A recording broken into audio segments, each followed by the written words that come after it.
Title: Precarious. Author: Bella Jewell. Precarious.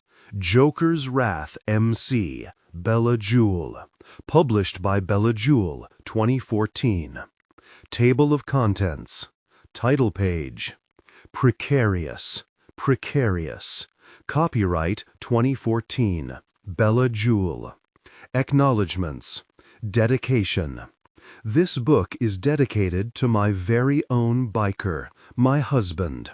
Thank you for the countless hours you have put in to helping me out with my work, or just keeping the kids busy while I write.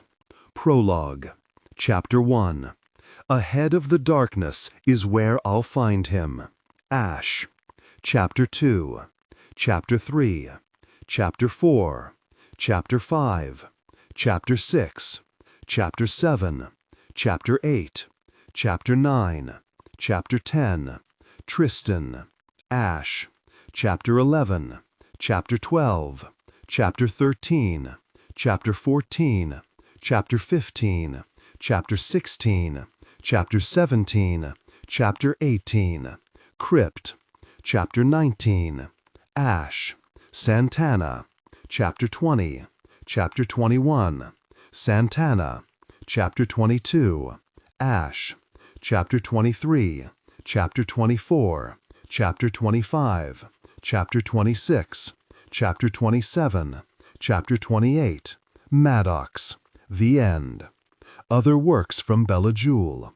MC Sinners. Hell's Nights. Heavens, Sinners and Knights. Sinner. Standalones. Number 13. Angels in Leather. Life After Taylor. Wingman. Enslaved. Melancholy. September 15th, 2014. Chapter 1. 2007. Santana. Precarious. All rights reserved. This ebook is licensed for your personal enjoyment only. This ebook is copyright material and must not be copied, reproduced, transferred, distributed, leased, licensed, or publicly performed or used in any form without prior written permission of the publisher, as allowed under the terms and conditions under which it was purchased, or as strictly permitted by applicable copyright law. Any unauthorized distribution, circulation, or use of this text may be a direct infringement of the author's rights, and those responsible may be liable in law accordingly. Thank you for respecting the work of this author. Precarious. Copyright 2014. Precarious is a work of fiction.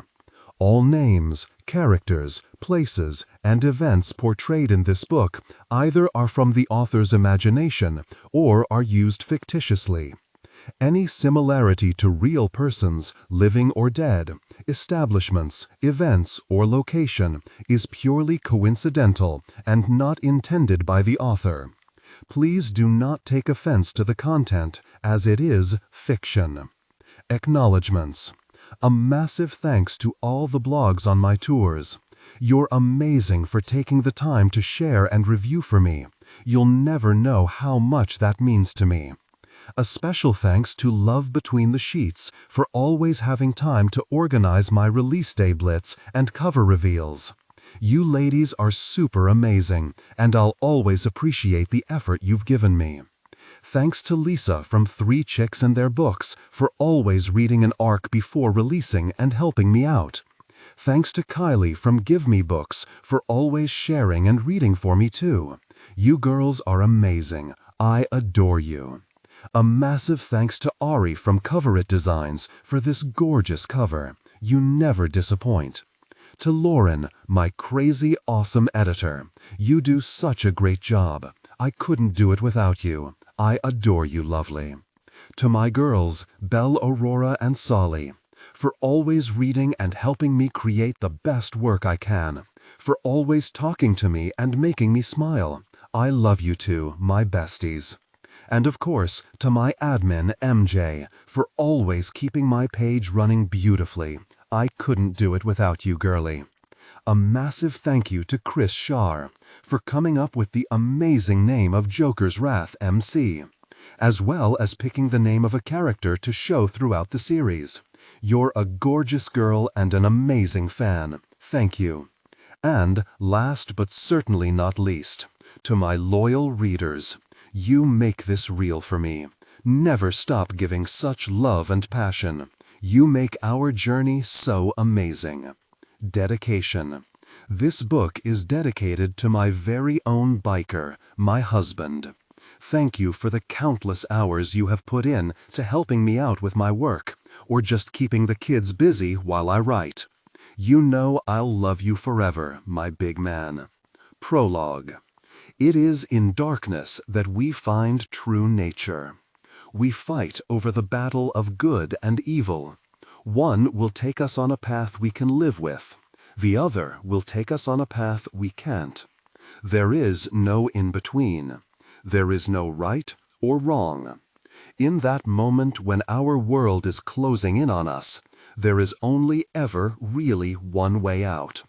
Evil will always prevail. In evil we find power. To escape the black pit of nothingness, it is a quality we need the most. To seek revenge, we will need all of it. It intertwines in a twisted spiral that can't be backed away from. A spiral that will change our worlds. A spiral that will recreate who we are. A spiral that will leave us hanging on the edge of insanity. These things combined will lead me to do the one thing that will direct my path forever. When my choice is made, I'm ready. What I'm not ready for is her. I've gone a long time without feeling, but she'll be the one to change that. In fact, she'll change everything I ever believed in with one simple smile. Chapter 1. Ahead of the darkness is where I'll find him. Ash. My boots thud on the stark, tiled floor as I make my way down the long, narrow halls. This place is familiar to me. I've spent the last 5 years of my life working here. I'm a prison guard. It's not always the nicest job. I'm faced daily with scenes that would send a normal person over the edge. But to give up, to back down, has never been something I was good at. I'm as stubborn as I am headstrong, and that's exactly why I'm good at my job.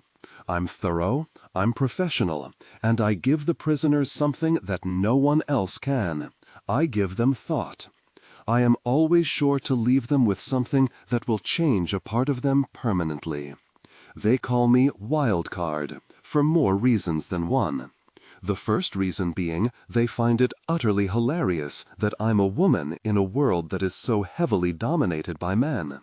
The second reason is because I can take a man double my size down on a good day. I'm fierce, I'm wild, and that's why they keep me here. I'm here for one reason and one reason only: to do my job. I paint my face with a mask that is rarely broken, making sure my eyes show no fear, making sure my expression doesn't give away emotion. After all, it isn't about me, it's about them. They're the ones in the cold, lonely cells for crimes they chose to commit. I'm just here to make sure they stay in line. I round the corner to the security gates and smile while I see the control officer, Tristan. He's a friend, both inside and outside of work.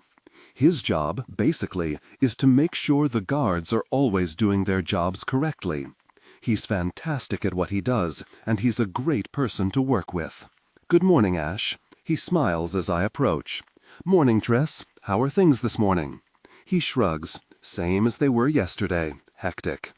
I laugh, reaching up to tuck a strand of chocolate brown hair behind my ear. It's what we thrive on.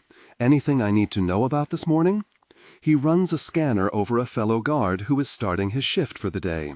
It doesn't matter if you're a guard or a visitor. You go through intensive security every visit.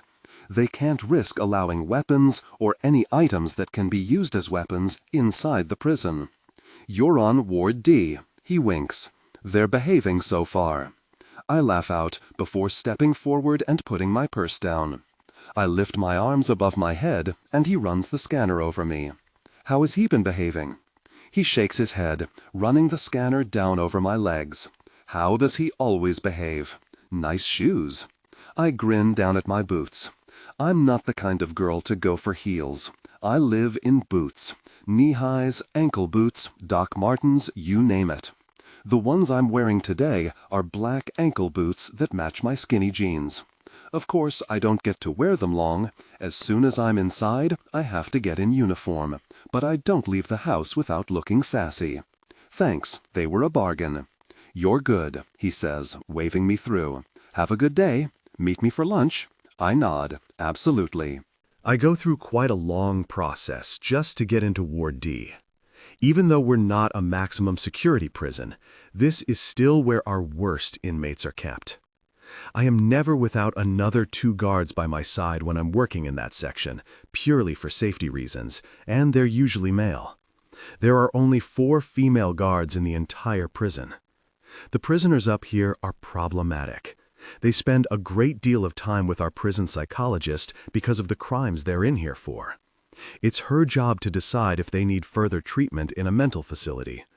There have been countless suicides. They're criminals, and in most cases, their minds are challenged in some way, shape, or form. It's why they choose to do the sick and deranged things they do. In a majority of cases, there is pain that stems from childhood that leads to such activities. "Morning, Ash," Luke, the guard standing outside the ward, says when I approach. Luke is only slightly older than me, with wavy brown hair and blue eyes. He seems nice enough, but he doesn't usually say a great deal. It's probably perfect with this job because he's always straight to the point and doesn't get caught up in any drama. "Hey Josh, how are things this morning?" He shrugs, staring down the hall. "Fine. You ready to do your rounds?" I nod. Usually rounds are what I do first. I go around, check out the cells and the prisoners, and then I'm usually sectioned in a certain area where I'll spend the day. Sometimes it's in the break room, other times it's in the yard, and there are also times when I do paperwork in the office. It just depends on the behavior of the prisoners that day. I head in to get changed, gather my weapons, and then join Luke back at the gates, ready for our rounds. Our uniform is quite simple. We wear a dark green pair of pants, a light green button-up, long-sleeved shirt, and a pair of solid boots. Our hair, in a female's case, needs to be either short or tied up tightly. No jewelry. "Well, check Maximus first, and move down from there." I nod, following him down. Maximus is one of our more difficult prisoners. He's been behind bars for only about a year after murdering his wife in a rage. He's an angry, bitter man who barely makes progress, spending most of his time cramped in his cell. Maximus is serving life in prison. He's in his early 30s and has a history of violence. His first crime was at the tender age of 15 when he held up a gas station with a gun. He beat the woman behind the counter so badly she had to have reconstructive surgery to her face. That was just the start of his spiral into a violent life. Maximus is tall, bulky, and bald. He's got a range of tattoos on his body, running down his arms and even over his fingers. He has got stark blue eyes and a cold smile. His inner thoughts are quite disturbing, and I feel it has a lot to do with his life as a boy. His father was sent to prison when Maximus was only 4 for sexual assault. His mother was a drug-using whore and spent most of her time high and in the arms of other men. We stop at his cell and look in. As always, he's staring at the wall, fists balled tightly. We are guards, but we are also sent here to be role models for the prisoners. They notice how we behave and how well we interact. We can hold our own, but we also show them a certain level of respect that is said to help them cope. "Good morning, Maximus," I say. He turns and locks eyes with me, narrowing them just slightly. "Did you get any sleep last night?" I ask him, returning his stare, holding his gaze. He glares at me. "I don't fucking sleep." "Any reason why?" he growls.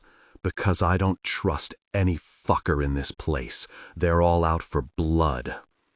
Did I mention Maximus has a bad case of paranoia? He's probably not entirely wrong. There is a certain ranking within the inmates, certain groups that stick together, and certain people who tend to be targeted.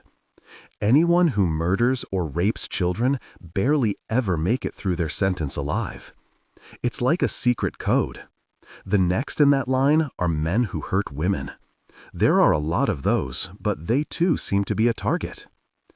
Has something happened we need to know about? Luke asks, his voice firm but kind. Maximus shifts, his big body extremely daunting. I see them looking at me. They're just waiting for the right time to wrap their hands around my throat and squeeze the fucking life out of me. Why would you think they want to do that? I ask. Has something happened? You know you should report anything that happens. His eyes narrow and his whole body rattles. I killed my fucking wife. I put my hands around her throat and took her life. They're just getting back what she lost. Perhaps you need to speak to Mandy again, I say, referring to our prison psychologist. It would seem you're still struggling to deal with— Listen to me, bitch, he hisses, cutting me off. How's about you go back to your hoity-toity little palace and leave us here to live with what we've created? I don't regret killing her. I don't regret watching the life fade from her eyes as I held her to the floor. Nothing your little psychologist will say can change that, so give it up. I get this a lot too. The name-calling, the give it up, you can't help me. I guess, in a sense, they're right. I can't truly help them if they don't want to be helped. After all, they're in prison because of the crimes they committed. I'm just here to make sure it all runs smoothly. However, I do try to make it as comfortable as possible for them. I make a note to tell Mandy about his comments, though. Fine, I say, keeping my voice calm. Are you eating? Joining in the other activities? His eyes flash. No. Why not? Because I don't fucking want to. Because I want to get out of here alive. Why do you want to get out of here alive? He clenches his fists. Because I have unfinished business. I raise my brows, and he snorts. Don't look at me like that, wild card. I know what you're thinking. Oh yeah, did I mention the nickname has spread? The prisoners learned it very quickly the day I put one of the inmates on his ass for lunging at me. It was in the yard, and he decided he'd had enough and tried to take me out. It lasted a matter of seconds before he was on his back. I don't like to go down easily. What is it you think I'm thinking? I ask, leaning my hip against the cell. That I'm going to do something bad and get back in here. Well, you're wrong. I will never come back in here. I hope that's true, I say, pushing back. Good to see you again, Maximus. Luke gives me a half smirk, and we move down the hall to the next cell. This one holds Jimmy. He's only 28 years old. Jimmy suffers from schizophrenia, and so far is dealing with prison life. However, Mandy is working on getting him moved to a better-equipped mental facility. We like to check on him, make sure he's doing okay, but he rarely comes out. He's serving 15 years for pulling off an armed robbery at a bank. He shot 3 people, killing 1. He got away with a whole lot of cash and was caught only weeks later. To look at him, you'd think Jimmy was just a normal man, with his sandy blonde hair and green eyes. But there's so much going on behind that exterior. Good morning, Jimmy, I say, staring into his cell where he's sitting on his bed, staring at the wall. He does this most days. He looks up at me, his eyes empty. It's good to see you, I say, my voice strong. I am tough when it comes down to needing to control one, but otherwise I speak to prisoners in a calm, respectful tone. There is no need to make matters worse. Jimmy begins murmuring to himself, answering questions and making out like he's speaking to another person. Do you know what Bill told me? He asks, finally focusing on me. Bill is one of the voices that haunt Jimmy. What did he tell you, Jimmy? He told me how to escape. He showed me how to kill the guards and get out. Slightly concerning, but mostly talk. It would be extremely difficult to escape. In fact, I'd go as far as saying it's impossible. But you know what would happen if you escaped, Jimmy, don't you? He shakes his head from side to side. Bill will keep me safe. Have you talked to Mandy this week? I ask. He presses his cuffed hands to his chest, suddenly changing the subject. It hurts right here, like I can't breathe. Jimmy also suffers from severe nightmares. Jimmy's mother tried to drown him in the bath when he was 5. He remembers it clearly and tells me often, repeating her exact words. "My mama tried to drown me," he says, his eyes going vacant as he repeats the same words she told him, words he's told me so many times over. "Jimmy, you're a bad child, and bad children go to hell. I can't look after a bad child anymore. You make me angry because you're such a bad, fat, ugly child.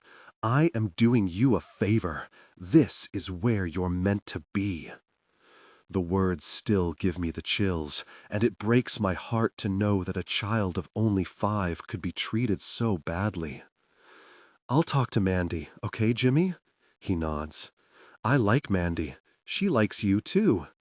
"Have a good day," I say, staring at him for a second longer before leaving. We continue down the halls. We finish up with the last 6 prisoners in the ward. By the time I'm done, it's already lunchtime. I make my way into the break room and see Tristan right away, coffee cup under the machine. My stomach grumbles as I walk up and stop beside him. "Do me one while you're there," I say. He murmurs, turning to look down at me. He looks edgy about something. His jaw is tight, and his eyes fly past me a few times before he focuses. "How's it going?" I shrug. "The usual day. How are you? You look stressed." He shakes his head. "Just a stressful day." "Hey," one of the newer guards says, turning up the television. "Check it out." I turn and watch the screen. There are police cars and crying people standing outside a building. I squint and see it's a local cafe just down the road from my house. My heartbeat picks up as I listen. This afternoon, tragedy broke out in a local cafe. A gunman, believed to be from the Joker's Wrath Motorcycle Club, killed 4 innocent people who were enjoying their lunch out. Witnesses say it was a bloody massacre. Security cameras were down, so information at this point is still sketchy. It is said the victims were a family, the father being multi-billionaire businessman Johann Reed. My throat tightens as the reporter goes on. Nobody else was hurt, and investigations are underway. "Shit," the guard at the table says. "What the hell would cause someone to go in and kill an innocent family?" I shake my head, still staring at the screen. The question is, why only the one family? It's as if he knew them. I turn to Tristan, who is still staring at the screen, his jaw tight. Luke enters the room, and the two give each other what seems to come across as a secretive look. Their eyes are stern, and their mouths are tight. Tristan even gives a sharp little nod. I narrow my eyes and step closer to Tristan. "Is everything okay?" He jerks and turns to me. "Fine. I just hate fuckers like that." My eyes widen. Yeah, it's never nice." "No," he mutters. "I gotta run." That was weird, but I shake it off and turn to the other guards. I don't feel hungry anymore. "Well, back to work then." "Later, Ash, Jock," one of the other guards says as I exit the room. Just another hectic day. I spend the remainder of my afternoon in the dining hall with the prisoners. It's fairly quiet, and my shift ends on a good note after the disturbing news earlier. After I've packed my things, I make my way out. Commotion catches me at the exit, and I turn to see guards bringing in a new prisoner. I step to the side, making sure I'm not in anyone's way. Tristan approaches me as 6 guards lead a handcuffed man down the hall. "That's the shooter," he growls, glaring at the man. As they approach, I catch a glimpse of the man head on, and my breathing stops. I've spent a lot of years in this prison, but I've never witnessed a man as beautiful as he is. Criminal or not, it jumps out and screams at you to look at him. He's tall, at least 6 feet, and is a hard wall of muscle. Thick shoulders, a lean, narrow waist. He's all male, strong and sturdy. That's not where his beauty lies, though. His beauty is in his face. A pair of stark gray eyes, a slightly crooked nose, big full lips, and a square masculine jaw. He's got a rugged face, yet it's so incredibly handsome. His hair is dark brown, maybe even black, and it's a few inches long and messy. Strands of it fall over his forehead. He's got a tattoo running up his neck and a piercing in his lower lip. I've no doubt this man is a bad, bad boy. It's written all over him. He's powerful, he's scary, and he's utterly mesmerizing. I quickly drop my eyes to his attire. He's wearing black boots, black jeans with chains dipping off the sides, and a heavy leather jacket that has numerous patches on the front. The one that stands out is one that says 1. As the guards pass Tristan and I, the man's eyes meet mine, and I forget how to breathe. He's got a few days' growth on his jaw and fierceness in his eyes that tugs at me. How can someone that looks like him go into a cafe and kill an innocent family? He holds my eyes as he passes, sharing something with me, only I can't quite decipher what it is. Piece of shit shouldn't even live for what he's done, Tristan mutters as he gets closer to me. I turn to him. You're not usually so vocal. Is everything okay? He shakes his head, as if righting himself. Fine, just a long day. You can leave now. I nod quickly and turn to rush off, staring down the hall again before I go. I see the back of the man, and I can read his jacket from here. He's got a massive patch with a picture of a scary-looking Joker skull. In bold white letters are the words, Joker's Wrath MC. I stare at it for a long moment before turning and rushing out. Hell be the first biker I've ever had to work with. I won't say I'm not curious. Chapter 2. Unlocking my front door, I step into my large apartment. I have 2 housemates, so I got myself a bigger place.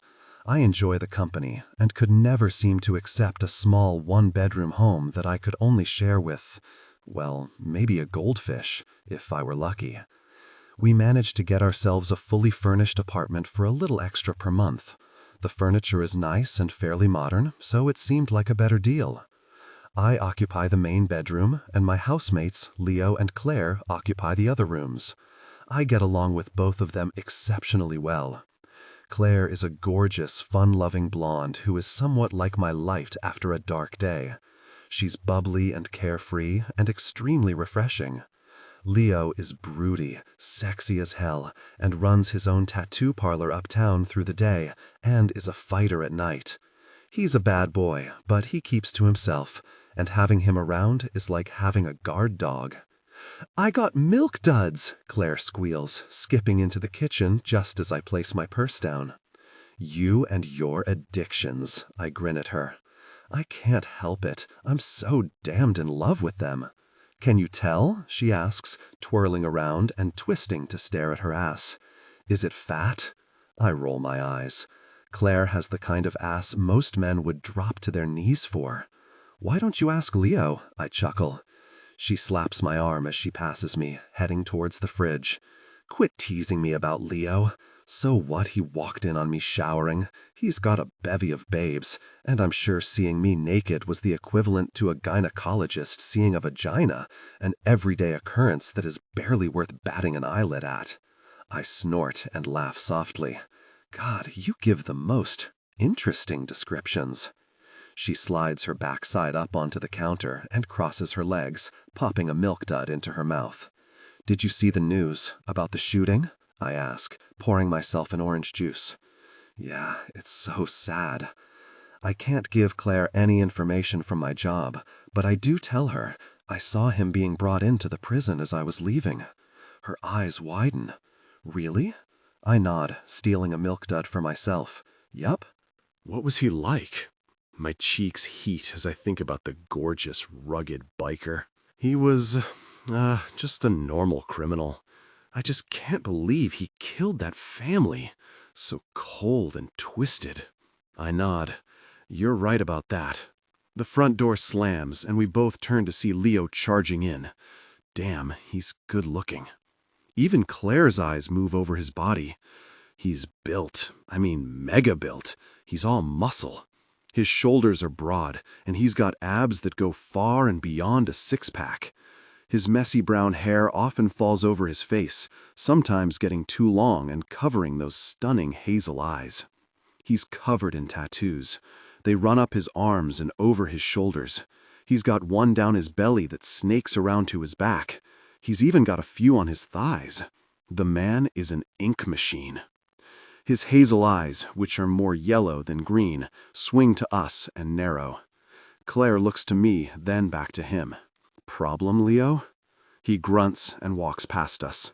Good to see you too, I yell out after him. We hear him throw his bag down with another grunt, and we both turn back to each other and giggle softly. He's such a stiff sometimes. He needs a good woman to get him out of his shell. Maybe you can work your magic on him? I shake my head. No, thank you. Been there, done that. Leo isn't the man for me. The drunken night between Leo and Ash. Shut up, I smile. Don't remind me. She jumps off the counter and wiggles her hips. Oh la la. I roll my eyes. I used to have a major crush on Leo, something to do with the silent, angry type. My crush only lasted for about 6 months. The reason for that is because one night we both got drunk, really, really drunk, and ended up in bed. I was in a low place, and it wasn't the best choice I've ever made. It's not that Leo wasn't great in bed, because he was. Even drunk, he blew my mind. It was just that things got awkward-like, super awkward. We have nothing in common, and it just made things weird between us. It took a few months for us to be able to look each other in the eye again, but we've managed to get there. I'm going to shower before you spontaneously combust, I chide her, disappearing down the hall. Oh, all naked and wet, she sings. I laugh and walk towards my room. I stop when I see Leo in his, the door just slightly ajar. He's pacing backwards and forwards, running his hands through his hair. I can't help it. I stop walking and knock on his open door. Leo? I ask, stepping in. He stops pacing and turns to look at me. What do you want? Don't be an ass. I'm just seeing if you're okay. He stares at me, then sighs loudly. No, I'm not fucking okay. Want to tell me why? Don't talk to me like I'm one of your prisoners, Ash. Okay, what's happening, yo? His lips twitch with a smile, and I give him a full-blown one in return. It's Evelyn, he mutters. Evelyn.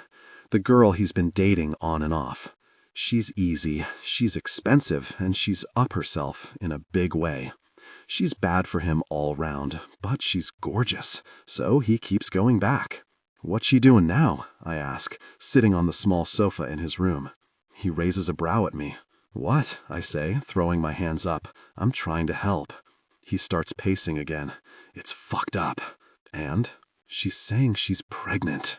Oh boy, I say, letting a puff of air whoosh out of my lips. That is bad. You're fucking telling me. I got shit in my life. I'm a fighter. I don't have time for babies. Okay, take a few steps back.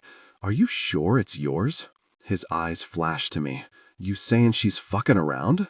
What I'm saying is that unless you're sure she's not, then you might not be the father. He mulls this over. How am I supposed to find out? Simple. If she's really pregnant, ask for a DNA test. If she's pregnant? You need to see proof, Leo. You'd be crazy not to ask for it.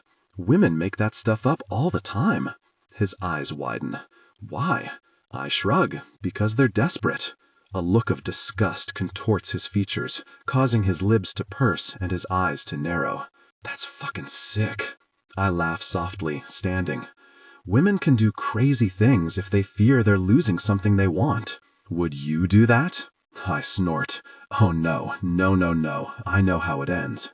How? He says, taking the hem of his shirt and pulling it off. I stare for a moment before feeling heat creep up the back of my neck. I stare down at my hands. I'm a girl. I've seen it go down plenty of times. I'm sure you can figure out how something like that would end. Yeah, he says, pulling on another shirt. Well, I clap my hands together and turn towards the door. Good chatting. He chuckles. Yeah, always fun. I flash him a smile before exiting his room. I slip into my own room and sigh as my eyes go towards the shower in the ensuite. I need one of those.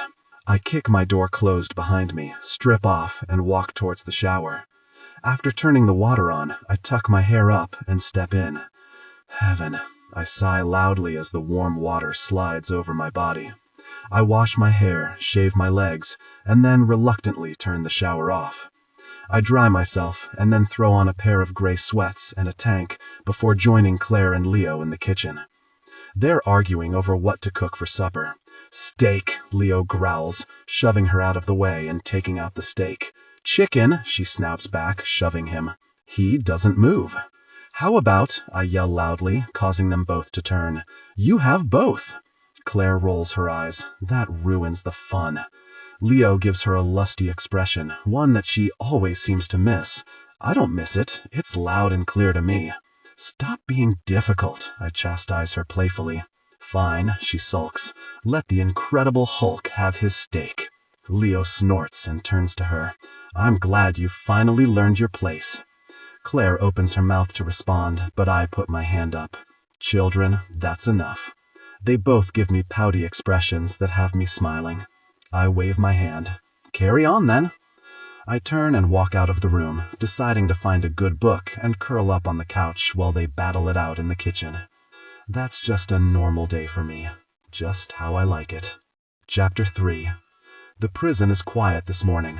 People are fluttering about, keeping to themselves, and the inmates aren't saying a great deal. They're all in their cells, most of them staring blankly at walls. The very idea of being trapped in a space like that for years on end has my heart tightening. It's one of my biggest fears. There are a few prisoners in here who are wrongly convicted. It happens. It's a sad fact of life, but it's just how it goes. I don't see it a lot, and even when I do, there's nothing I can do to help. After all, what could I do? It's not my job, and it's something that can't be changed.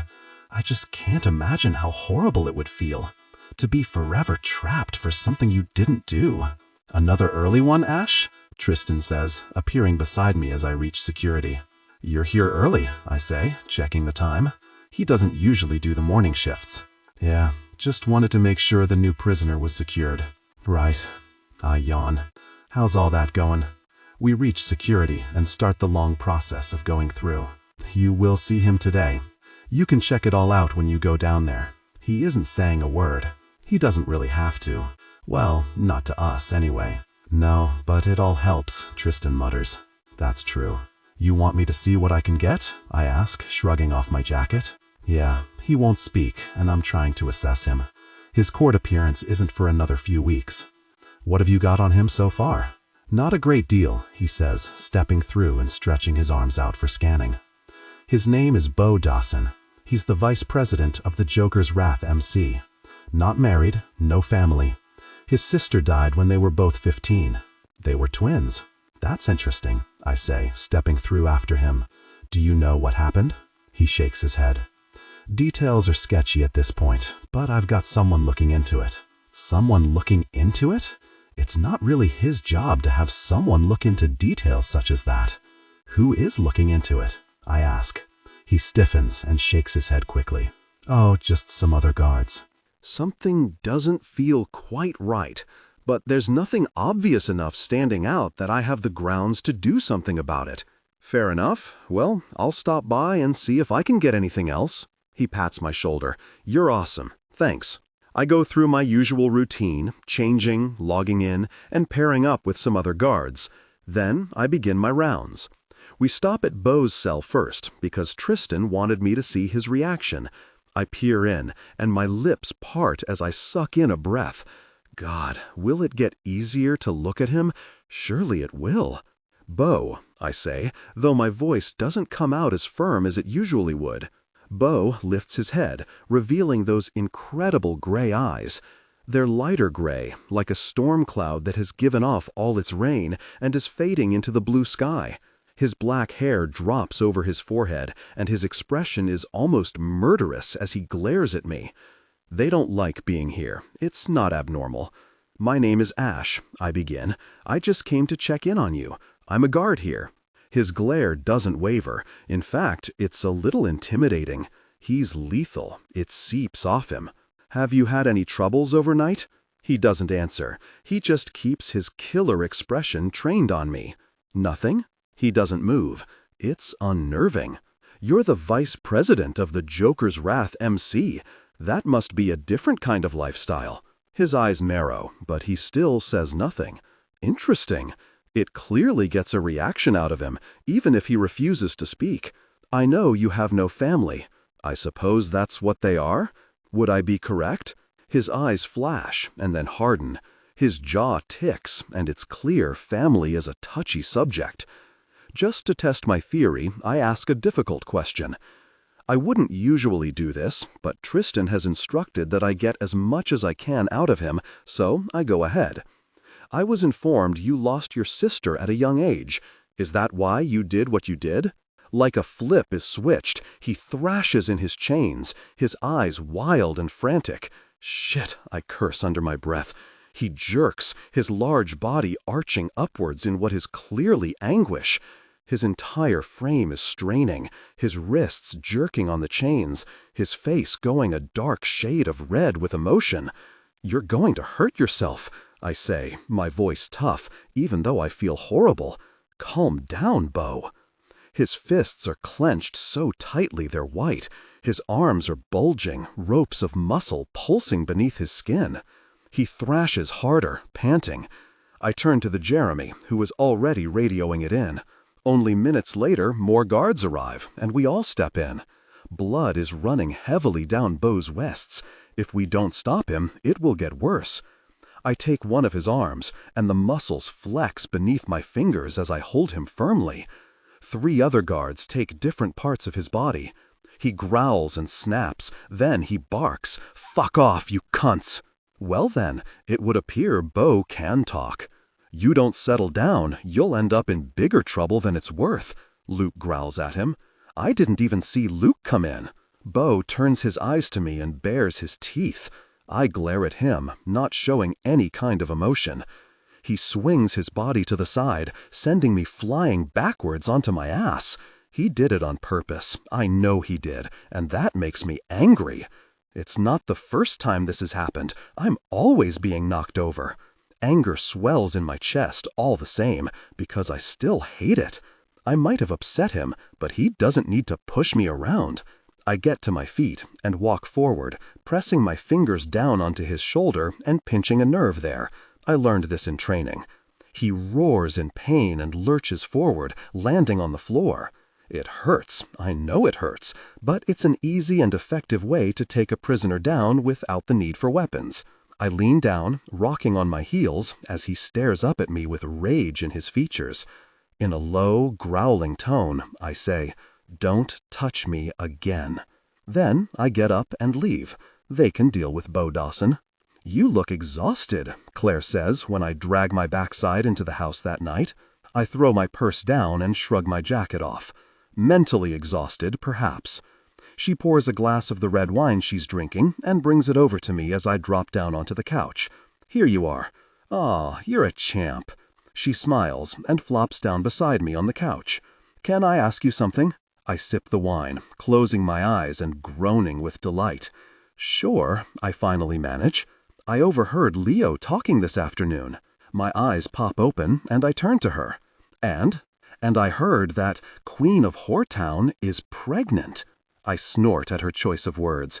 I don't know a great deal about it, but I did warn him last night that he needs to be careful. What does he see in a girl like her? She pouts prettily. "She's easy," I shrug. "Leo is complicated, and she doesn't question him. She just gives him what he wants." "Complicated is certainly what Leo is." I nod, pursing my lips.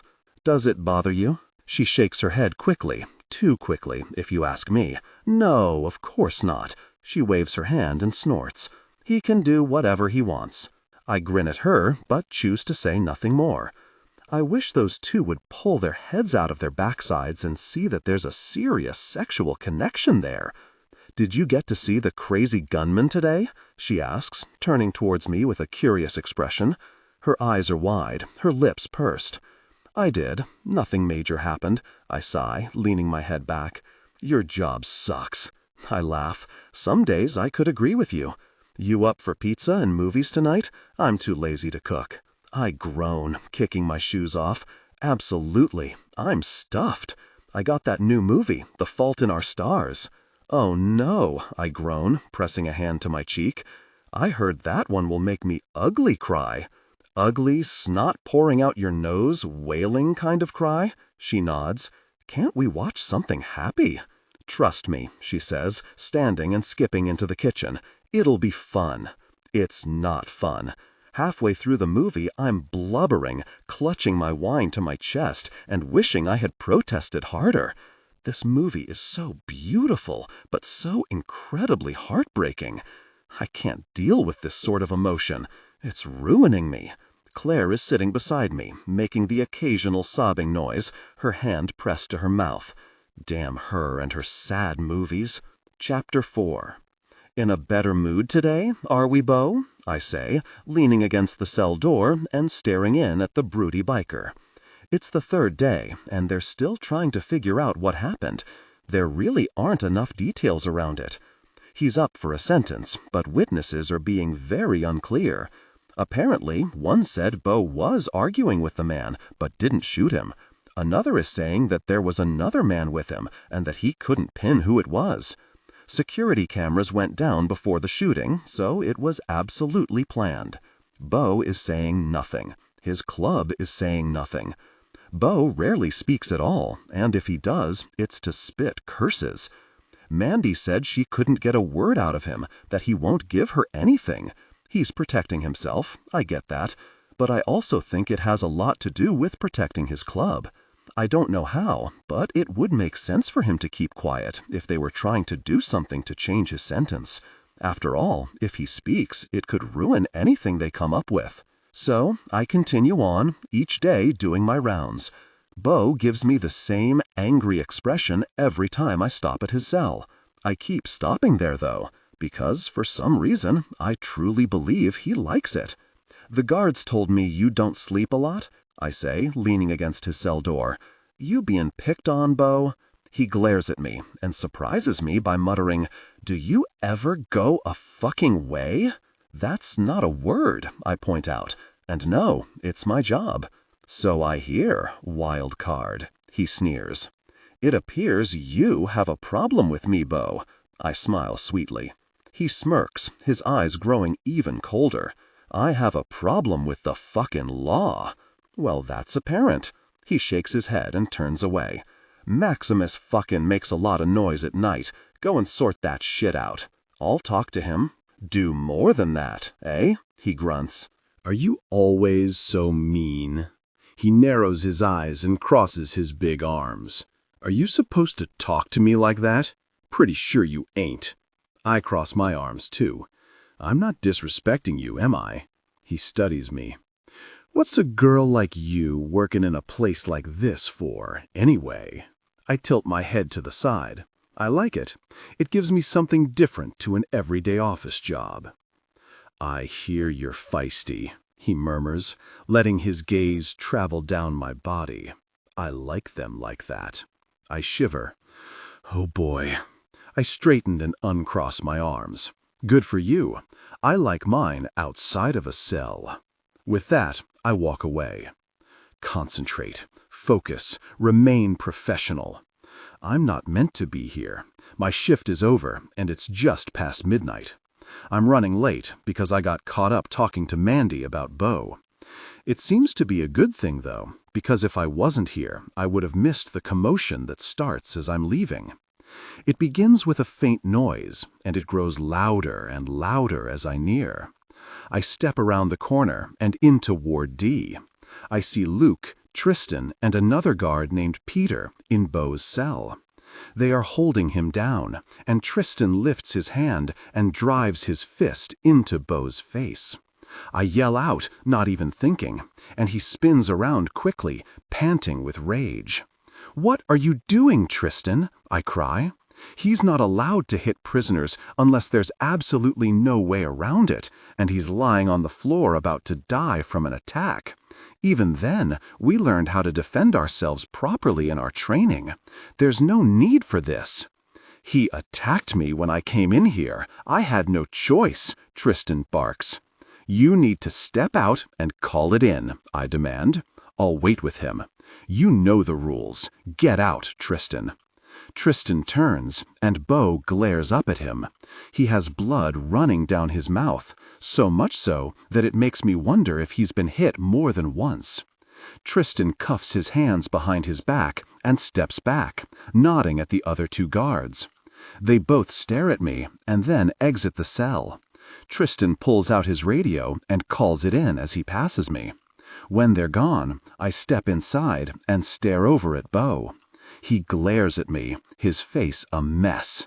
I pull off my jacket and walk over, sitting beside him on the bed and pressing the cotton material to his face.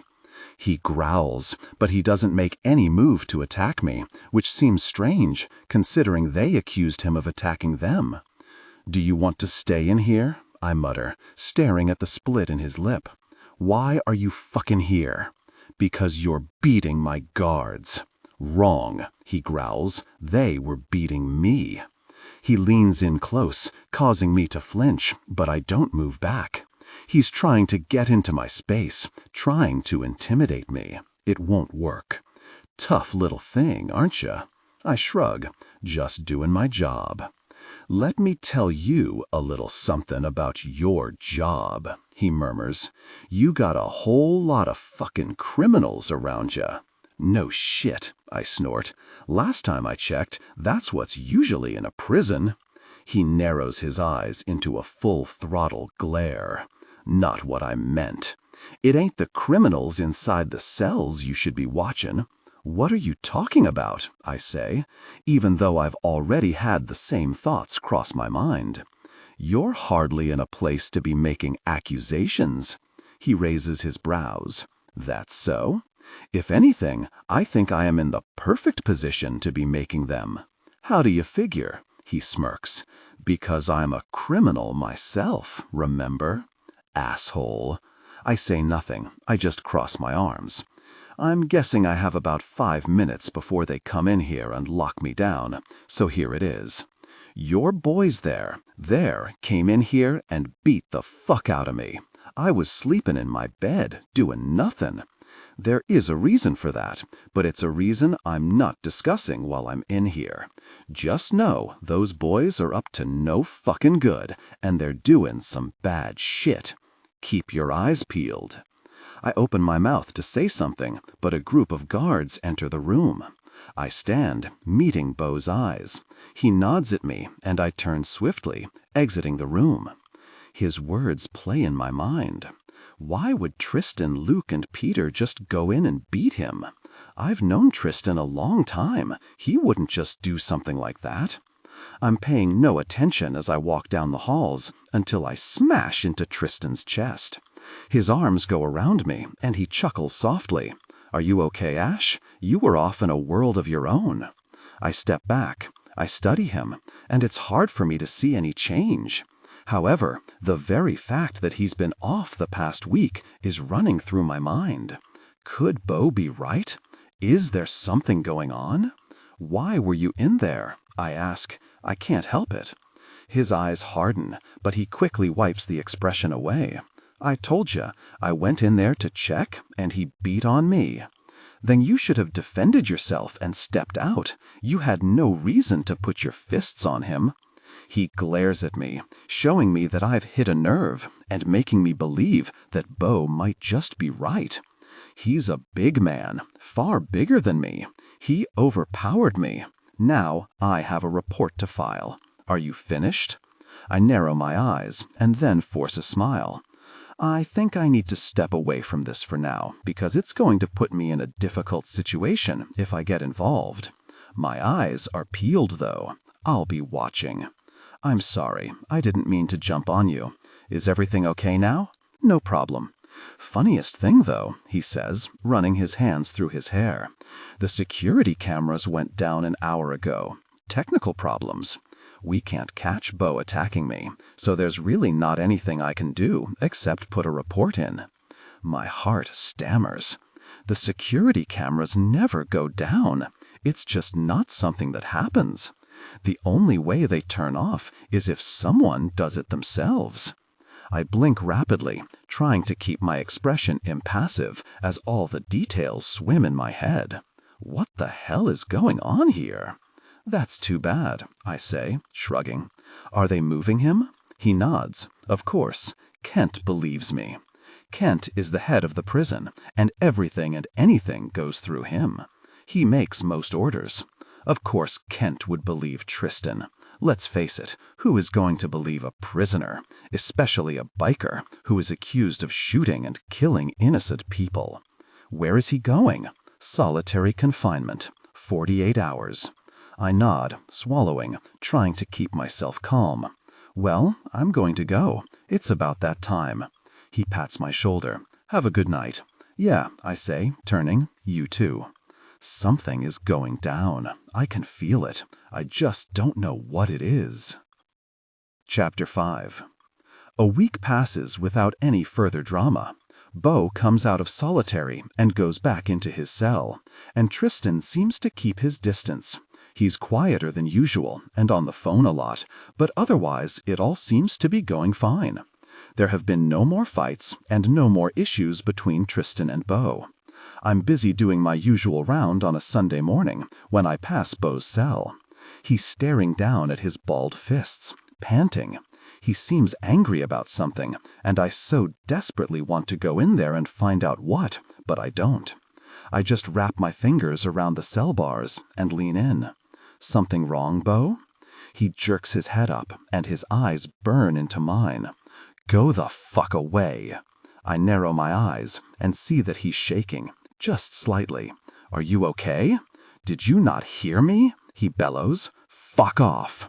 I meet his gaze, and his eyes practically burn right through mine. His gray depths are turning a light shade of blue with his rage. I'm not the bad guy here. If there's a problem, you can tell me what it is. So you can run to your supervisor and tattle like the good little guard? I frown. You underestimate me, Beau. Stop fucking calling me that. It's your name, isn't it? Doesn't mean I want you to use it. I sigh, but I don't argue. I just stand there, staring into his cell for long, long moments. He finally stands and walks over, stopping in front of the bars. Let me ask you something, girl, he says, his voice low. Explain to me how you define a bad person and a good person. I tilt my head to the side. Bad people do bad things. Good people don't. You think it's that simple? Are you going to tell me you're as absent-minded as the rest of these fucktards? I bristle, but I don't react. Instead, I think about his question. Really think about it. It's not easy to define if a person is good or bad. Sometimes good people do bad things because they're hurting or because something bad has happened to them. Sometimes their minds play tricks on them, and sometimes their hearts don't speak up in time. It's not the same for a bad person. He nods at me to go on. I believe if you're truly evil, then there isn't much that can change you. If you're sculpted into a malicious person from a young age, you have the hope of being better. If you're just evil for the sake of being evil, for the sake of taking things that aren't yours, such as others' lives, then you're unable to be saved. He's studying me, his head tilted to the side. I keep going. Bad people choose to do the things they are doing. Good people try hard to avoid being bad. They strive to be better, but, like I said, sometimes even good people can do bad things. It's just that they do it with a different heart. He stares at me for so long I shift uncomfortably. And what do you think I am? I'm shocked by his question. Yet I'm sure of my answer. I think you're a good person who did a bad thing because of something that happened. He swallows and takes a few steps back before turning and walking to his bed. Good afternoon, Ash. His tone tells me we're done, but my heart says otherwise. I hear the uproar before I see any movement. I stand from the desk in the office where I'm doing paperwork and poke my head out to see the guards dragging a struggling Beau down the hall. His face is dripping with blood, his eyes are swollen, and his fists are raw. My mouth drops open as they pass me. I stand and rush out, running into Tristan. "Out of the way, Ash! What happened?" I ask, pointing to Beau. "He got into a fight. We're taking him to get cleaned up. If you can come and help out, that would be appreciated, because I'm putting in to get him moved. He's causing too many problems." "Too many problems?"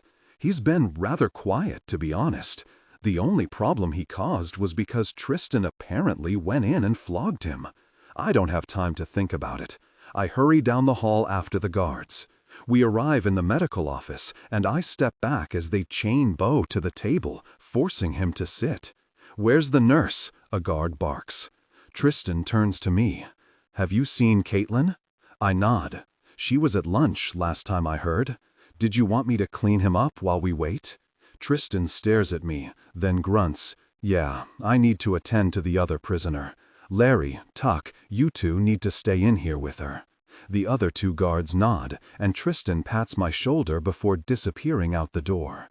I can still hear the commotion outside as I walk forward, gathering everything I'll need. I feel Beau's eyes on me as I move.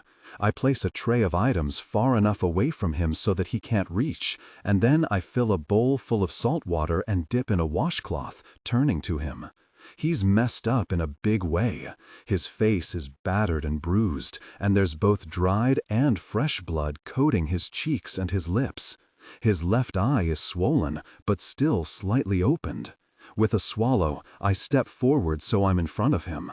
He's got his eyes trained on my face as I take another shaky step.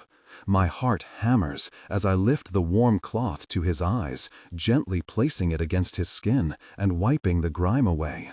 I'm finding it difficult to breathe. My skin is prickling, and the thought of his eyes on me is giving me a flood of emotions I've never felt before. It's unnerving. I'm fully aware he's studying me. I try to concentrate on removing the dried blood, but it's getting more and more difficult the longer his eyes stay locked on my face. His expression is so hard, yet there's a depth to it that's showing me more than he's shown me in the last 2 weeks. I reach down, taking his cuffed hands. I soak the washcloth and then place it against his split knuckles. Whoever he beat, he did a good job of them. Of that, I'm sure. I notice as the blood is cleaned off his skin that he's got tattoos across his fingers that read lace. That's a different tattoo, I dare to say, as I continue cleaning. "It ain't none of your business," he mutters. Of course it isn't. I drop his hand and take the bowl, emptying it before refreshing the water. Then I take his other hand, cleaning it too. I see he also has tattoos on these fingers, this hand saying Krypt. Interesting.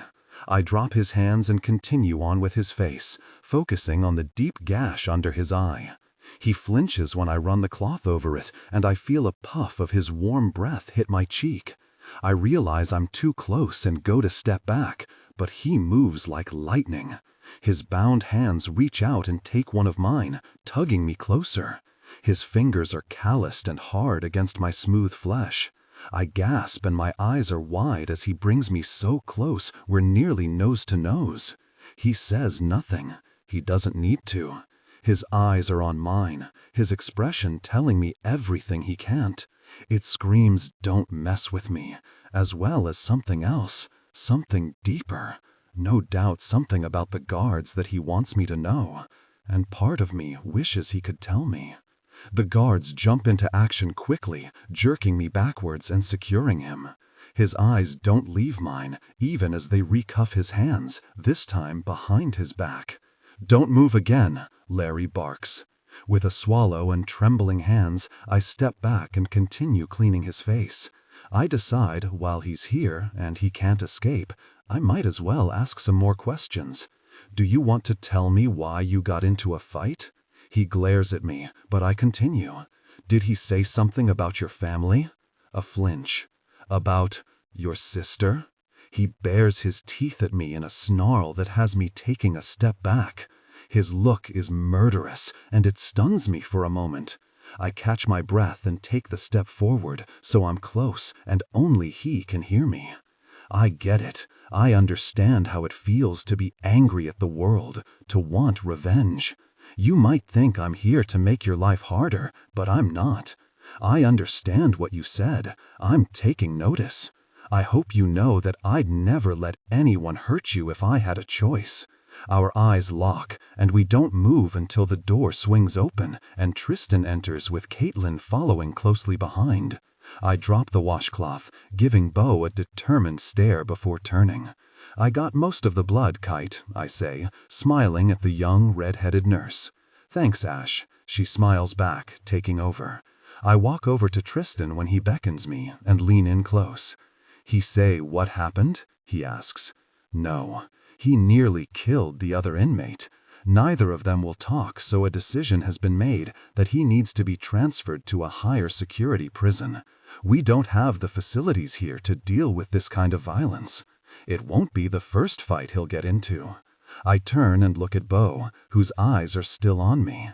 I don't see this as being something he's gotten himself into, and it worries me. He really has no reason to be transferred, but there's nothing I can do to stop it. My argument is pointless in this situation.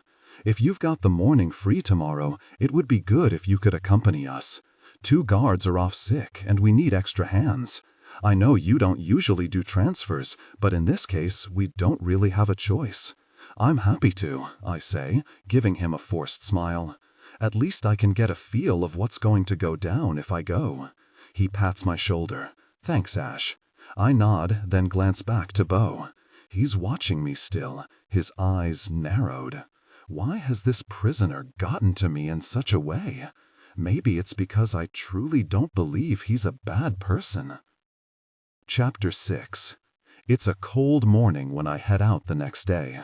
I pull on a coat, dragging the ties around my waist to hold it secure. I say goodbye to Claire and Leo, telling them my plans. They're too busy arguing over breakfast to hear me. With a wave of my hand, I leave. The drive over to work is long.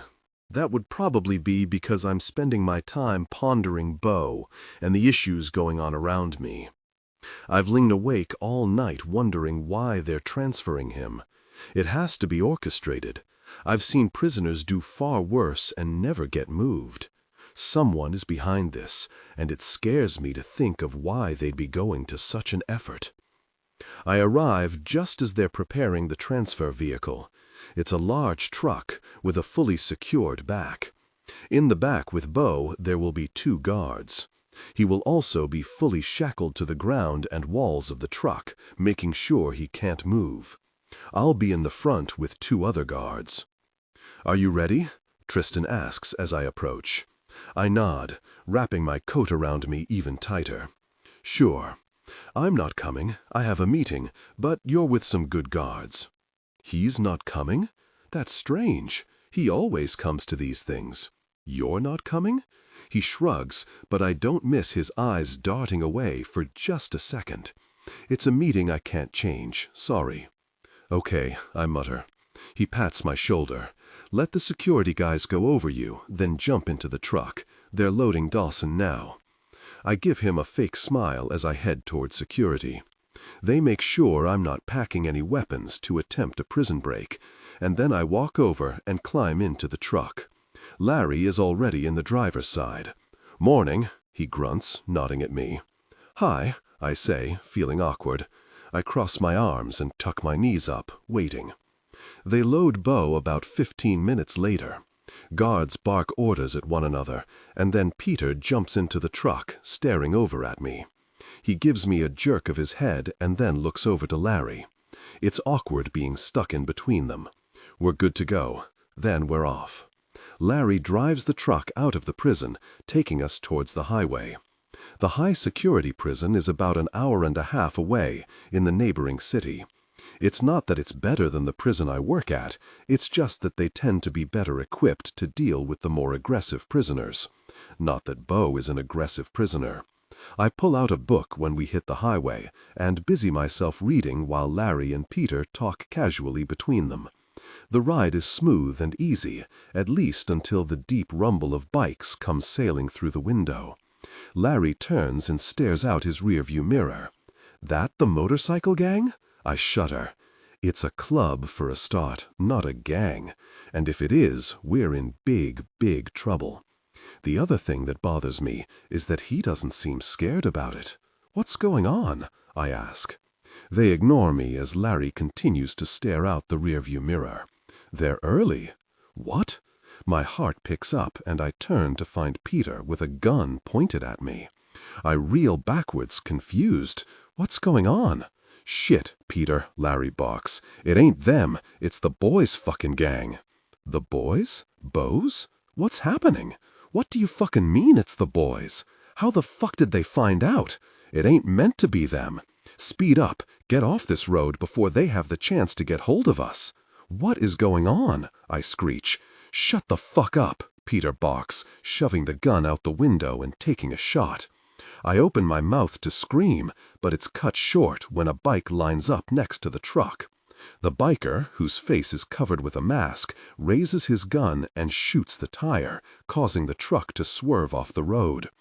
Peter yells something, but I can't hear what it is over my scream as the truck skids further off the gravel. We are on a quiet stretch of road. There's no one else around. This is bad, very bad. We're also on an embankment, and I know the exact moment the truck hits the edge because it tips. My body is sent forward in a rush as it flips down the hill. I scream, but it's no use. Metal crushes around me, pinning me to the chair as the truck continues its descent towards the bottom. When we hit, my head is jerked forward, and it hits the dashboard with a thud. By the time we stop moving, I'm barely conscious. My head is pounding, my body feels like everything is broken, and my mouth is filling with blood. I'm trembling all over, and I can't see. I reach out, trying to feel something. It's silent. Help? I croak. Both men are silent. No one answers. I try to blink, but it hurts. I hear the faint sound of voices yelling, and then 2 gunshots. They go off at the exact same time. I want to scream, fear coursing through my veins. A loud, crashing sound echoes through the air, and the voices near closer. A door is jerked open, and the voices sound as though they're in the cab with us. Dead, I hear someone say. I want to scream, but I can't open my mouth. I can't even move. Fear is holding me still. A gunshot rings out in the cab, and my scream finally breaks free, although it's hoarse and crackly. Now they're both dead. Both dead? Both dead? Oh my God. I open my mouth and make another gurgling sound. The girl is alive. Oh God. Take her, a gruff voice says. Beau? That ain't a good decision, Krypt. Who is Krypt? Confusion fills me. My body trembles and I make a whiny, broken sound as I try to cry out. Take her. She's innocent in this. Get her out. A growl from another male. Hands curl around my arms, and things get shifted and shoved out of the way. I hear grunting and muttering as I'm pulled from the wreck. Pain shoots through my body, and I cry out as I'm jerked into someone's arms. I can feel every thump as he strides towards wherever it is they're taking me. Throw her in the SUV, someone orders. We need to get the fuck out of here before anyone witnesses this. Witnesses? My head spins as I'm placed onto a cold leather seat. Somebody reaches in, pressing a cool cloth to my eyes, wiping them. Pain shoots through my head, and I find myself crying out, louder and more shrill this time. This is a bad fucking idea, a low growl. Just fucking trust me. The door is slammed closed, and the car lurches forward. Panic seizes me, and I want so desperately to push myself up in a poor attempt to escape, but there's no hope. I can't move my body to even try to help myself. I'm in shock, I'm sure of it. Either that or I've got a serious back injury. I blink my eyes a few times, attempting to open them again. This time I get a blurry picture. I can see the back of a seat, and just over, a leather jacket that is wrapped around a very large man. He turns and looks over to me, and a strangled gasp leaves my throat. Beau? I shake my head from side to side, panic rising. Ash, he says, his voice low and husky. Not how you expected this to go? Should have listened to me. Oh, by the way, I'm Krypt. That's when I pass out. Chapter 7. I wake to the sounds of low, murmured voices. I'm in the back of what I'm going to guess is a van. White panels of metal that lead to a roof are all I can see. There are no windows, and it's stuffy. I'm bouncing just slightly, as if we're going over a dirt road. I move my hands to wipe my eyes, only to find them cuffed. This can't be good. I blink rapidly, trying to clear my vision so I can get a better picture. I turn my head to the left, crying in pain as a sharp stabbing sensation radiates through my skull and travels down my neck. My entire body is stiff, and I can feel dried blood on my face so thick it makes moving my mouth slightly painful. There's not a lot to see in here, just an empty space. I stare over at the back doors and see some chains. They're loose. I shift my body over to them, taking them in my bound hands. These could do damage if I wanted them to. It's worth a damned try. If I have to stay here, bound and sick, I'll probably die. I've been taught some great lessons in fighting. I have a chance, even if it is only slight. I pull the chains closer as the van continues to bounce. Then we come to a screeching halt, sending me rolling towards the back with a shout. Jesus! Ever heard of braking slowly? The front door slams, and I shove to my hands and knees, clutching the chains. I'll have to make this hurt for it to be successful. I have no idea what I'm going to face when these doors are opened, but I can't go down without a fight. I just hope they don't kill me. The door rattles, and I brace myself, moving as close as I can get. I tighten my hands around the chains, holding them out, ready to lunge. The back door swings open, and I don't think. As soon as I see the flash of a leather jacket, I leap out. My body screams in pain, agony ripping through me. I land on a tall, solid man. I hook my arms and the chains around his neck, pulling back tightly. I'm half on his side, half on his back. Motherfucker, he curses, reaching up with thickly ringed fingers and taking hold of the chain. It's at that angle I see the tattoos on his knuckles and realize it's Beau. You can't take me against my will, I growl, tugging back tighter. I won't go down without a fight, you son of a bitch. Fuck, Ryder, get this fucking woman off me. I tug as hard as I can, causing a bellow to leave his mouth. He throws his head back, jerking his body, trying to flick me off. A large arm goes around my waist, pulling me backwards as Beau shoves the chains off his neck, and I'm thrown to the ground with a thump. I cry out, pain ripping through my body. It takes me a moment to roll, and I'm so angry when I do. How dare he? How fucking dare he steal me and think he's just going to get away with it? And to think, I roll all the way over, ready to abuse Beau, but stop abruptly when I see around about 20 bikers staring down at me with angry expressions on their faces. Oh boy, I breathe. Yeah, Beau growls, leaning down and hurling me up. Oh fucking boy, all right. He shoves me towards a large cabin and a huge shed that is behind the group of bikers. They part as I step through, some of them baring their teeth at me in not-so-nice gestures. I put my head down. That was a failure on my behalf, it would seem. Beau, or Krypt as he calls himself, keeps shoving me, forcing my aching feet to move. Before we reach the door, a large biker steps in front of us. I stop dead and stare up at him, my mouth dropping open. He's huge, like mega.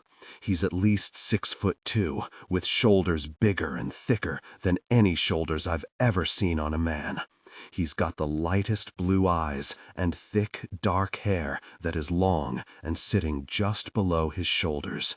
I don't even dare try to count the tattoos winding up his arms. "You better be sure this girl ain't gonna get us into trouble, Krypt. We don't need any more shit," he barks. Krypt steps forward just as the other biker swings on his jacket, pulling it firmly over his massive shoulders. I see numerous patches on the leather, including one that states he's the president.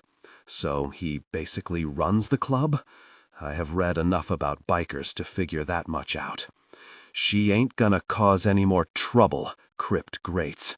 "She better fucking not, or I'll put her on her fucking ass." With wide eyes, I gape at him.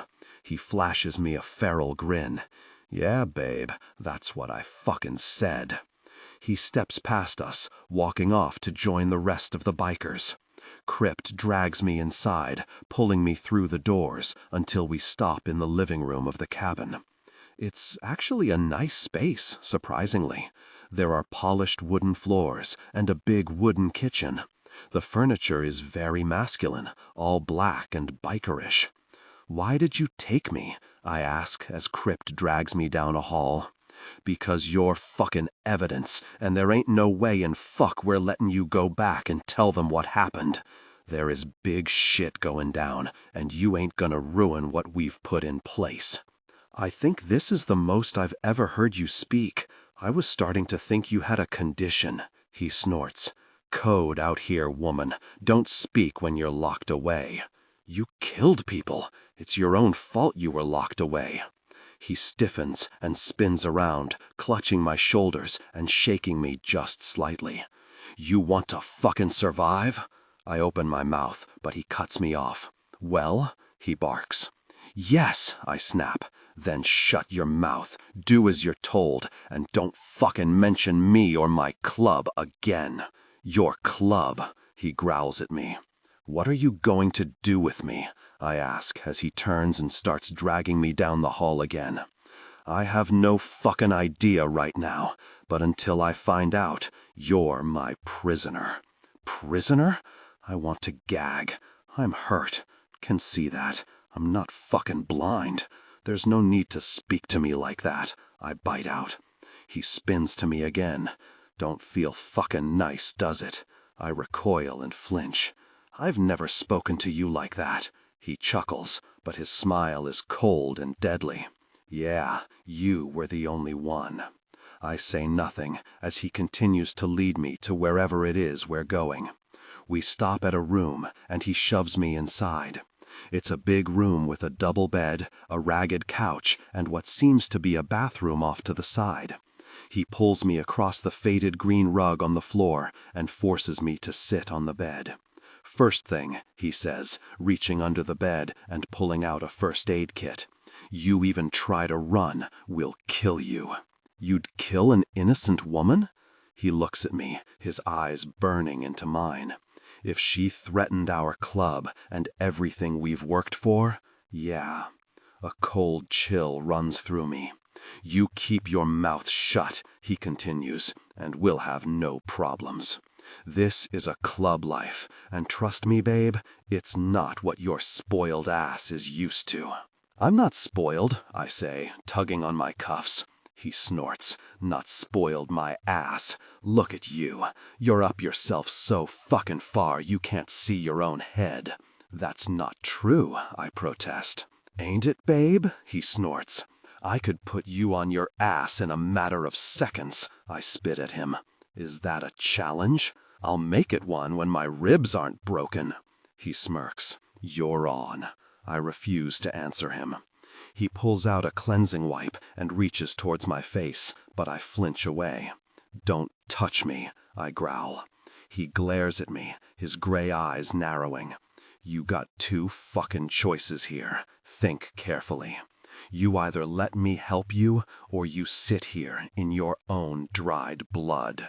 I stare at him, my expression filled with hate. Fine, I grate. He leans forward again, wiping the dried blood from my face. I keep my eyes trained on the wall beside us, not wanting to look at him. He cleans me up and then puts a patch on the laceration under my eye. His face is still battered from his fight, and for a moment I think that we're matching with our eye gashes. You need to clean up and get some clothes on that aren't covered in blood. Remembering Larry and Peter has my stomach coiling tightly. You killed them? I say, my voice shaky.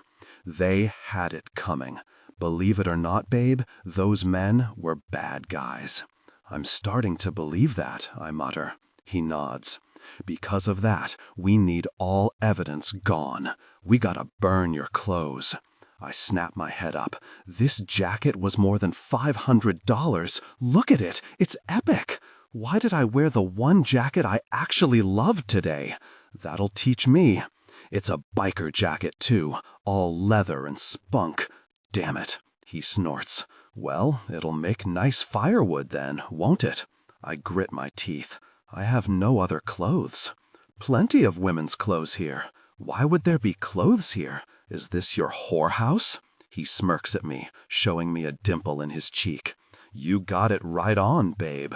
It is a bit of a party house. Lots of fucking. You're disgusting. You can play all you want, biker, but I know what you really are. I saw you in that prison. I saw what your brothers here didn't see. So act it up. I know the truth. His eyes flash, and I know I've hit the nail on the head. Who is the real Beau? It's certainly not this act he's putting on for me now. He hurts. He just won't admit it. Listen here, princess, he growls, a low rumble forming in his chest. Don't pretend you know anything about me. I told you before, I won't fucking repeat myself. The reason I didn't give you fuckers anything is because any word I fucking say can be used against me or my club. There we go with the my club again. You tell yourself whatever you want. He opens his mouth to spit something else at me, but someone comes into the room. Another biker, this one is. I blink. That can't be right. I blink again. He's in a wheelchair? Krypt sees me staring at the man and barks. Take a fucking picture. It lasts longer. I jerk and turn my gaze away from the man. Tyke, Krypt says. Watch her for a minute. I gotta talk to Ryder. Ryder? Tyke, Krypt. Clearly these guys don't use their real names. The man in the chair wheels himself in, his strong arms rippling as he moves. Krypt shoots me a glare before leaving the room. I turn and stare at Tyke. He's a really, really stunning man. He's equally as bulky as the other men, with rippling muscles running up his arms and no doubt continuing under his shirt. He's got messy, russet-colored hair and deep, deep brown eyes. They're almost black.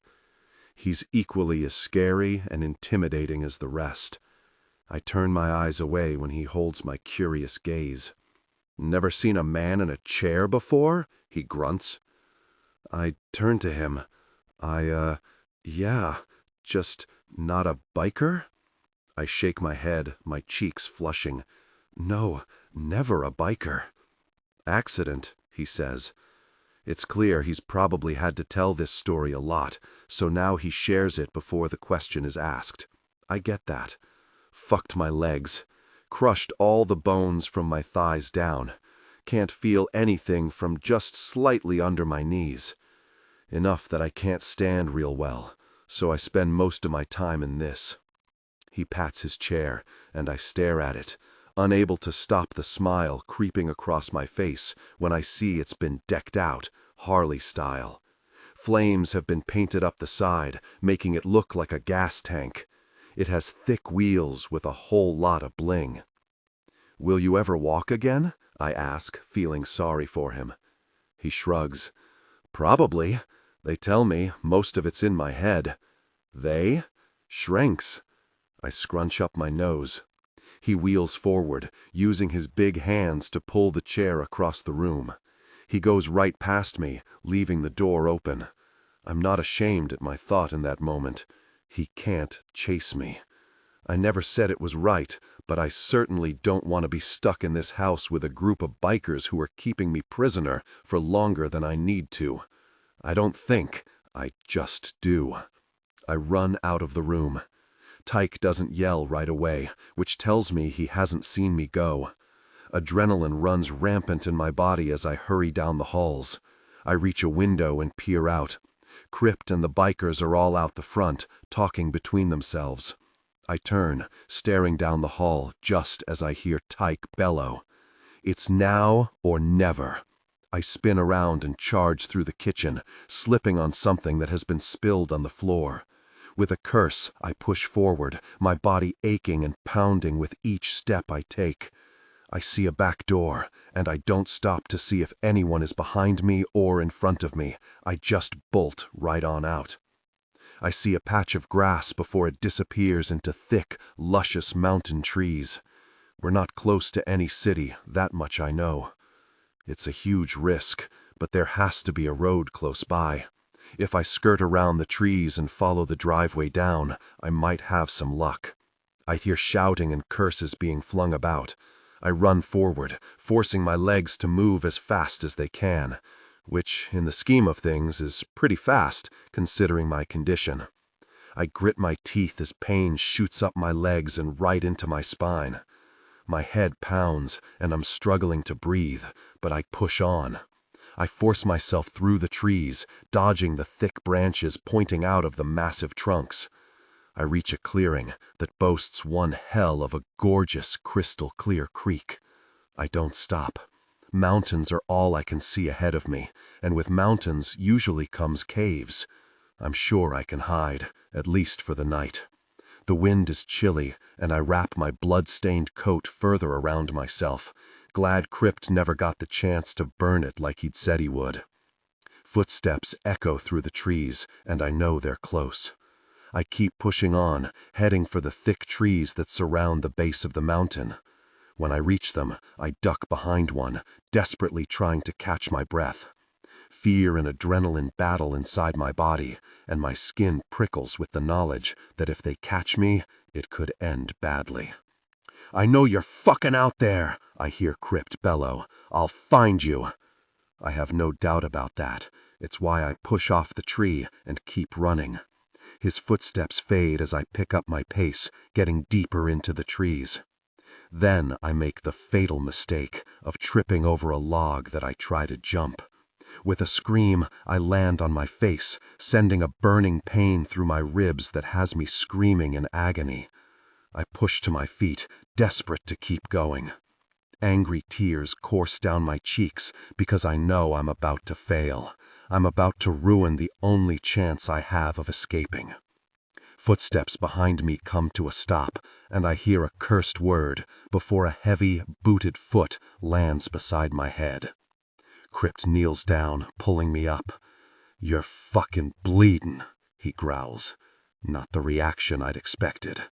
"You stupid fucking girl." That's more like it. He pulls me up, and I wail in agony at the pain soaring through my body.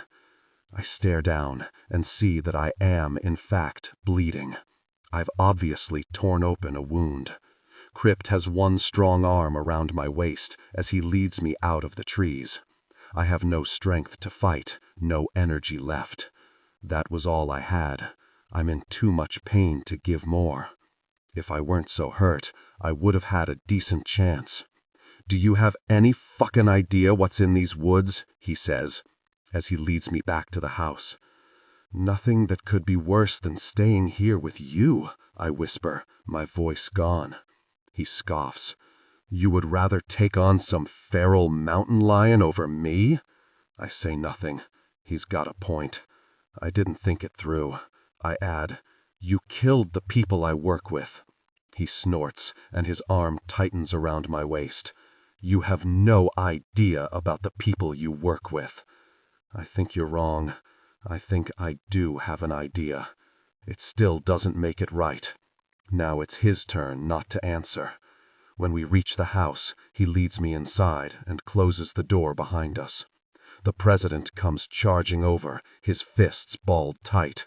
I swear to fucking Christ. It's fine, Prez, Krypt says. We got this. You're gonna get us all fucking killed with that brown-nosed little bitch.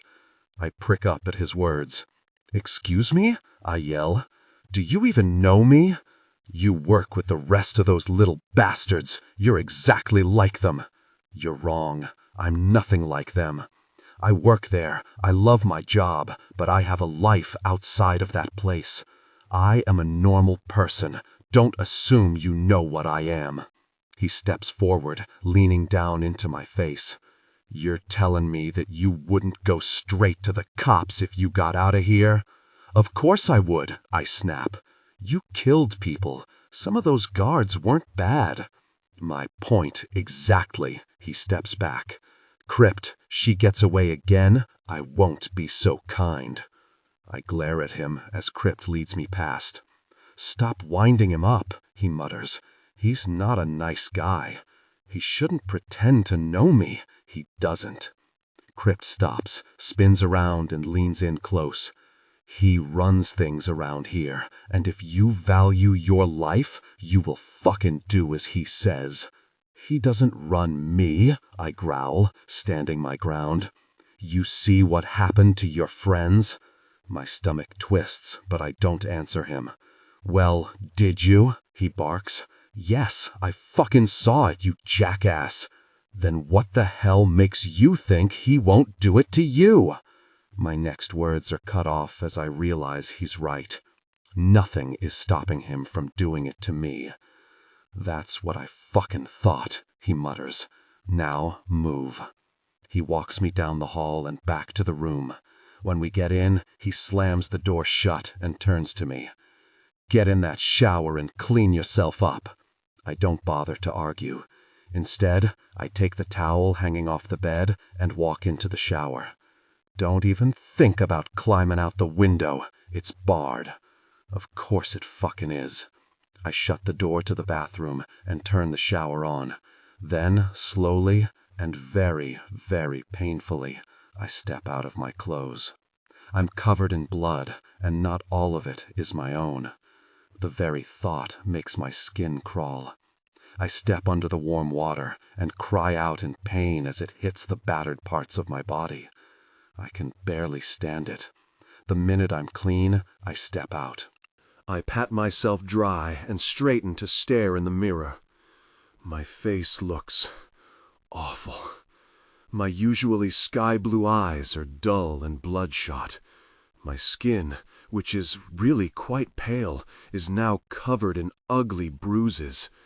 My long chocolate-brown hair is messy and matted. I sigh and step away, not wanting to look for a second longer. I dry myself off and stare around the room, realizing I've got no clothes. With a groan, I walk over to the door and peer out. Krypt is leaning against the bed frame, arms crossed over his chest. Gosh, he's good-looking.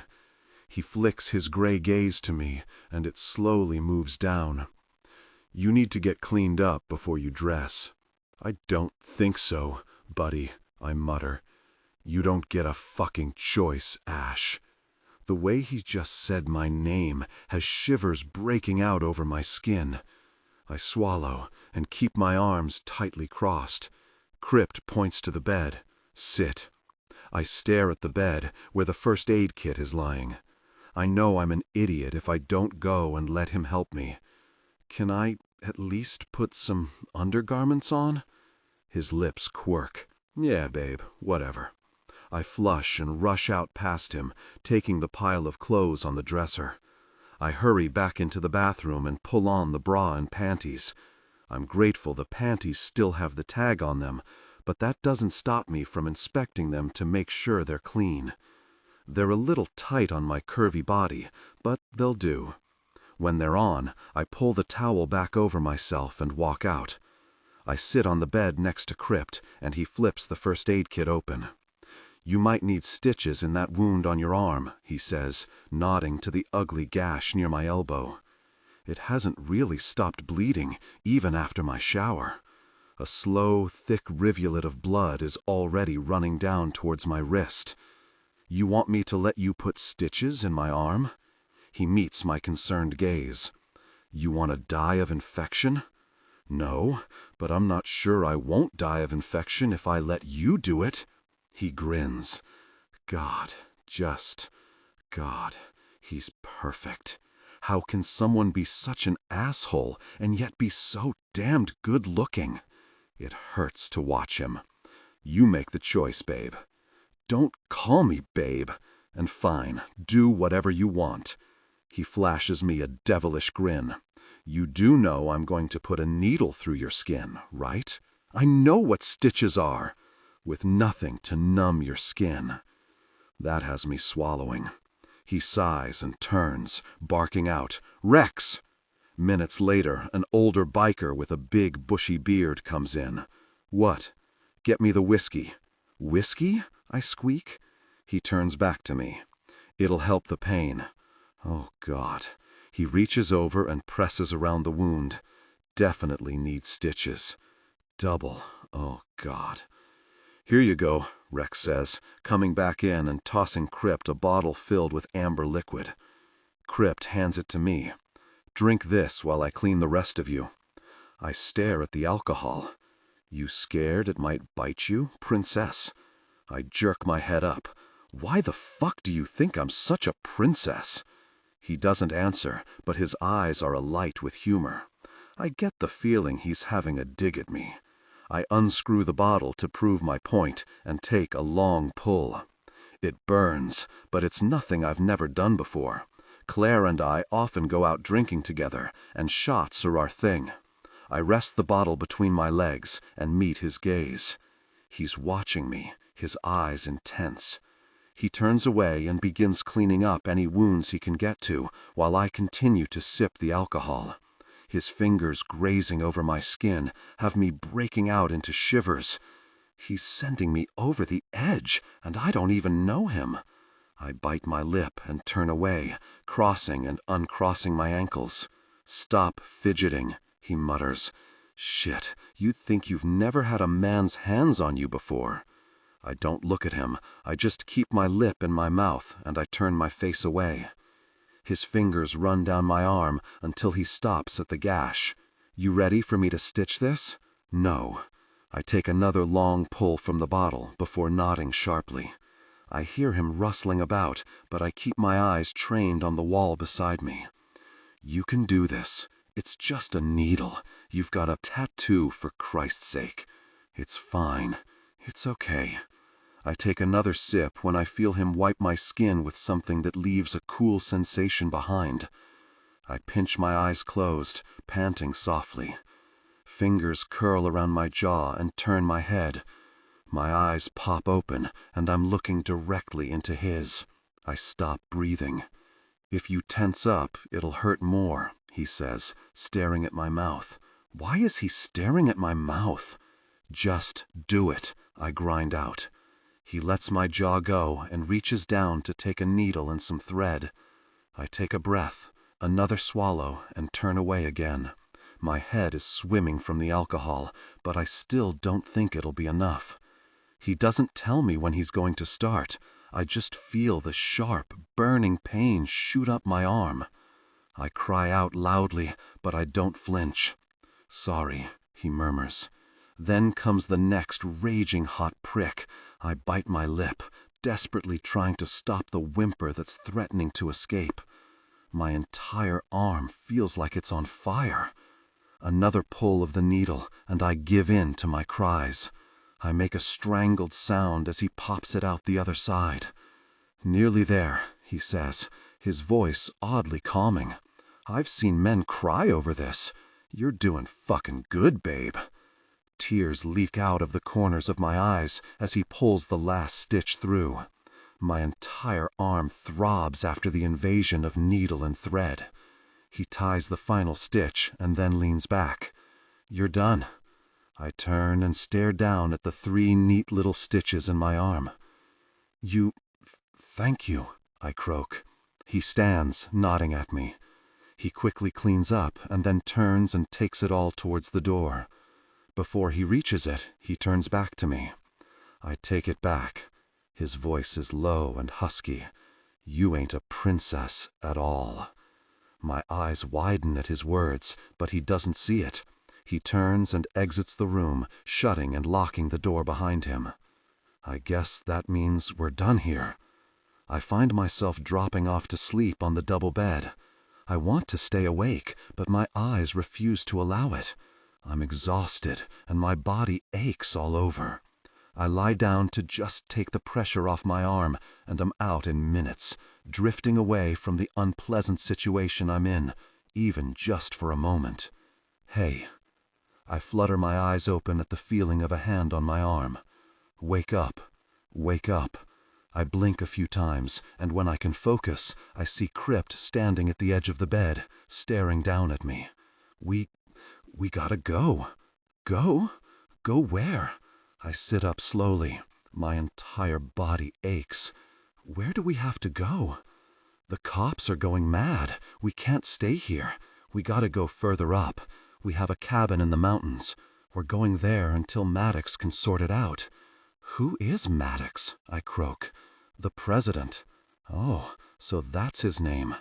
I process the information he's giving me, and as sleep leaves my body, panic takes its place. Hang on, he wants me to go and hide out in the woods, alone? With him? Because the cops are after him for murder and kidnapping? I shake my head and scoot back on the bed. I'm not going anywhere with you. It's bad enough being here, but you're not taking me somewhere that you can end me as quickly as you met me. He raises his brows. Firstly, if I wanted to end you, I could do it right fucking now. And secondly, you don't get a fucking choice. You're a murderer, I whisper. You killed people that I've known for a long time. Those guys in the back of that truck were innocent. Some of them were my friends. Your friends? He snorts. You have no idea what they were. I narrow my eyes. And you do? Abso-fucking-lutely. I shift back further, but he reaches out and takes my arm, tugging me off the bed as if I weigh no more than a feather. I land on my feet and stumble forward. I've already packed some clothes and shit for you. Now let's move. You can't just take me, I cry, struggling. I can, and I fucking will. He pulls me out the door and leads me down the hall. We run into a group of bikers just outside the front door. I notice Maddox right away because he's so incredibly dominant. He turns and glares at me. I recoil behind Krypt. That dude scares the shit out of me. We got a big fucking problem, Krypt. What? Seems there's more that are working behind the fucking scenes. Howard has another 2 boys we don't know about? Howard? Who's Howard? Fucking who? Krypt grates out. One called Tristan, another called Luke. I already knew that, Krypt grunts. My eyes widen. What? Maddox glares at me. Anyone ask you to fucking speak? You've killed my friends. You've kidnapped me. And now you're talking about people I care about? I'm not giving you a choice. I'm fucking speaking. His eyes widen and he smirks. Yeah, you bastard. I have sass. You know those boys then? Of course I know them. I worked with them. He narrows his eyes now, staring at me. You know Howard? Who the fuck is Howard? She ain't in on it, boss, Krypt says. I can tell you that right now. In what? I demand, trying to jerk my arm free from Krypt's grasp. Maddox ignores me and keeps talking. We need to take them 2 fuckers out. They'll spill too much information. What? I cry, thinking of Tristan. I saw some dodgy things going on, but that doesn't mean I want him killed. Maddox storms forward, taking my arm in his. Listen here, girl, and listen fucking good. Your boys are fucking bigger criminals than half the fucking bastards there. Maybe so, but it's not your right to hurt him. Regardless, he's my friend. He is working for a criminal, a fucking deadly one. If he's your friend, it's all a damned act. "You're a liar," I cry, losing my patience. I spin around and I twist my wrist so hard, Krypt is forced to let it go. He steps towards me, but I divert him quickly with a swift punch to his stomach. He oomphs and takes 2 steps back. Maddox grabs my arm, and I spin around, lifting my knee and driving it right into his balls. With a bellow, he lets me go. I take a step back, glaring at all of them. I don't care who you are or what fucking club you come from. Some of those men are my friends, and you have taken me from my life. I deserve to understand. Maddox is panting and shooting daggers in my direction. Krypt almost looks impressed. "Don't even start on me about your balls.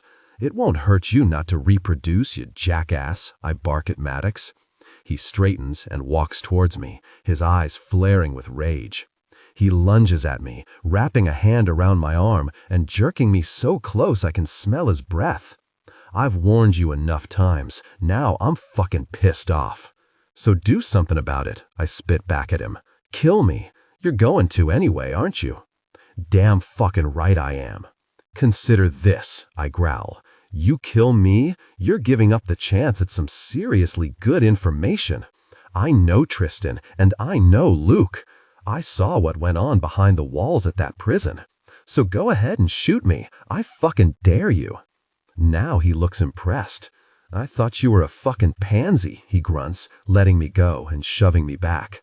"You give me information, I let you live. You kick me in the balls again, I'll put a bullet right in your cunt for revenge purposes." I snort. "Fine, it's a deal." "Fuck me," Krypt mutters from behind me. "Seems you might have found a decent one for once." Maddox smirks in the general direction that Krypt is standing. "I know there's something going down here, something even bigger than me. I need to know what that is. I need to understand because I'm curious, but I also need to keep myself safe. Krypt, tell her everything she needs to know on the way. We'll be around in the next few days. She can give us information then," Maddox says. "Where are we going?" I asked Krypt. He points towards the mountains. "Up there." "Up?" I mutter. "Up? On a bike?" He chuckles. "No, babe, on the transport God gave us." My eyes widen. "You want me to climb a fucking mountain?" He grins at me. "It's a day's journey, if that, and yeah, I want you to climb a fucking mountain." I point to my ribs. "Mountain plus climbing equals a world of pain." "You'll be fine. It isn't steep." "It's a mountain," he snorts. "Quit your whining. If the cops check out here and you're found, well, I'll go to shit. That'll serve you right for kidnapping me and shooting up a car full of guards." He ignores me and reaches down to sling a bag over his shoulder. "Let's go." "I don't have hiking shoes." He snorts a laugh. "Fuck, you're a weird chick." He drops his pack from his shoulder and pulls out a pair of sneakers. He hands them to me, and I put them on without argument. They're a size too big, but I'd rather take them than go without. He tosses a thick jacket at me. It's thick and warm. I push my arms through the sleeves, and then we're off. I follow him as he walks out of the yard, all leather jacket and fine ass. Damn his fine ass. Damn it. He moves like a tiger, sleek and powerful. I hate that I'm going to be stuck with him in the mountains for a few days alone. It freaks me out. He's the kind of man that is hard to turn away from, let alone be stuck in a cabin alone with. Fuck. We head out to a path that leads into the thick trees. It's clear to me these guys have thought this out. They've picked a location for their cabin, clubhouse, that is without a doubt in a tricky area. It's not in a public place, it's out, and it's hidden. For police to get down here without being noticed, they'd have to come on foot. You'd be able to hear anything with that gravelly dirt road. "Keep up," Krypt barks, jerking me from my thoughts. Evening will fall in about 3 hours, and that's a little concerning for me. I pick up my pace, staying close behind him. "What are we supposed to do when it gets dark?" I ask him. "We find somewhere and we sleep." "Out here?" I say, eyes wide. "Yeah, out here. You said there are cats, big ones, that eat people?" He nods, trekking forward. "There are. And you want to sleep here?" "Don't have a fucking choice. Besides, I got a gun." That makes me feel so much better, I say, staring around, my eyes scanning the trees. Well, shit, now I'm freaked out. My legs and ribs are aching by the time we're an hour in, and I desperately want to stop. I'm sore all over, and my arm is throbbing. Not to mention I have somewhat of a pounding head from the alcohol I consumed. Do you have aspirin? I ask. Krypt stops, turning around to stare at me. He's got a fine layer of sweat coating his skin, and God, does he look good. You hurtin'? Yeah. He drops the pack and rummages through it, pulling out a couple of pills. He hands them to me with a bottle of water. I take them gratefully and swallow them down. Sit. We'll eat, and then we'll keep walking until we find somewhere to pull up. I find a large rock and perch on it, watching as he pulls out a couple of granola bars. He hands one to me, and I graciously accept it. I'm starving. We eat in silence, and nothing but the sounds of the wilderness can be heard for miles. This cabin, is it like your escape house? I ask him once I'm finished chewing. He nods, kneeling down and using the water bottle to wash his hands. The only way in and out is to walk, so it ain't easy for any cops to find. None have found it yet. Besides, I'd hear them well before they reached us. It's in a good position. You want to tell me why we're going there yet? You know why we're going there. The cops are all over my escape and your disappearance. They'll raid that clubhouse as soon as they locate it. We can't be there. That's not what I meant, I point out. He stands, shoving the water back in the bag. I know what you meant, babe, but I ain't ready to fucking tell you about it. We got tracks to make, so let's move. With a sigh, I stand, and we begin walking again. This is going to be fun. We stop 3 hours later, just as the sun is dropping over the mountaintops, and a cool breeze is trickling through the trees. Krypt finds a large overhanging rock that provides some great shelter. We both drop down underneath it, exhausted and panting. After a bottle of water each, we're able to catch our breath. I'll make a fire, he says, but it has to be small. Don't want no smoke giving us away. I point further underneath the rock. If you do it right back there, no one will see. He stares at me, and my cheeks flush under his scrutiny. You are smart, ain't you, wild card? Don't call me wild card, I mutter. Why not? He murmurs, opening the pack. It suits you. I watch him unload a folded blanket, a couple of tins of food, and a flashlight. He lays the blanket out on a softer patch of ground and points to it. Sit on that. It'll keep you warm. I don't hesitate. I slide over until I'm on the thick, fleecy material. He joins me, sitting beside me so our legs are touching. I bite my lip, trying to avoid showing how much him being so close affects me. I don't understand this insta-attraction. I can only put it down to his looks and the fact that I haven't been laid for a long while. You hungry? He asks. Sure. Like someone skilled with nature, he creates a small fire and prepares some food in a small dish he had in his pack. I tuck my knees up to my chest and watch him work. The expression on his face is one full of concentration. So, are you gonna tell me what is going down? He sighs, but keeps his eyes on the food. We've got rivals, big ones, and they're causing a problem for our club.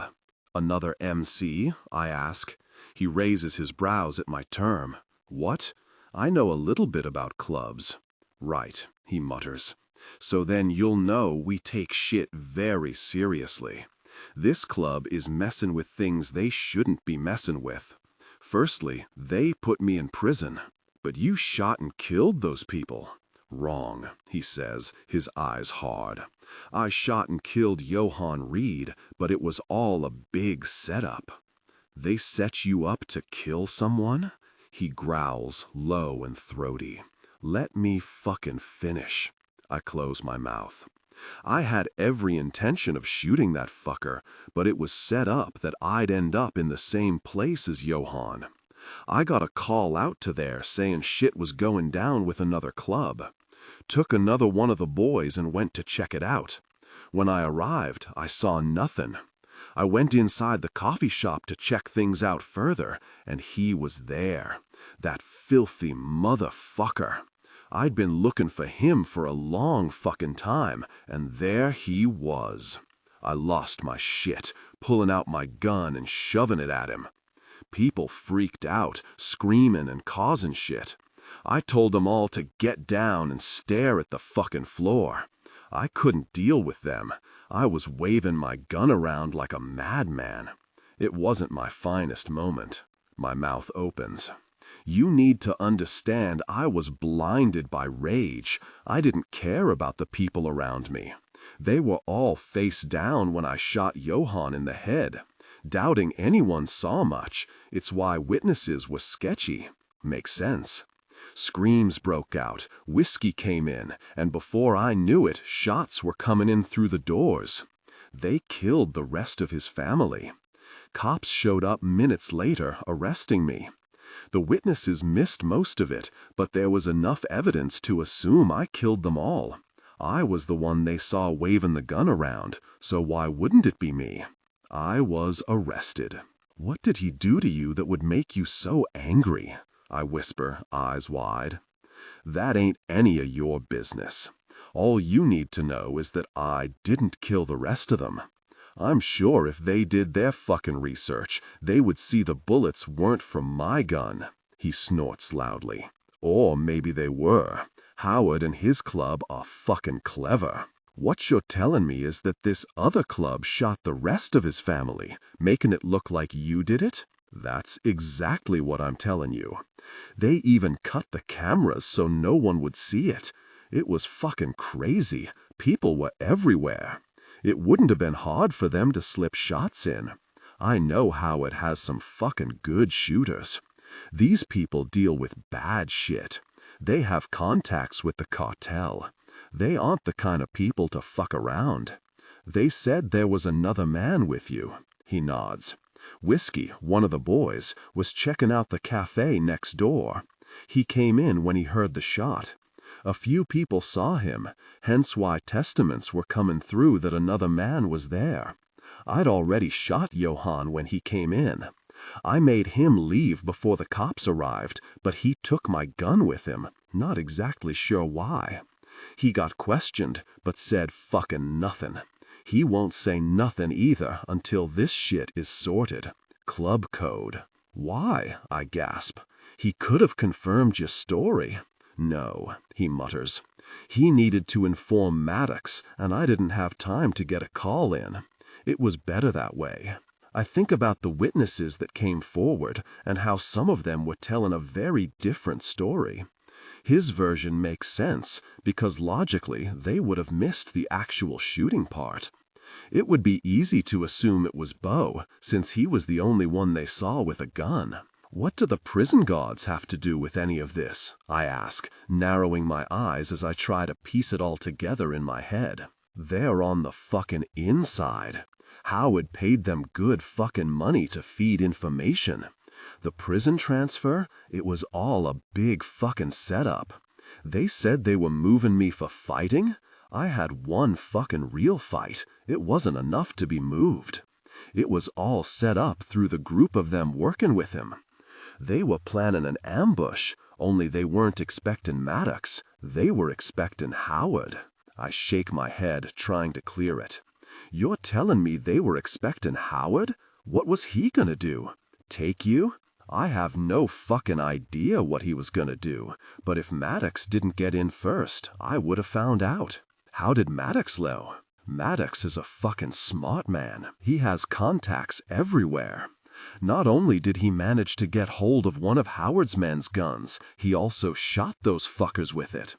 When they search the clubhouse, they won't find me, and they won't find you, because it's gonna look like Howard is the one at hand. Oh God, my head spins with all this information. Why did Howard put you in prison and then try to ambush them to get you out? He chuckles, but it's a deep, terrifying sound. Don't you fucking see? He was trying to set the club up. I have no fucking doubt that man had the same idea we had and was gonna plant evidence to show it was the jokers who took out those prison guards, only we got in first. He probably would have then taken me and killed me, just for shit's sake. And in doing that, he could have likely brought down hell upon your club. He nods. We would have had cops all over us. Fuck, more of us would have gone to prison. It would have caused an all-out war that would have ended fucking badly. He wants to put our club on the cops' radar because they're trying to run some seriously bad shit through the town. If the cops aren't on their tail, they can do it easier. Isn't it gonna cause a war now? Absolutely, he mutters. But if we go down, that little cunt is coming down with us. Oh boy. And when they find you, won't you just go right back? Not if we have the evidence to show that it wasn't me who pulled that trigger. If we set it up right, Howard will go down hard, and so will his club. You still killed someone. He looks away, not answering. I can tell by the stiffness in his shoulders that this conversation is over. We sit in an eerie silence for a long, long time before he finally turns back and pulls the food off the small fire. He places it down and goes to open it, but ends up slipping and burning his fingers.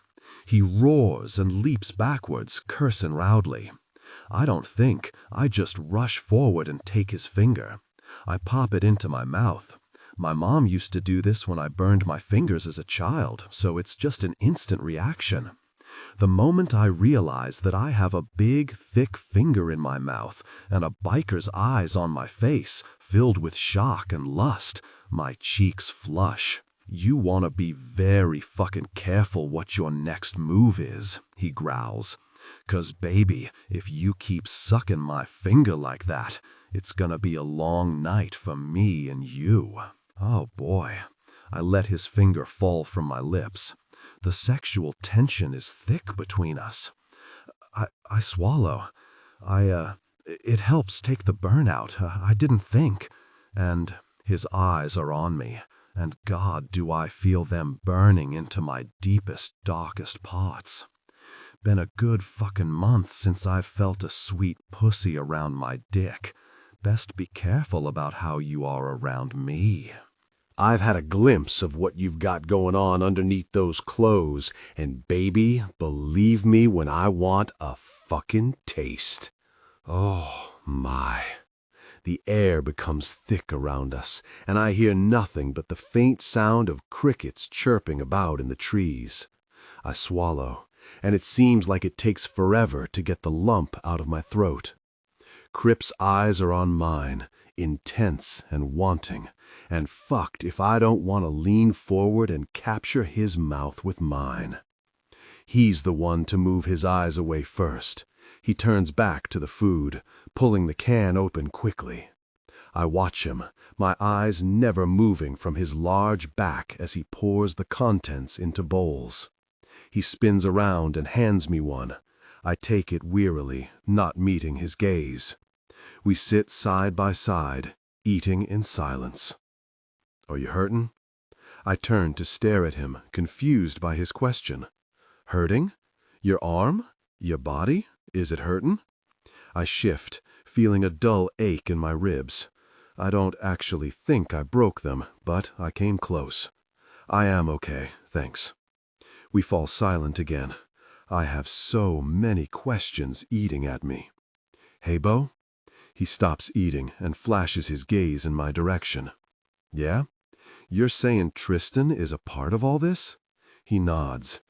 Tristan is most certainly part of all this. I stop, gathering my thoughts. He was my friend. If you'd asked me weeks ago, I would have said I trusted him 100%.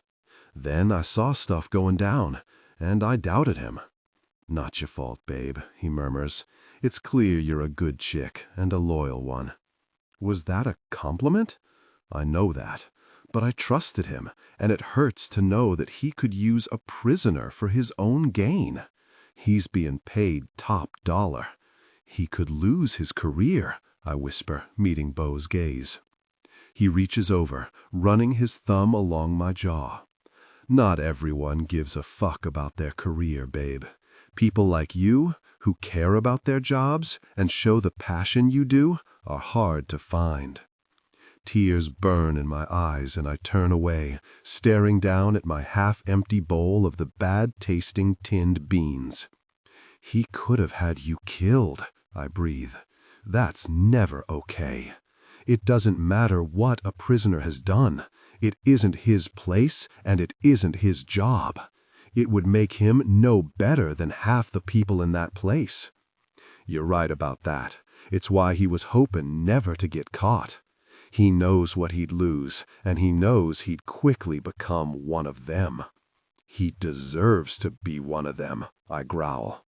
"Hey," he says, reaching over and cupping my jaw in his hand. "Look at me, Ash." My name on his lips has my entire body breaking out in shivers. "You, girl, are a good fucking person. I saw it in the time I was there. I saw how those prisoners respected you. Don't you ever let that fucker bring you down. When you get out of here, and babe, you will get out of here, then you will go back and have your head held fucking high, because you're 10 times the person any of those assholes are." His words warm me in more ways than one. I like the fact that he thinks I'll get my job back, and I love that he's willing to make sure I'll get out of here. "What do you think will happen to me when I go back?" He brings my face closer, sending trembles up my spine. Warm puffs of his breath heat my lips as he speaks. "I'll make sure nothing bad happens to you when you go back. You have my fucking word on that." "Why?" I breathe. "Because you're the only fucking real person I've met in the last 10 years of my life. Because you gave me respect and put me in my place when I needed it. And because you kicked my president in the balls." I laugh softly. It wasn't my finest moment. He grins, showing me a perfect masculine jaw that transforms when his mouth moves. "It was a fucking great moment, babe. You showed him you weren't some pansy fucking bitch that he could push around. It showed him you were serious." "He could have killed me," I point out. "I don't fucking doubt that, but he won't now, so you're good." I'm not sure if that comforts me, but I'll let it slide for now. Krypt lets my jaw go and turns back. He pulls out a blanket and lays it out. "It's going to get cold tonight. You got any issues laying beside me?" "That depends." I smile, unable to stop myself. He raises a brow. "On what?" "Well, are you going to try and have your way with me?" He smirks. "That depends." I laugh. "On what?" "If you want me to have my way with you." I flush and bite my lip, looking away. "You want to be fucked, wild card? You keen to have my cock inside you?" God, why is he so dirty? I'm supposed to hate him. He stole me, killed some guards, and has spilled some pretty bad information in the last few hours, and yet I don't hate him. It probably comes from the time we spent in the prison together. We developed some sort of bond, but all the same, it's a bad situation. I'm quiet for so long. He finally says, "You scared of me?" I turn to him. "I kicked your president in the balls. What do you think?"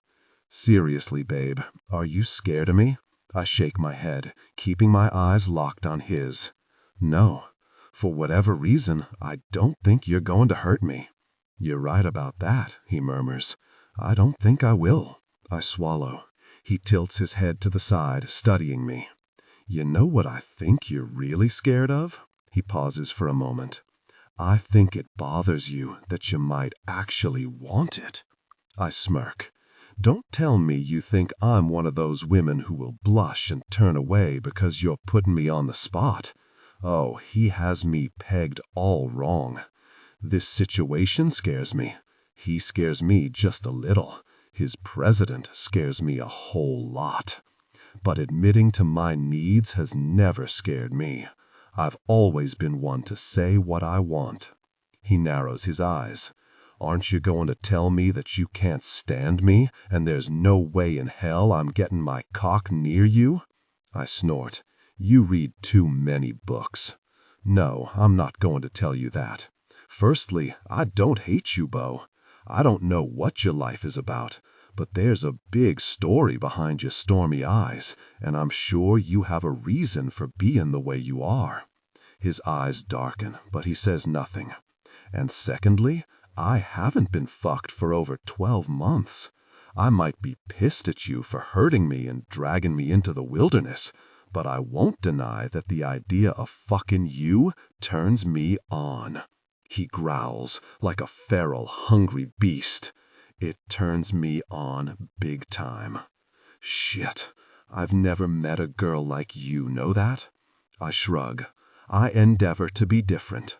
I've always been the girl that stands her ground. I was never going to be anyone's whore, but I was never going to be the girl that played coy either. If I want to fuck, biker, I lean in close. I'll fuck.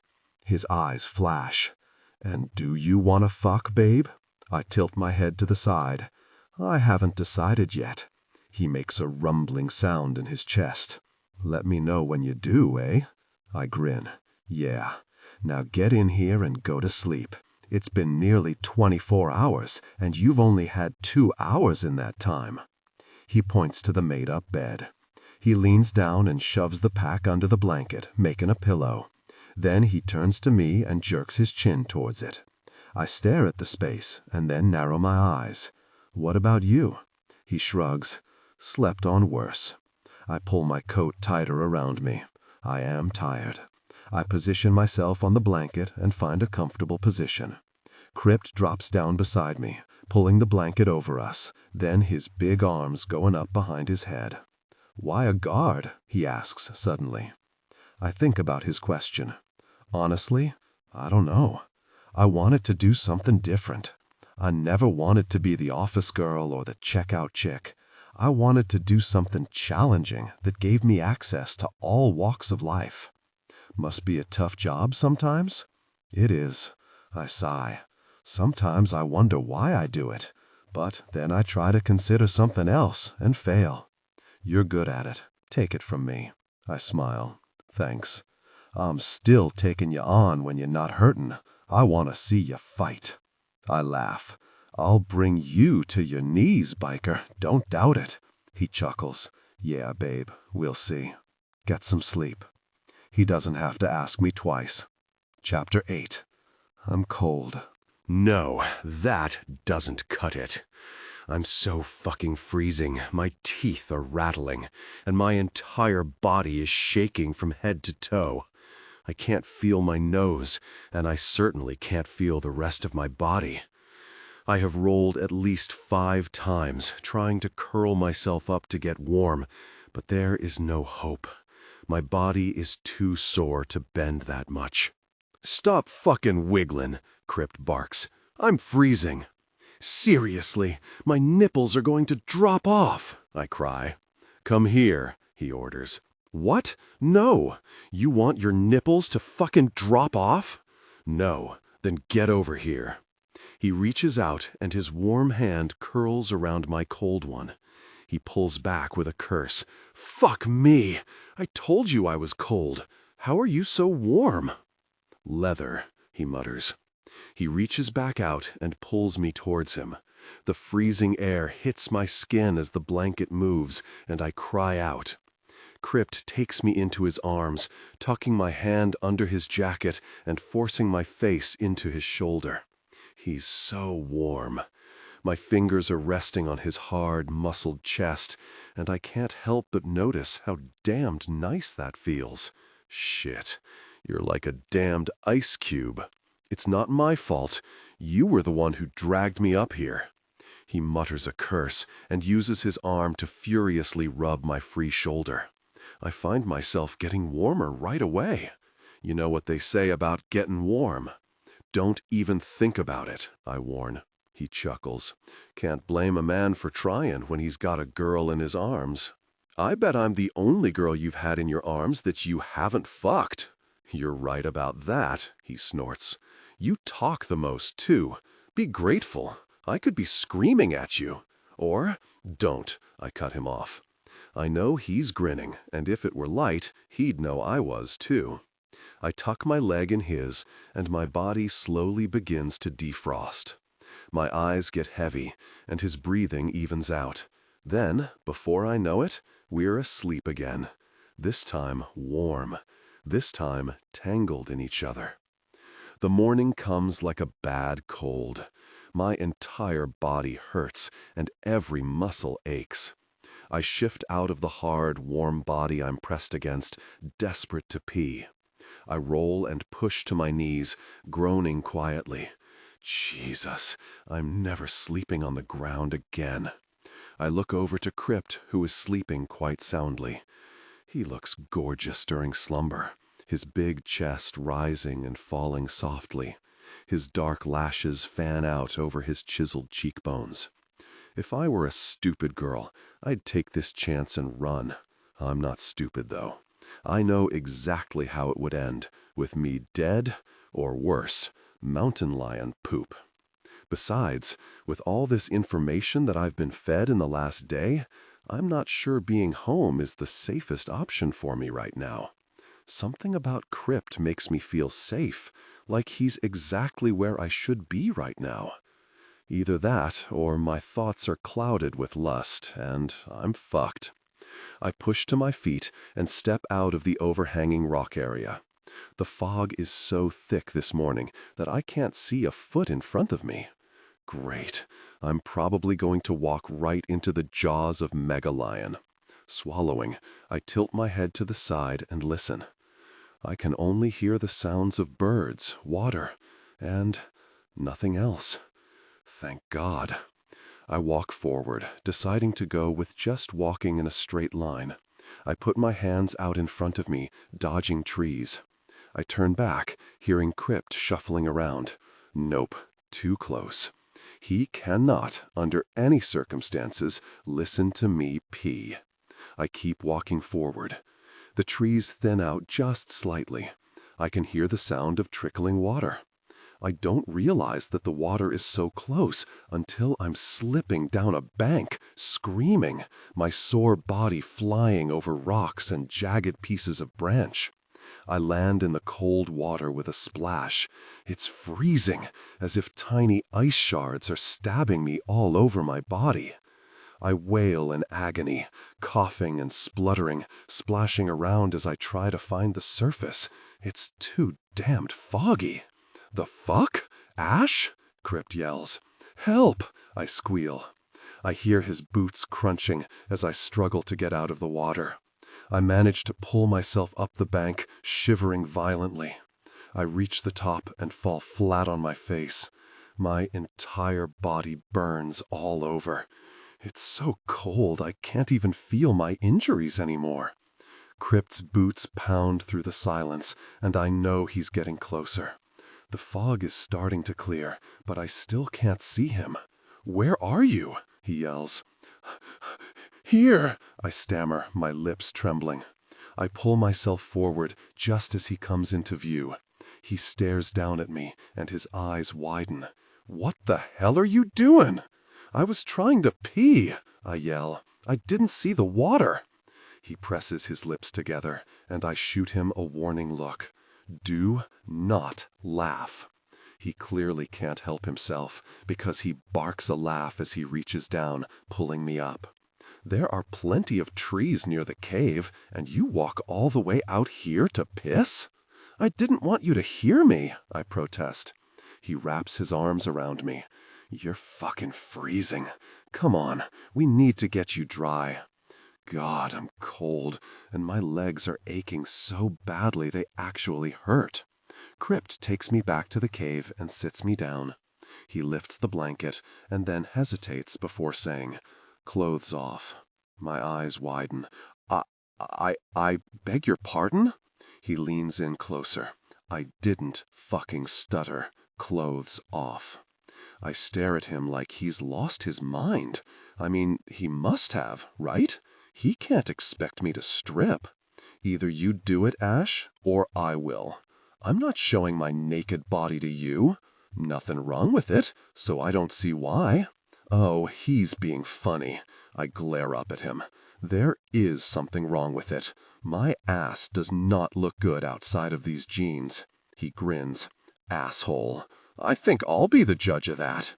Trust me, buddy, I snort, shifting. You don't want to see what I'm packing. I am not one of your skinny little Barbie dolls. What makes you think I want skinny little Barbie dolls? I glare at him. Don't you? He kneels down in front of me, smirking. You'll never know. Now get your clothes off. Turn around. He rolls his eyes, but he turns around. I quickly strip out of my clothes and reach for the blanket. He lets it go easily enough. I pull it around me and sigh at its warmth. He turns and stares at me for a moment before lifting my clothes. He lays them out over the other blanket near the fire. Only you would wet your clothes when we need to get moving. Well, I didn't know there was a damned river there. He raises his brows. You deaf, sweetheart? Fuck you. He grins and comes over, sitting down beside me. You're freezing. No shit. He reaches over, taking my shoulders and pulling me closer to him. Oh, what are you doing?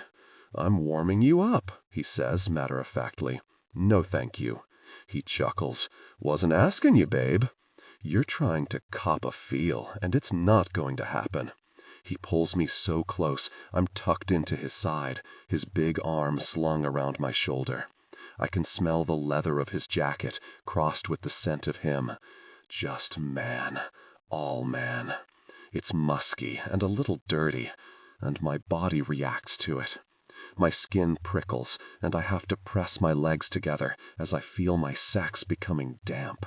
Fuck, he growls. I can fucking smell you. What? I gasp, horrified. You smell like fucking sex. It's like your body just flipped a damned switch and let me know what you're too scared to tell me. Don't flatter yourself, I breathe. He makes a grumbling sound and scoots back, shifting so I'm between his legs. He wraps his big arms around me, bringing my back to his chest. I stiffen. Oh boy, this is some situation we're in right now. I close my eyes, clenching them tightly. I'm trying very hard to think about anything else right now. Stop it, he growls. Stop what? I whisper. I'm not doing anything. You're making me fucking hard with that smell. Jesus, do I smell? Really? I think it's bath time for me. He parts the blanket just slightly, slipping his hand beneath. Whoa, hand out, I yell, only it comes out like a shaky, half-assed plea.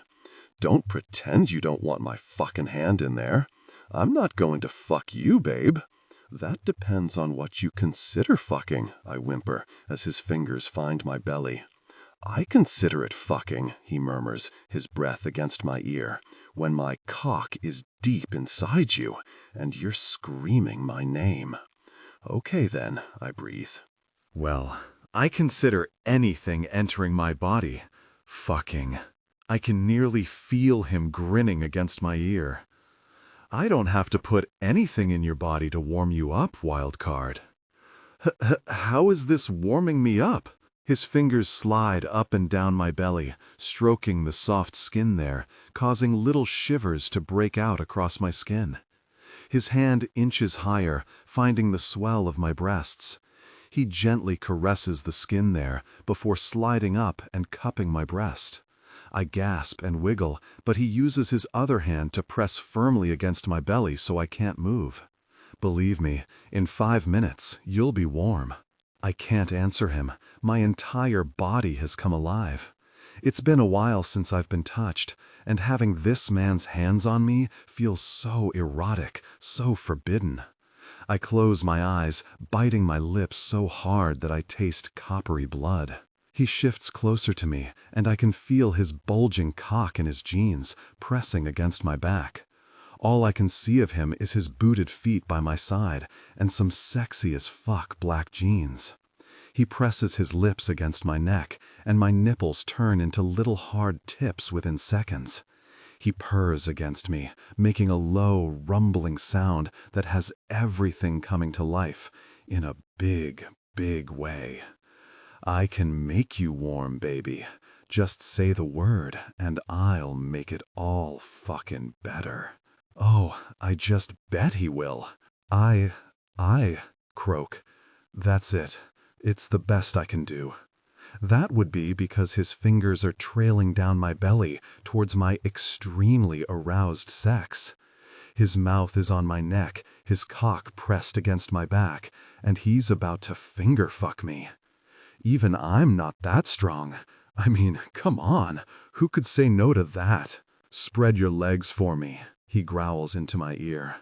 My legs seem to do as they're told before my brain kicks in, and my knees drop open. Yeah, babe, that's the way. His fingers dip into my sensitive folds, and I whimper, arching my back. God, I'm so wet I can feel it coating him, making a slick passage for him to do as he pleases. He makes a deep, rumbling sound in his chest as his fingers find my clit and begin massaging it. Oh, God, I whimper, yes. So eager, he hisses. I'm going to fuck you with my fingers, babe. Are you good with that? Good? I couldn't be better. Yes, I breathe. He releases my clit, which causes a groan to slide from my lips. He slips his fingers lower until he finds my entrance, and then, gently, he pushes one thick finger inside. I arch again, and he uses his hand against my belly to keep me from going too far once more. Holy sweet Mother of God, he feels amazing. He tilts his fingers up as his lips graze over my neck again. You're so fucking tight, taking everything inside me not to fuck you hard and fast right now. Oh, yes. I grind my teeth together as pleasure takes over. Oh, yes. He thrusts once more, and I come, blissfully slow. My entire body shoots pleasure out in strands that start from my pussy and work their way right up until my nerve endings stand on alert and my skin prickles. Krypt rewards me with a low, guttural moan that makes this so much better. When I stop trembling, he slides his fingers from my depths and lifts them to my mouth. Open? What? I stammer. Suck yourself off me. Now is your time to suck my finger, baby. I hesitate. I've never had anyone in my life be so bold. He presses his finger against my lips, and I close my eyes, parting my mouth. He slips his finger inside and groans as I close my lips around it. I suck, surprised that it's in no way near what I thought it would be. He thrusts his cock up against my back, and I whimper. You're gonna give me blue balls by the time we're done here, he growls. I smile and pop his finger out of my mouth. Oh, didn't I tell you? That's the plan. He chuckles and moves back. I turn and watch him adjusting his jeans before he leans down and takes my clothes. They're dry enough. We gotta make tracks. So that's it? You're going to love me and leave me? He grins at me, big and beautiful. Either that, or I can pull my cock out and you can suck this ache right out of it. I flush and shove to my feet, taking the blanket with me. He laughs as I gather my clothes. Didn't think so. We finish packing and dressing, then we're on our way again. The track becomes narrow and ragged, barely recognizable. We climb over rocks and duck under trees. Seriously, it would be hard for anyone to find this place. We don't talk a whole lot. Both of us are no doubt desperate for a shower and some shelter. The quicker we get there, the better. We only stop once when Krypt gives me some painkillers and food, and then we're back to it. When early afternoon falls, I'm exhausted. I'm thinking we have to be close. God, I pray we're close. We're going extra slow because of my sore body, so I know this has taken far longer than it usually would. Here we are, Krypt says, snapping me out of my daze. Well, I guess my prayers were answered, because ahead of us is a large, super large cabin sitting in amongst the trees. It's similar to the one below, only this one has 2 sheds either side of it and a barbed wire fence. Yes, a barbed wire fence. Why is there fence around it? I ask. This used to be a clubhouse, back when Maddox's dad ran the club. Once it had a track running up into it from the left for bikes. Why did they change it? For a few reasons, he says, pulling a key from his pack and unlocking the fence. The first was it's so far out of town, and they were finding it hard to keep in the loop. Of course, it had the bonus of being a secretive place. And the second? T-Rex died. T-Rex? I ask. Maddox's old man. He died, and Maddox wanted the club closer, but I think he just hated this place. He had a rough upbringing. Oh, so now we keep it in case anyone needs to hide out, and sometimes the boys come up just for a break. It gets used more than you'd think. How do they get up here? Same way we did, babe. He smirks, swinging the gate open. They walk that far? Clearly it wouldn't be just an overnight thing. They'd come for a week or so. Interesting. I stare ahead as we enter the massive space. While it's set amongst trees, it's been cleared enough to allow for the 2 sheds and the cabin. I take in the cabin first. It's old, but it's clearly held its age quite well. It's huge. I'd guess it has at least 4 bedrooms inside. The sheds off to the left and right are rusting metal and are bolted with thick padlocks. Krypt walks up the front steps of the cabin, and I quickly follow him. The dusty porch is huge and wraps around the entire thing. It's got some old furniture, old beer bottles, and boots. I raise my brows, but don't ask. I just stay behind Krypt. The door is rickety and squeaks when he pushes it open. At first glance, the cabin is quite nice. It needs a good dusting, and the furniture definitely needs updating, but it's nice. It's got a large, open living and dining area, which have been designed to incorporate pool tables, a few large lounges, and a bar. There's a small kitchen in the corner. This all narrows off to a long hall I see doors branching off of. I'm assuming those are the rooms. How many rooms are in this place? I ask, peering around. 6. 6? I gasp. Krypt turns to me and nods. Yeah, 6. I'm shocked. I follow Krypt down the halls. The wooden floors creak as we move. I count all 6 bedrooms, a bathroom and toilet, a laundry, and a large storage closet. It is a massive place. Take your pick of the rooms, but take it from me. Go with the first or the last. Do I want to know why? He smirks at me. 'Cause when the boys come, they like to bring whores. Whores? I blink. Club whores, he says, nodding, as if I'm supposed to understand. Club whores? For Christ's sake, that's what I just fucking said. I cross my arms. Keep your shirt on. I was only asking. Club whores enjoy the men, and the men enjoy them. Most clubs have a group of them that hang around. They know what they are. They don't do relationships, though occasionally one of them wants to become an old lady. Does that ever happen? He swings a door open and points to the large space. Yeah, it does, but she's usually gotta have something different about her. Most whores aren't the kind us guys want for old ladies. Do you have an old lady? I ask, stepping into the room and staring.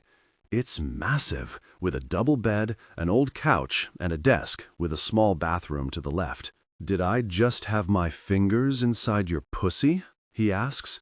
I blink and turn to him.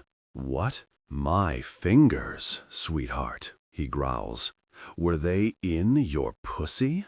Ah, yes. Then no, I don't have an old lady. I lean my hip against the doorframe. I thought it didn't matter. He raises his brows. To some, it doesn't. They'll fuck around. A lot of them have a piece of ass on the side, but most of them respect their old ladies. Right, I mutter. Don't believe me? I push off the door. I do. You're a bad fucking liar. I snort and stop at the bed, throwing myself down onto it. Oh God, it's so soft. Best bed in the house. I sit up, leaning on my elbows. Did you fuck in this bed? His brows shoot up. Who asks those kind of fucking questions? Me. I want to know how many times I need to wash these sheets. He shakes his head, running his hand through his hair. Yeah, babe, I fucked in that bed. About 10 times. So have all the other club members. It's a clubhouse. Ew, I say, leaping off it and quickly stripping all the sheets off the bed. Tell me there's washing powder or something in this place? He smirks as I rush past him and take all the sheets into the laundry room, shoving them into the machine and tipping a heap of powder in. I set the machine and then turn. There goes the idea of sleeping being the first thing I do. He nods his head towards the kitchen. Don't know about you, but I'm fucking hungry. My stomach growls. Is there even any food up here? He nods. It's stocked. How? He sighs. What do you mean how? How is it stocked? The boys stocked it. But how? He spins around. For fuck's sake, woman. I cross my arms and stare at him. Well, fine, he barks. There is a track heading up here that can be accessed only by bikes. It may or may not be still open. I gape? Are you fucking serious? I screech. He groans and crosses his arms. Here we go. You made me walk when we could have rode? Yeah, I did, because I can't fucking be on the roads. Dang, he makes a point. We could have ridden with your brothers. No, we couldn't. If they got pulled up, they'd be fucked. I huff and walk towards the kitchen. I hope there's some good food in this place. We get into the kitchen and I pull open the fridge. There's a good load of food in there, ranging from fresh fruit and vegetables to deli meats and bread. My stomach grumbles. I'm exhausted, and I know for a fact I don't have energy to make anything special. I pull out some bread, ham, and cheese and spin around, placing them on the counter. You eat this? I ask, laying the bread out. Krypt hands me a chopping board and knife. I'll eat whatever you give me. I prepare the sandwiches and grab a few sodas out of the fridge. We both drop down onto the couch and sigh. My legs are aching. I wish this place had a bath. Really, that would be awesome. I lift my sandwich and take a bite. Krypt has half of his gone in like 3 mouthfuls. I give him a disgusted look. What? He mutters. That's wrong. Seriously. I'm a man. I eat. I don't nibble. I'm not nibbling. I pout. Yeah, you fucking are. Eat like a man, babe. I roll my eyes and keep eating at my own pace. You're settling very well for a prisoner. It could be worse, I say. You could have killed me. I was never going to kill you, Ash. The sincerity in his voice has me turning and staring at him. He meets my gaze, and an intense silence fills the room. Oh boy, you weren't? I finally ask. I don't kill women unless it comes down to life or death for me or someone I cared about. You weren't one of them. I knew that. I wasn't going to let you take a bullet. I was just being an asshole when I said the club would kill you. He winks. I give him a weak smile. Well, thanks. You trust me, don't you? I blink at him. Pardon? You trust me. I can tell you do. You're not scared, and you've only tried to run once. I shrug.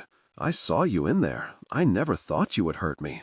I won't lie and say I wasn't terrified when your guys shot and killed the guards, but it didn't take me long to realize I was not in any immediate danger. You're in danger, though. You do know that, right? How so?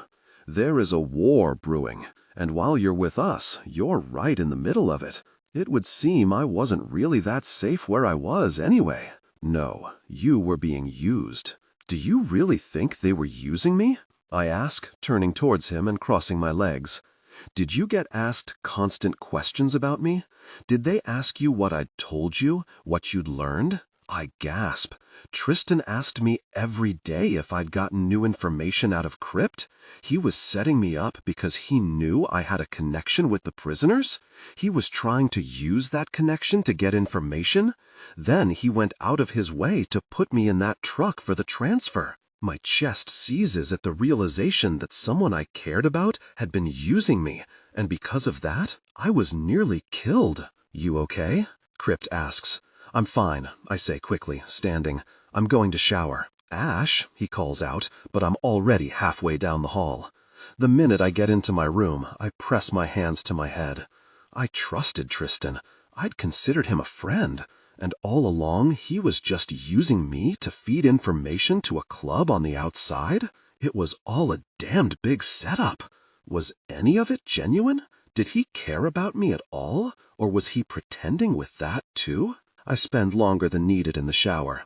I wash my hair, shave my legs, soap my skin, and then spend an hour brushing my brown locks out. I pull on some of the clothes left for me, a pair of short shorts and a turtleneck sweater. I don't even want to think about the fact that these could be some club whore's clothes. I head back out to Beau and find him on the phone at the kitchen counter. My eyes widen when I take him in, and I stop, unable to take another step. He's standing with his back to me, phone pressed to his ear. He's not wearing a shirt, and all I can see is one hell of a muscled back and a massive, no, scratch that, gigantic tattoo. I squint, trying not to take in the way his jeans hang low on his hips or the tiny dimples on his lower back. Instead, I focus on the tattoo. It's a gorgeous piece of artwork of a girl. She's only young in the picture, maybe 10. She's got long golden hair and a gorgeous dimpled smile. Underneath the tattoo, there is one word, lace. Like on his knuckles? Interesting. He must hear me, because he turns his body, taking me off guard. I straighten and quickly force my eyes up to his. He narrows his, studying me. His body distracts me far too quickly. Holy Mother of God! It's like he was built to be a statue. Rippled abs, a broad chest with a light scattering of hair that's just barely there, biceps to make your mouth water, and a V that you want to lick all the way down to his. Oh, God, I'm staring at his cock. I jerk my head up to meet his smirk. Shit, he caught me. I flush and turn my gaze away, staring at the painting on the wall. Yeah, got it, he mutters into the phone. Silence. I said I fucking got it, Maddox. I'll sort it out as soon as I can. He grunts. Yeah, bye. He hangs up the phone and takes a step towards me. I quickly focus back on him and gasp when I realize just how close he is. He reaches out, taking a lock of my damp hair. He twirls it about, staring down at me like he wants to eat me alive. Did you enjoy the view? I snort. What view? He chuckles and tugs me closer. I saw you staring at my cock. How long has it been since you've been fucked, sweetheart? I shove him back. You already know that answer, I huff. Go and jerk yourself. It's clear you're struggling. He grins and winks at me, before stepping back and throwing his phone and wallet onto the counter. I'm showering. Stay here. Don't try and run, or you'll get eaten alive by some wild creature. You're an asshole, I say, leaning my hip against the counter. Never said I wasn't, babe, he scoffs, turning and walking down the hall. I watch him go, and the minute I hear the shower start, I breathe a sigh of relief and turn, taking hold of his phone. Honestly, he just left it here. Maybe it's a test? I don't really care. I'm taking the bait. I unlock it, and my heart flutters when I see it has no passcode. Silly, silly man. I dial Claire's number. Hello? She answers after 3 rings. Claire, it's me. Ash! She cries. Oh my God, Ash! It's me. I'm okay. We didn't know, she says, her voice shaky. We've been looking for you. They found dead bodies and... Her voice croaks before breaking off. It's okay, I soothe. I'm okay. Where are you? What happened? I can't really say right now, but I just want you to know I'm safe. I needed you to hear that. I've been so worried, she sobs. I thought you were dead. I'm okay, I say again. I feel like it's all I can say. Should I call the police? No, I say quickly. No, it's fine. Things are going down, and right now I don't know what's safest. Just sit back, I'm okay, and if I need to, I will contact you again. Put that fucking phone down! Beau's voice is like a whip, lashing across my nervous system and causing my hands to shake. I have to go. I love you, I whisper, hanging up the phone. I turn slowly to see him standing at the entryway, towel wrapped around his waist, his body still damp, hair dripping down his forehead. He obviously heard me, because it's clear he's just jumped out of the shower and hasn't dried himself. I slowly put the phone down, placing it on the counter. Beau storms towards me. What the fuck is wrong with you? I needed my friend to know I was okay. I didn't call the police. You fucking idiot, he roars. You didn't need to call the police. All she needs to do is go to the cops and they'll fucking tap her phone, find where the call came from. You don't fucking think, he barks. Do you think I stole you just for any good reason? That I just thought, hey, this'll be a fucking hoot. Fuck me, Ash. Shit is going down. Big shit that could put your life in danger.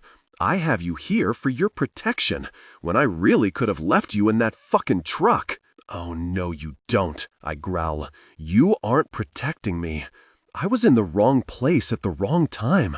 It's the only reason I'm here. Fucking shit, he snarls, crossing his big arms across his chest. I pulled you in here because I wasn't going to let them put a bullet in you. I could have left you there. Don't you fucking forget that. My family need to know I'm okay. Do you understand me? She won't call the cops. I made sure of it, I yell, throwing my hands up. Fucking women, he hisses, storming forward and taking the phone. He picks it up and dials. Maddox, it's me. We got a problem. His jaw ticks. Ash made a fucking call. I hear Maddox blow up on the other end. Yeah, it was my fucking fault. I left the phone. It won't happen again. She didn't call the cops. He sighs and closes his eyes. I fucking know. The phone will get smashed. A deep breath. I fucking know, he bellows. She said her friend won't ring the cops. I shift, feeling a little guilty. Well, I have no choice but to believe her. He growls once more and then ends the call. Get in your room now. Not sure that's a good idea, I say, taking a step back. He lunges for me, catching hold of my wrist and hurling me so hard against his body he loses his towel. I squeal, but he keeps his arm pinned around me, pressing my thighs against his very naked body. His cock is resting on my belly.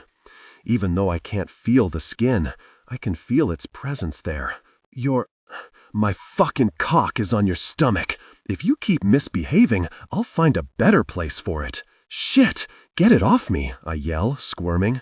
It twitches against my belly. Oh my God, stop it! He snorts, spinning me around.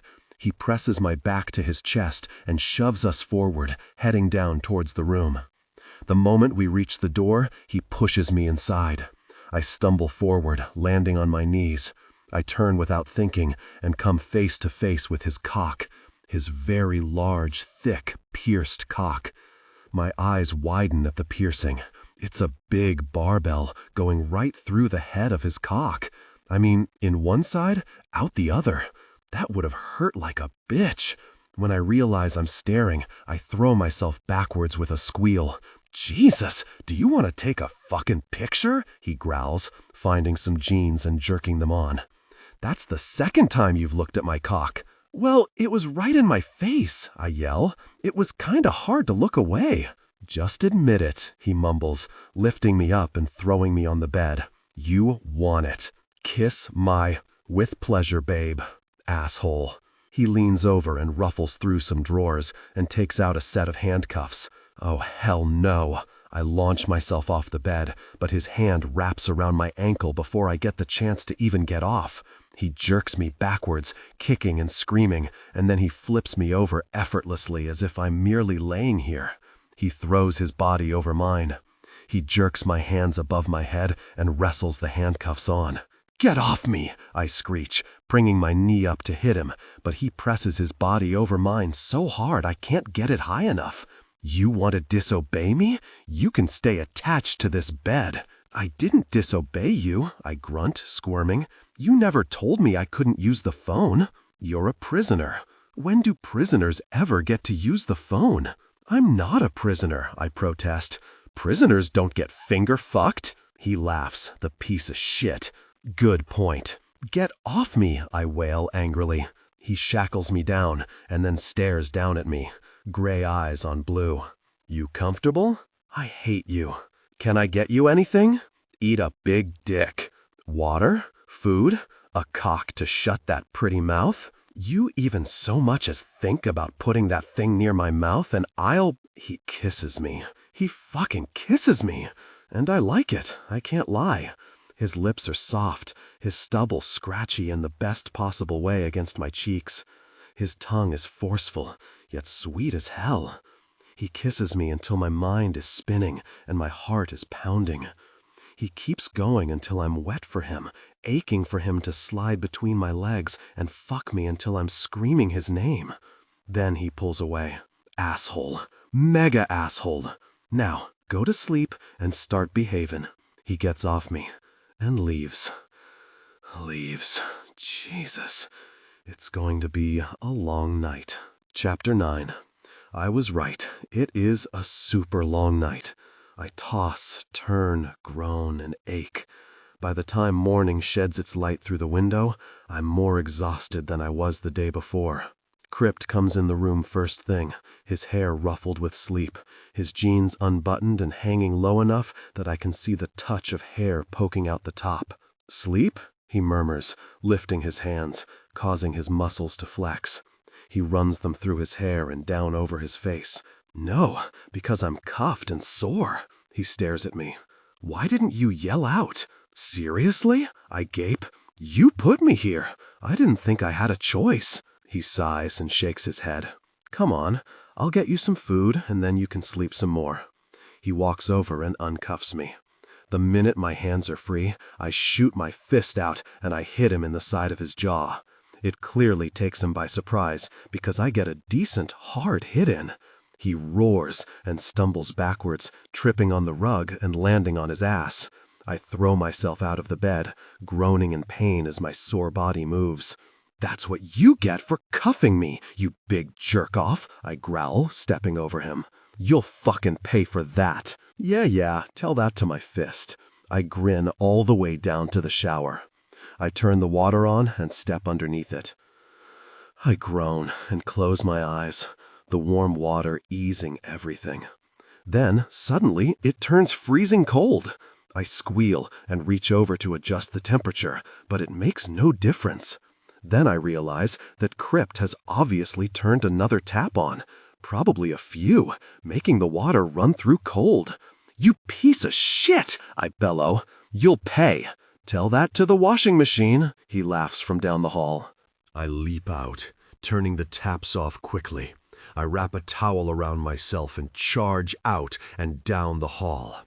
I step into the kitchen and without thinking, I speed towards him. He's grinning, his arms crossed over his chest. I don't even look at the rug on the floor, and just my luck, I topple straight over when my foot gets caught.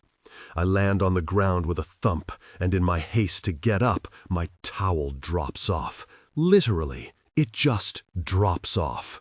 I squeal, grabbing for it, but Krypt is quicker. He reaches down and tugs it out, dangling it in front of me with a wicked laugh as I try to cover all my bits. "I'll kill you," I cry. "Kill, slowly, with a blunt knife. I'm going for your eyes first. I'm gonna pop them out and squash them. Give me my towel." "Nice ass, babe," he chuckles. "Fuck you," I bark, "you piece of shit." I crawl towards him, hoping he can't see what I have to offer. Fucking nice tat, too. I'll stab you. He kneels down, dangling the towel in front of me. Best you reach up and get it. I shove my hand out and I hit him clean in the nuts.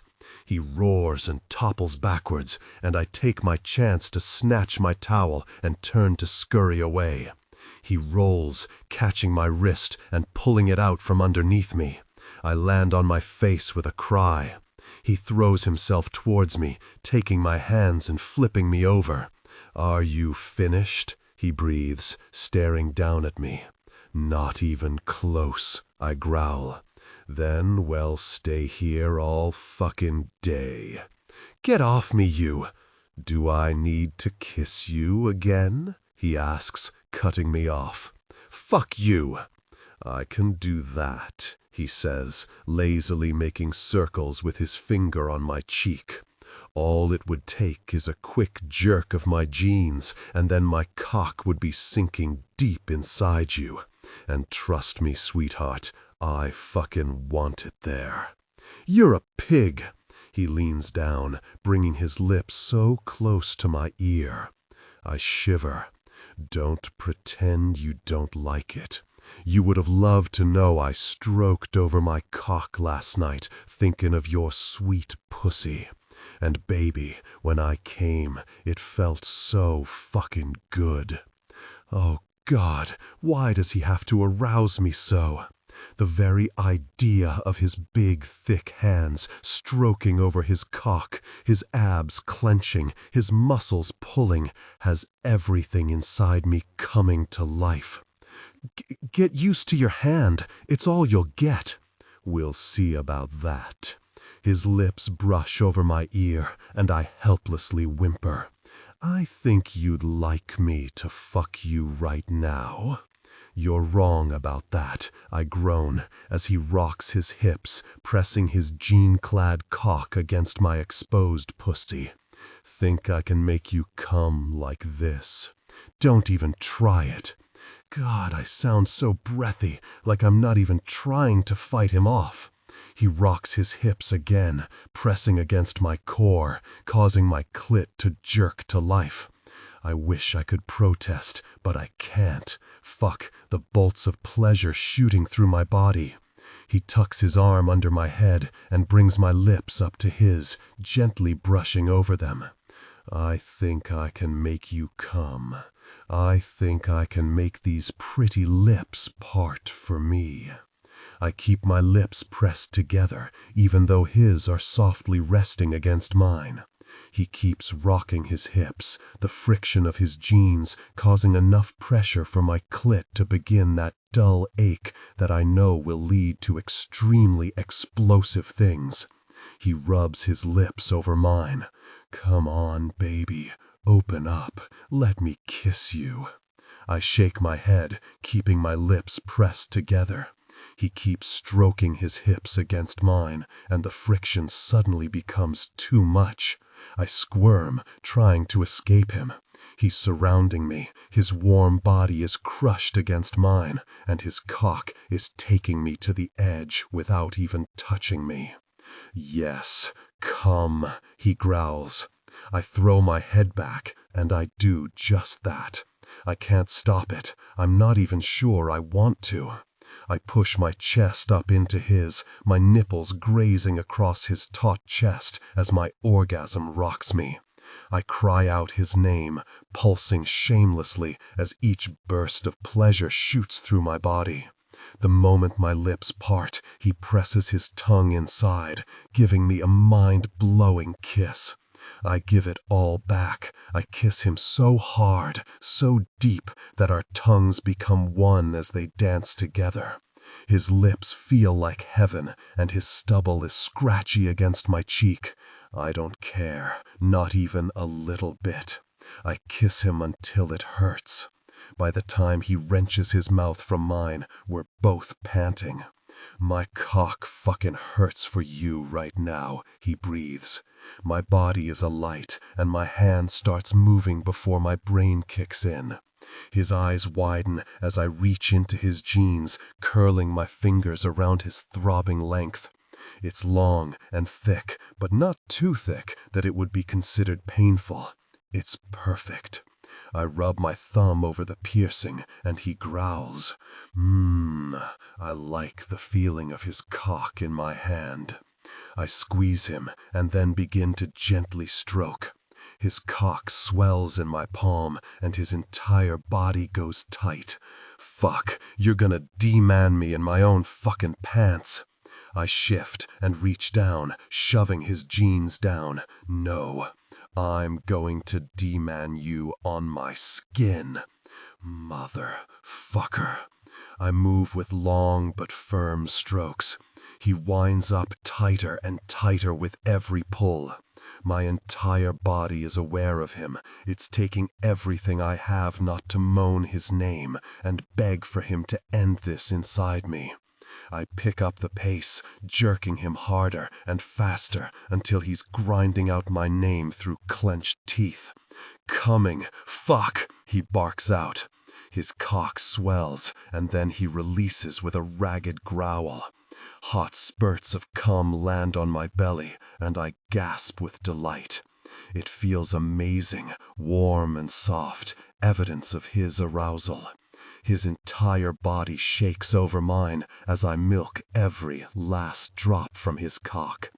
When he begins to soften in my hand, he lets his body relax. I've never had my dick pulled for me, but shit, remind me to do it a few more times before I die. I laugh softly. You haven't had someone jerk you off. He shakes his head, pressing his lips to my shoulder. No, babe. All the girls I fuck are whores, and they're more than keen to just do what I want. No man wants a hand when he can have a mouth or a pussy. Ouch. He nips my flesh, causing me to shudder. I'd take your mouth or pussy over your hand any day, but babe, that was fucking amazing. I slide out from underneath him and snatch my towel. I have talented hands, what can I say? He snorts. Talented enough to make breakfast? You're pushing it, biker. I shove to my feet and disappear down the hall to get some fresh clothes on. I go for a pair of jeans and a tight black top that dips low at the front. I throw my hair up into a ponytail that is loose and messy, and then I make my way back out. Krypt is on the phone again, so I decide to attempt breakfast. I'll make it clear, I'm not a good cook, but surely I can whip some eggs together. I mean, honestly, how hard can it be? I open the fridge and pull out eggs, bacon, and some tomatoes. I decide to scramble it all together, so I chop the bacon and tomato into small pieces, crack a few eggs in, and then mix it all with salt. Krypt watches me, leaning against the door frame as I mix the eggs over the stove, and then make some toast. When it's all ready, I place it on the table. He finishes his phone call and walks over, staring at the food. "Looks good," he murmurs, sitting down and resting his elbows against the table. "I think I did pretty good," I smile, shoving my fork in. He's quicker than me, scooping up a big bite and shoving it into his mouth. His face twists immediately, and my fork halts just before it slips past my lips. I watch as Krypt's eyes widen, and he shudders all over, as though he's going to vomit. He leans forward and spits the eggs out. "Oh, fuck," he gasps, poking his tongue out and fucking rubbing it with his fingers. "What?" I cry, dropping my fork. "Did you put the whole fucking container of salt in? Holy shit!" I give him a sheepish smile. "I don't know how much salt to put in. I don't cook. I just tipped a few teaspoons, assuming it would be enough. Shit, I think I need to wash my mouth out." He stands and rushes off down the hall. I lift the eggs to my nose and breathe in. They smell nice. I poke my tongue out and just touch it on the fluffy yellow goodness. The salt burns my tongue, and I drop the fork quickly, scrunching up my face. God, yuck. "My guess is that you can't cook," Krypt says, joining me at the table again. I look down at my plate. "No, sorry." "No problems, babe," he says, standing and gathering our plates. "I got it." I feel like an idiot, but I don't say any more. I am suddenly feeling fragile, the reality and weight of the situation piling on me. I stand and leave the room, needing some fresh air. I step out the front door, inhaling as I go. It's crisp and clean up here. No gas from the city or pollution, just fresh, sweet air. I sit on the front step, staring out. My eyes well with tears. I guess breakfast was just a way of taking me back to reality, and back to the fact that I'm stuck here with a man I hardly know, in a difficult situation. What's going to happen when I go back? Will I ever be able to trust the people I work with? What's going to happen to Tristan? Shit is getting to you, isn't it, babe? Krypt sits down beside me, resting his hands on his knees and looking towards me. "I'm fine," I croak. "Hey," he says, reaching over and taking my chin, turning me towards him. "You don't need to pretend you're fine." I blink back my tears, hating that I'm showing him such a fragile side. It's not that I'm pretending. I feel as safe as I can in this situation here with you. It's just the hurt over Tristan and the things that were happening right in front of me, and I didn't even know. You were doing your job. You thought they were your friends. You don't find bad shit if you ain't looking for it. He's right about that. I had no reason to suspect anything. Not until he came in anyway. I worry about my job when I go back, I admit, staring into his eyes. Don't, he growls, low and deep. Because if anyone bothers you, I'll make it hurt, babe. Don't doubt it. Why would you do that for me? He shrugs. Because you're a good girl, and I like you. You don't really know me. He pulls my chin so I come closer. You gave me a chance when no one else did. You believed in me. It's enough. I swallow, staring at his lips, wanting to taste him again. Our moment is interrupted when the phone rings in his pocket. With a curse, he pulls it out and stares down. I can see Maddox's name flashing across the screen. He presses a button and puts it on speaker. Yeah? We got a problem, Krypt. I pretend I'm not listening, but the fact is I am. Krypt quickly takes the phone off speaker, but it's so quiet out here I can still hear the conversation. What's the problem? Krypt asks, flashing his eyes towards me before focusing back on his conversation. Cops have done a raid, which is fine. They found fuck all. But last night, we got a fucking homemade cocktail bomb thrown through the window. What? Krypt growls. Fucking who? Take a guess. Anyone hurt? Santana was in the room, Krypt. Scared the fuck out of her, but she's okay. Who is Santana? What are you gonna do? We are going on lockdown, but we can't do it here. I don't think it's gonna be the first attack, and until we can get the information we need, we best stay low. You're coming here, aren't you? Krypt sighs. Just for a bit. I can't risk anyone in my club getting fucked up over this until I know what's going on. Right. When are you coming up? We'll be there soon. Krypt hangs up the phone and turns to me. I hope you're ready to see club life, babe, because you're about to get front seat tickets. I bite my bottom lip and ponder it before asking, how many of them is there? 20, give or take. Most of them will stay in the sheds. Maddox and a few of the guys and girls will stay up here. Girls? He smirks. There's Santana, for a start. She's always with Maddox. And they'll bring pussy. It's how they roll. I scrunch my nose. Pussy? He winks at me. Pussy. Great. Who is Santana? He leans back, staring out at the beautiful scenery. Santana is Maddox's pain in the ass. I narrow my eyes. His daughter? No, babe.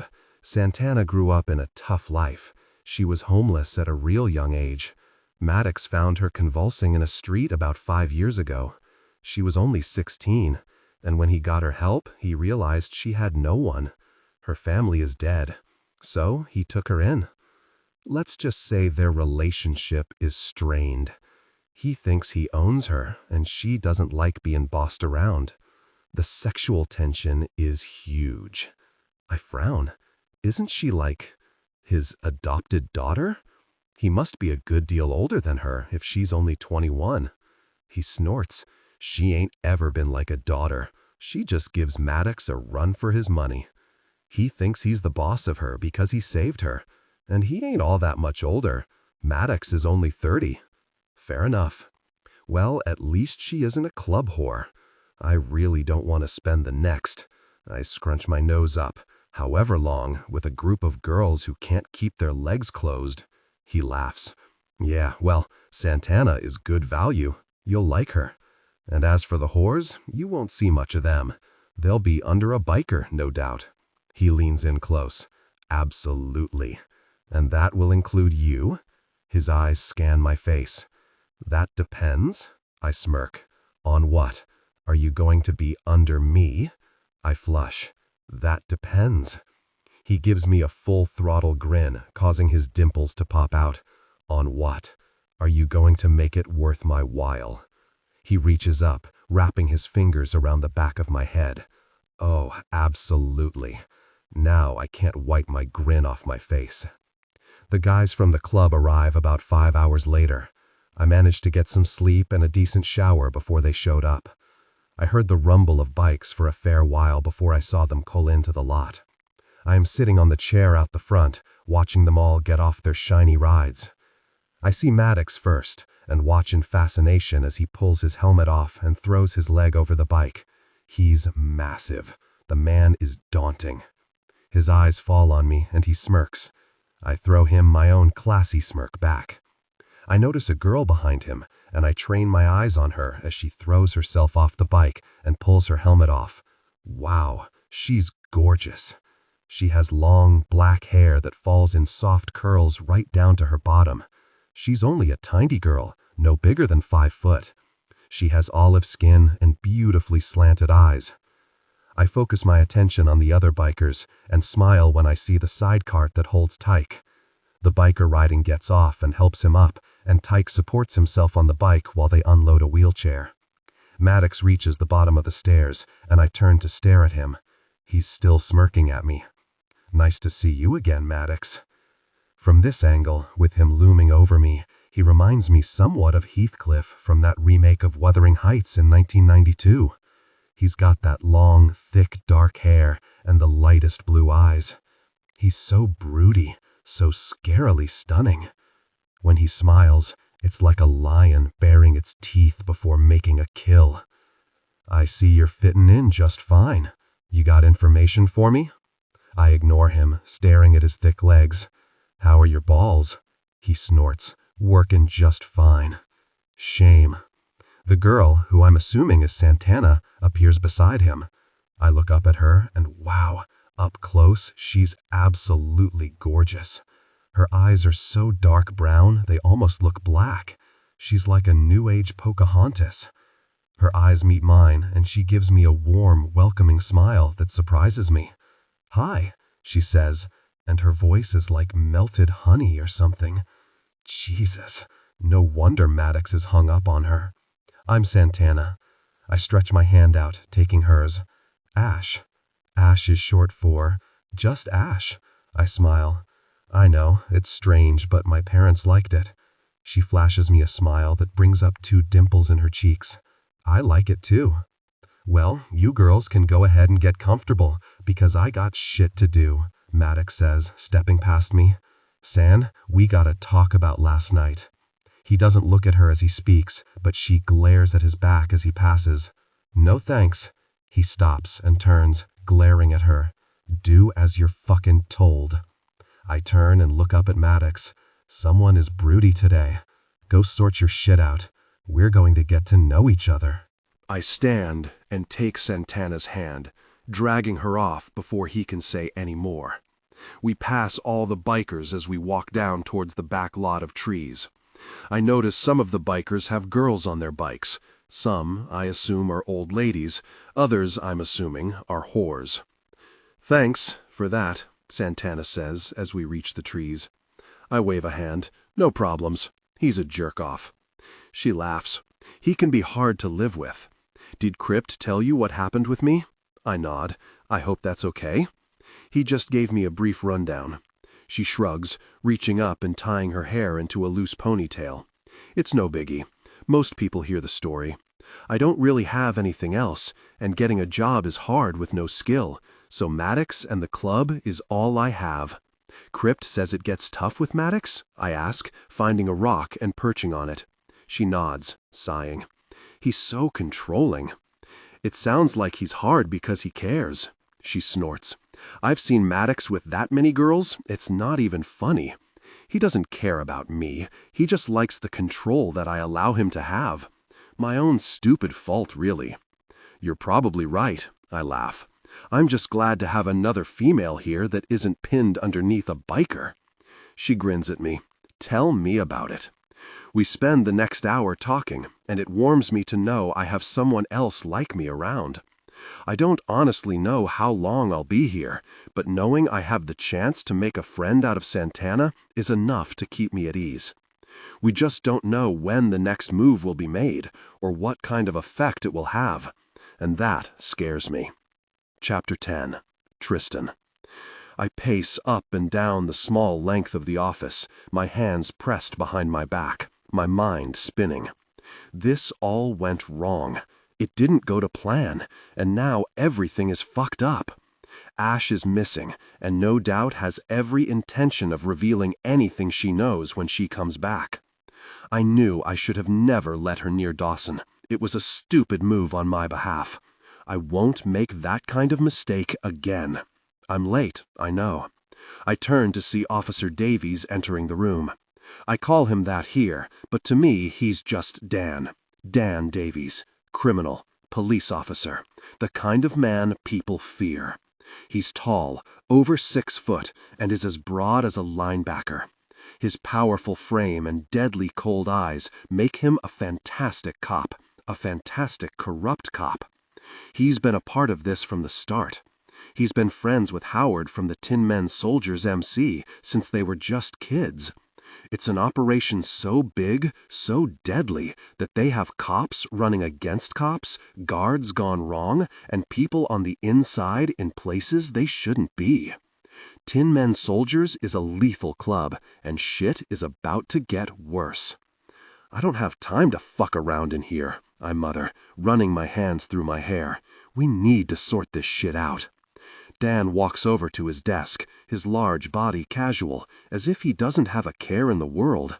As if he isn't running a criminal organization while fighting crime like a pretend hero. People around this place would have no idea that he's corrupt. He's cherished, loved, and damned good at what he does. Where's Luke? Here. We both turn to see Luke entering the room, his eyes darting around. Dan nods at him, and he shuts the door, locking it, before joining me at Dan's desk. We all sit. Tension is thick in the air. We have more than one problem, Dan begins, but the first problem is the girl that got away. If the club has fed her any information, she could blow this out of the water.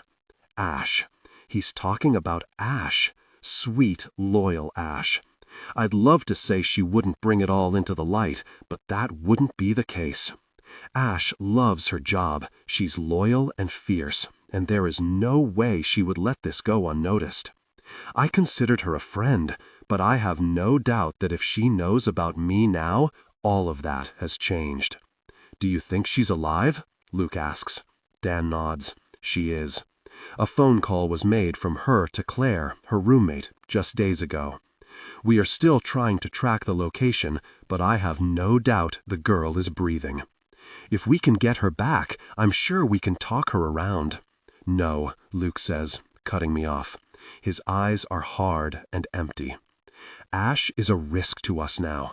There's no way she's going to just let it go. We can't risk her being involved. Everything is planned out, and we can't afford another blowout. What are you saying? I ask, already knowing the answer, but needing to hear it anyway. Luke shrugs. It's simple. We have to kill her. And we have to make it look like it was them, Dan adds, his face equally as stony. Fuck. I'm sorry, Ash. Ash. It's been 5 days since the bikers arrived, and it's been quite chaotic. If they're not drinking, they're fucking, and if they're not doing both of those things, they are plotting shit we don't have any idea about. My injuries are mostly healed now, and I'm able to walk without any pain. Santana and I spend the days wandering around in the trees surrounding the house, just exploring nature and getting to know each other. She hasn't revealed a lot about her story, but I've no doubt it's something life-changing. You can see the pain behind her eyes. It runs deep. Krypt spends most of his time with Maddox, formulating a plan to take down the Tin Men Soldiers. It would appear a war is on the way, and I have no doubt it's something I don't want involvement in. Krypt and I are full of sexual tension. I can't look at him without feeling it sizzling between us. I'm doing everything I can to avoid it, to stay away from him, to find some inner strength. But each day, it gets harder and harder. I don't want to involve myself with a man I know I could so easily fall in love with. Ash! I'm out in the trees, just weaving through them. The sun is out today, bright and beautiful, sending rays of warmth through the thick leaves that are poking out from the gorgeous stumps of the trees. I'm soaking it up, loving the outside air. At the sound of his voice, however, I find myself turning and squinting to see what the problem is. Ash! It's Krypt. His voice sounds frantic. Why is he frantic? I rush out of the trees and I notice him right away. He's standing on the patio, his eyes scanning the area to find me. When his gaze falls on me, I'm sure I can see him breathe a sigh of relief. He charges down the stairs, stopping when he reaches me. God, he looks good today, like he belongs in a museum for women to fawn over. His big shoulders are covered with a tight black t-shirt, and his jeans hang low on his hips. There are no chains today, but he is wearing those sexy as sin black boots that make everything inside me clench. His eyes are darker than usual, which I've noticed happens depending on his mood. If he's angry, they almost go as blue as Maddox's, but when he's relaxed, they're a dark, stormy gray. "We got a big problem," he says, taking my arm and pulling me inside the house. "What?" I pant, following after him. He leads me into Maddox's domain, which is just a bedroom he's converted into an office so he can do all his private stuff. Maddox looks up the minute we walk in, and he nods at Krypt, who closes the door. Well, this can't be good. It's like being in the school principal's office again. You know you're in for it when the door closes. "Sit down," Maddox orders, and I slink over and drop into the seat. Krypt stands behind me, his big hands resting on my shoulders. I feel a little dominated in this position, and I shift, uncomfortable. "So?" I ask, my voice low and quiet. "Care to tell me why I'm in here?" "You're in danger," Maddox says, not holding back any punches. He just gives it like it is. "What do you mean?" I ask. A shiver runs up my spine, and Krypt squeezes my shoulder. "I mean, I have people everywhere. Just like that?" "Get to the point, boss," Krypt urges. "I have word that you have a death sentence." My stomach turns, but I manage to stutter. "What? I didn't think they'd let you go so easily. You have too much information, and it's going to ruin what they've created. They aren't going to do it themselves, though. No. My guess is they'll put it on us. 'Cause that's how these fuckers roll." Which means they're going to take you out, but they're going to make it happen in a place where we are. You can imagine why. They need the heat to stay off them, and what better way to do it than to have news flashing around that we killed our hostage. I'm gonna pass out. I just know it. My head spins and I swallow over and over to try and keep the contents of my stomach in. I didn't ask for any of this. Being a prisoner to this club is one thing, but suddenly becoming the hunted is another. They don't know where I am, right? I whisper. Maddox looks to Krypt and he squeezes my shoulders again. Oh God, they do. "You said this was a safe location," I croak. "It is, but there's a chance they were tracking Krypt's phone. It ain't hard to do. If that's the case, they could show up here. The advantage we have, at this point, is that we can hear anyone coming. I'm putting watches on every entrance. We will make sure we catch anyone who comes close." That's not enough. It's not. They're asking me to just trust that they can keep these men away from me. We all know that isn't the case. It never works like that. The girl always gets taken. I close my eyes and shove to my feet, my entire body shaking. I can't be here. I don't want to be here. The only place I'm safe is in a police station, possibly in a cell where no one can get to me. I turn and rush out of the room.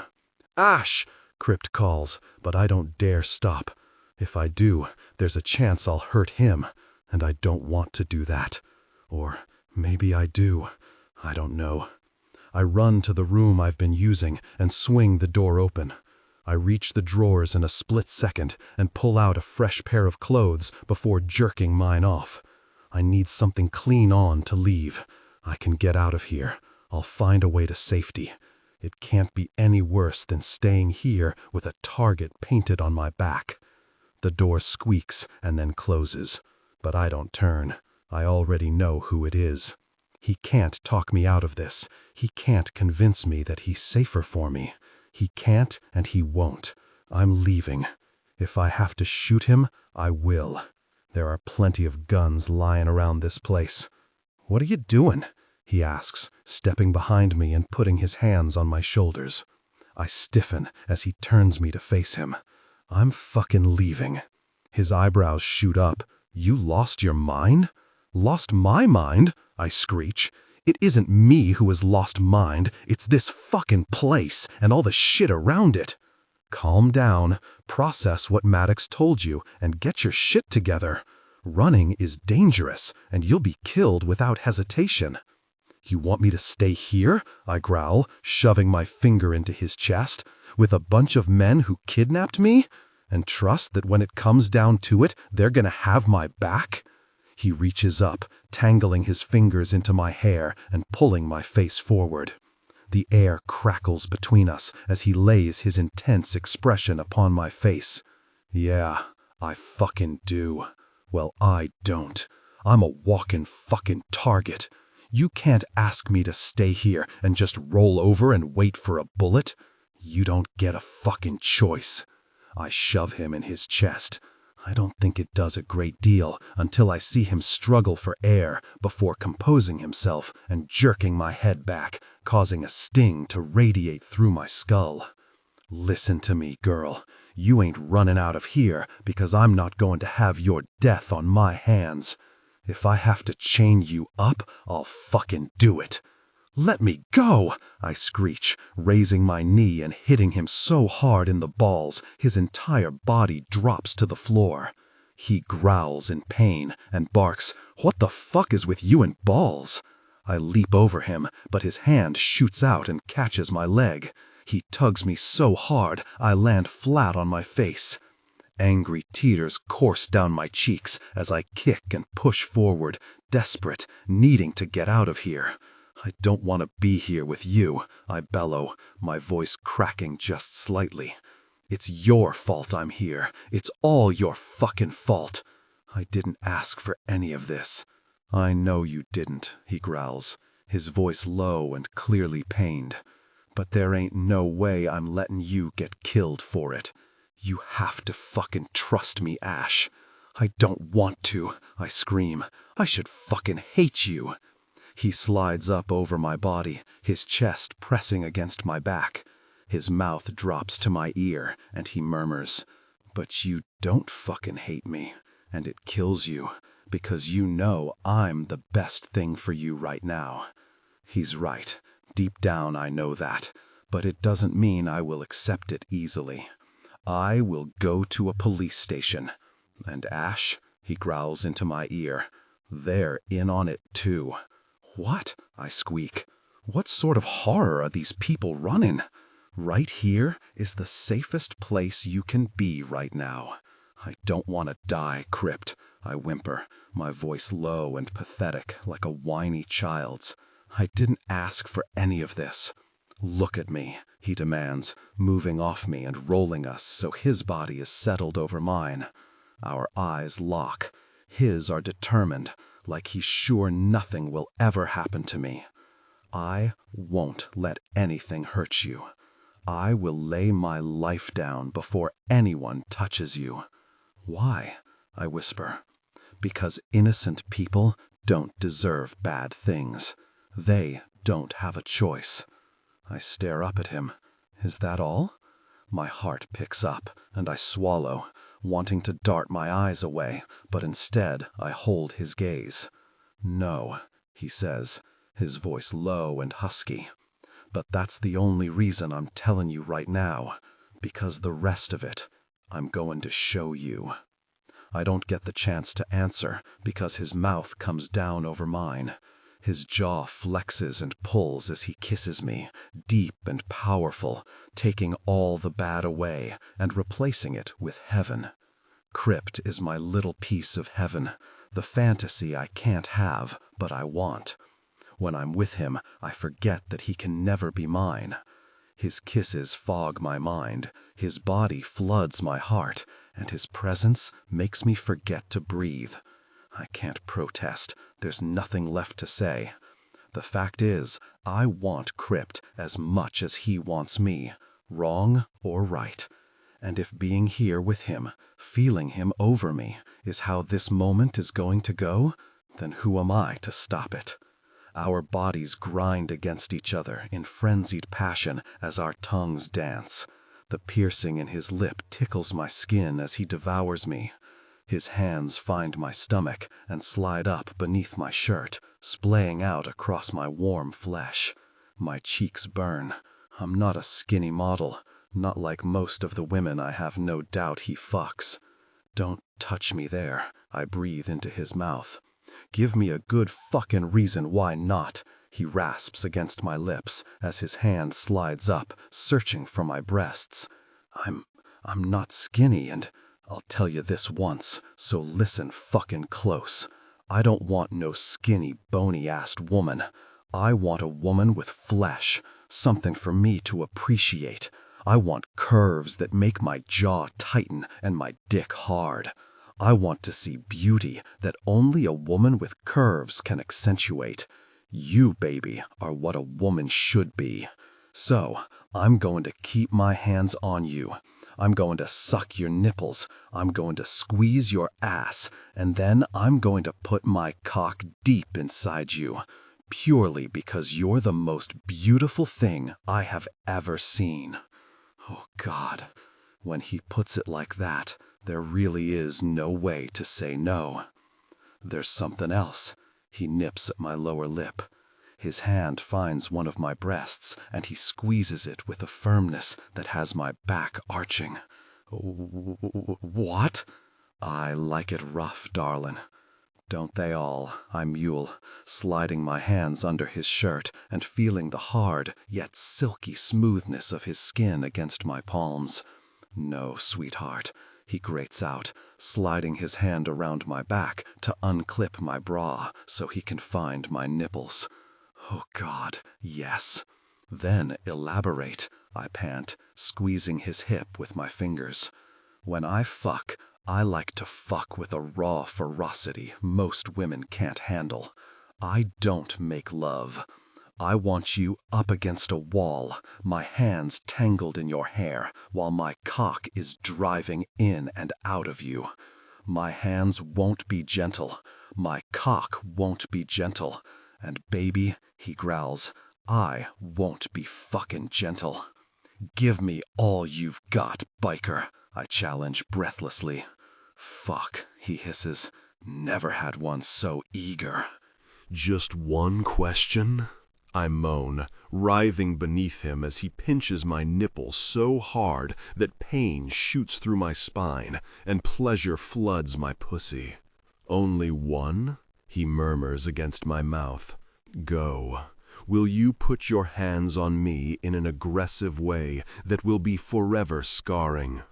He pulls back, his lips swollen from our kiss. It's your turn to elaborate. Will you hit me? He narrows his eyes. Fuck no. So you just like angry sex? You don't like sadistic sex? He smirks. I'll hurt you, baby, but it'll be with my mouth as my teeth sink into your flesh. There will be no brutal violence. I'm not fucked up. I don't like it like this because I've got deep, dark issues. I like it like this because there is a certain thrill that comes with sex that is rough and angry. I know you won't get it because you're a chick, but it's how I like it. Not all the time, of course, but I'm a biker, and a bit of rough and tumble is fucking hot. I stare up at him, and a slow smirk creeps across my face. I believe Krypt has underestimated me. I have a sex drive wilder than most men. I love it. I am forever wanting to find different ways to do it, often fantasizing about more than one scenario. I reach up, stroking his jaw. His eyes soften, at least until I pull my hand back and slap him. You fucking... He growls, taking my hands in one of his and shoving them above my head. Don't do that again. You want it rough, Krypt? Then do it properly. His eyes flare with need, his mouth slackening, as if he's just discovered something he has dreamed about his entire life. Well, I hiss up at him, are we going to lay here, or are you going to fuck me and make it count? A slow, wild grin spreads across his face. His eyes flicker between gray and blue as the light shines in over us. Then, before I can say another word, he has me flipped on my stomach. He presses himself over me, his hands taking hold of my shirt and sliding it up. He shifts his body and rips it off, as if it didn't have to clear my head and arms first. He leans down, biting the flesh on my back, causing little moans of pain and pleasure to escape my lips. Using one hand, he tucks my arm underneath me, pressing his face down to my ear. I'll make it count, baby. Don't you fucking worry about that. He nips my earlobe, and then his lips are sliding across the back of my neck, pushing my hair out of the way. I whimper shamelessly, pushing my backside up into his already hard cock. He chastises, pushing it back down. I'll be the one to decide when you get that. His weight goes off me for a second, while he takes my pants and quickly pulls them down my legs. He puts his hands under my hips and raises my ass into the air, revealing my tiny G-string, which, thank God, was brand new. I made Krypt assure me of that. He leans down, and his warm breath penetrates the thin cotton to warm my damp sacs. I love how you fucking smell, he rasps against me. So fucking sweet. Have you ever had your pussy licked from behind? I shudder. Oh God, didn't think so. He tears my panties off with a loud rip, and then his mouth is back against my ass. He breathes me in, a long, slow inhale that has my cheeks flushing. Then his mouth is against my exposed entrance. His tongue slides along the damp flesh.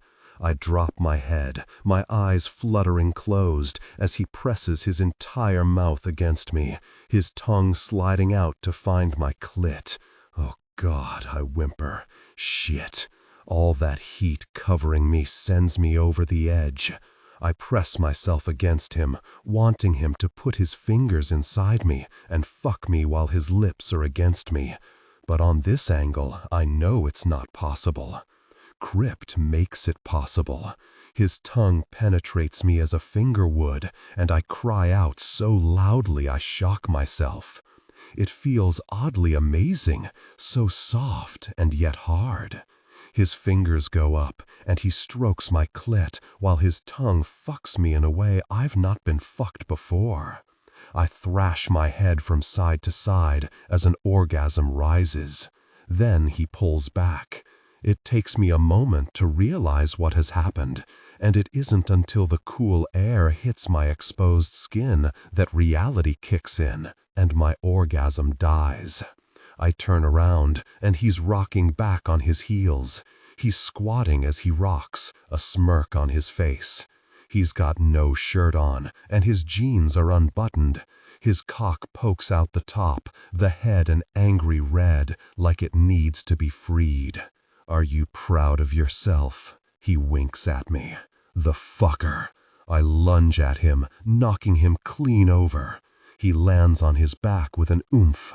I drop over him, straddling his hips. I take his hands and shove them above his head. He grins up at me, amusement dancing in his eyes. Effortlessly, he throws me off him. My entire body is aware of him as I crawl forward quickly. I hear shuffling behind me as he crawls after me. His hand lashes out and catches my hip, pulling me backwards. I drive my elbow into his ribs before spinning around and raising my hand to shove him backwards. He catches it, slamming it against the wall behind him. He slides his body up against mine, pressing me against the cold surface with no way out. I win, sweetheart, I pant. He thrusts his cock up against me, and I can feel the soft skin against my belly. It's clearly freed from its confinements. He presses his forehead against mine, while his hands hold my hands above my head. He continues to thrust his hips, sliding his length up and down my belly, warming me. I lower my head, scattering little kisses down his jaw. He groans and his eyes close as I slip my tongue out and lick the soft skin beside his mouth. I move down his neck, kissing and sucking, loving the way his flesh tastes. When I reach the little nook between his neck and shoulder, I open my mouth, and I bite him so hard my teeth nearly puncture his flesh. He stumbles backwards with a roar, and with a smirk, I get to my feet, backing up towards the bathroom. He glares up at me like a feral animal as he pushes to his feet and stalks towards me. He looks like a maniac, his hand pressed to his neck and his cock jutting out of his jeans, the piercing glistening in the light. You'll pay for that. You have to catch me first, I taunt. He lunges at me, but I step to the side, skirting around him. He spins, his hand lashing out and catching my wrist. I spin too, taking a step forward and wrapping my hand around his exposed cock, squeezing. You hurt that, baby, he hisses, and there'll be no fun for you and I. I stroke it, a little, and then give it a hard jerk. His jaw tightens as he backs us into the bathroom. I stoke again, and a hiss escapes his lips. Be careful, he warns. I squeeze, and his cock swells in response. His eyes burn with an intensity that tells me he's going to fuck me hard, and he's going to make it unforgettable. Cold porcelain is a shock against my back as he presses me against the bathroom sink. He lowers his eyes and grins, spinning me around, forcing his cock from my hand. You're going to watch me fuck you. My cheeks burn red as I catch a glimpse of us in the mirror. My hair is wild, flowing down over my shoulders in dark waves. My eyes are bright, and my lips are puffy from being kissed. Krypt looks like the devil behind me, his eyes intense and his jaw tight. He's ready, and he's going to make it count. I shove my head back, hitting his mouth. He lets off a feral hiss, and a droplet of blood appears on his full lips. Something comes alive inside me. His eyes flare as he reaches up, tangling his hand in my hair and shoving me forward, pressing my cheek against the glass. You're a bad girl, Ash, he purrs against my neck. He thrusts his cock against my ass, and I whimper. You want my cock here, deep into your sweet, plush ass. I stomp on his foot, and he lets out a long, wicked laugh. He reaches down, taking his cock in his hand and rubbing it up and down my ass. Heat floods my pussy, and my clit throbs for more. He still has my face pressed against the glass as he torments my ass with his thick length. You protected sweetheart, he growls against me. I nod. Clean. I nod again. Good, he rasps. So am I. Oh boy. It's gonna burn, baby, but I can promise you this.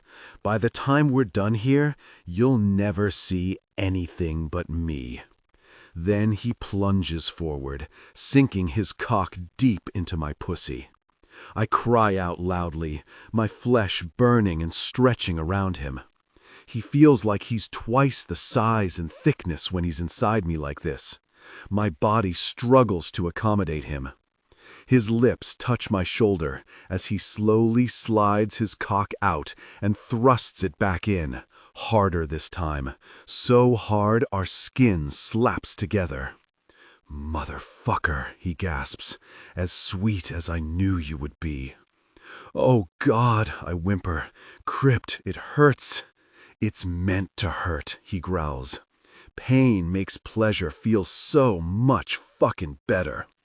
He releases my face and stretches his arm down to find my clit. He gently strokes while he pulls his cock out and slowly inches it back in, letting me feel the burn. A fire ignites inside me with each slow thrust, and soon my clit is throbbing for more. I'm gonna make you wetter, he snarls, pulling his cock out and spinning me around. He takes my hips in his hands, and he lifts me onto the sink, spreading my thighs. Look at you, Ash, he admires, his voice husky and low. Look at your sweet arousal coating your legs. I stare down, and he's right. My thighs are damp from my arousal. I bite my bottom lip as he lowers to his knees in front of me before pressing a soft kiss to my clit. Then he's sucking it. The man goes from ice to fire in a matter of seconds, and it beats me to know how he does it. He can be so hard and cold, and then suddenly he's making everything disappear until all I can breathe is him.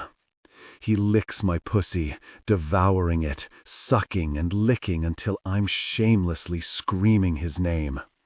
Then he slowly rises until we're the same height again. He leans forward, and I can see my arousal dampening his gorgeous lips. Suck it all off, Ash, now. My eyes widen. What? Suck your sweet taste off my lips. Oh my God, my mouth drops open as I stare at myself on his lips. Then I think about taking his bottom lip into my mouth and sucking. My entire body shoves me forward, not giving my brain a chance to kick in. I am millimeters from his lips when I look up at him. His eyes are on me, his expression fierce. His gaze tells me to move it, so I close the gap. I take his bottom lip first, sucking it into my warm mouth. He groans, and his hands find my hips so he can pull me closer, until my exposed pussy is pressing against his belly, coating him. Oh God, this is so erotic, so dirty, and so indisputably wrong in the best possible way. Tasting myself on his mouth has everything in me wanting more. I release his bottom lip and snake my tongue out, running it over his top one. His growls turn into feral hisses. Impatient, he pulls my hips forward more, and then he's inside me again. A throaty moan escapes my lips as he begins fucking me, real fucking, not the tedious kind. No, this fucking is raw, brutal, hard, and dirty. His hips slap against mine, his cock bringing the perfect kind of pleasure and pain. My nipples rub against his chest as I bring myself closer. I take hold of his bottom lip, loving the way his chest rumbles in appreciation as he fucks me. I suck, lick, and devour myself off him while he takes me in a way I've never been taken. I find my orgasm first. Heat begins rushing up from my toes until my entire body is hot, desperate for release. With one more perfect thrust, I come. I come so hard, my teeth sink into his lip and our feral cries fill the room. Then, in a blur, I'm being flipped around and bent back over the sink. His hands fist in my hair, and he fucks me so hard my pussy aches in the most delicious way. I can see us in the mirror. We look like wild animals on the edge of frenzied passion. Watch me come, he barks. Watch me fucking come inside you. My eyes are on his at the exact moment he explodes inside me. His eyes almost roll with pleasure, hazing over as he goes off into another world.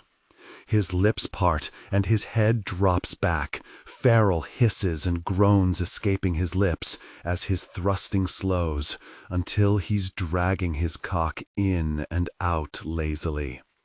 Holy shit, I breathe when he stops thrusting and his head finds my shoulder, his big body stretching over mine. Holy shit. All right, he pants. I've decided something, right here and fucking now. What's that? I whisper. I'm fucking keeping you, Ash, because there is no way I can go through my life without feeling that kind of intensity again. My heart feels like it stops beating. He wants to keep me? What if I don't want to be kept? Chapter 11. Cleaning up is interesting. I have our arousal all over my body, and so does he. His chest is still damp from having my pussy resting against it. We're a stunning mess. Showering is the best option, so we both get in, our hands discovering each other's bodies as we lather up and get clean. When we're done, I dry and dress, and Krypt pulls on a pair of clean jeans and nothing else. My breath comes out in a whoosh as I watch him moving around the room. His body's so darn sensational, I want to take my tongue to it and lick every single perfect inch. He's divine, like heaven wrapped up in tattoos. "You hungry?" he asks when I come out, still drying my hair. I nod. He tilts his head to the side. "I scared you, didn't I?" "What?" I say, shaking my head. "No.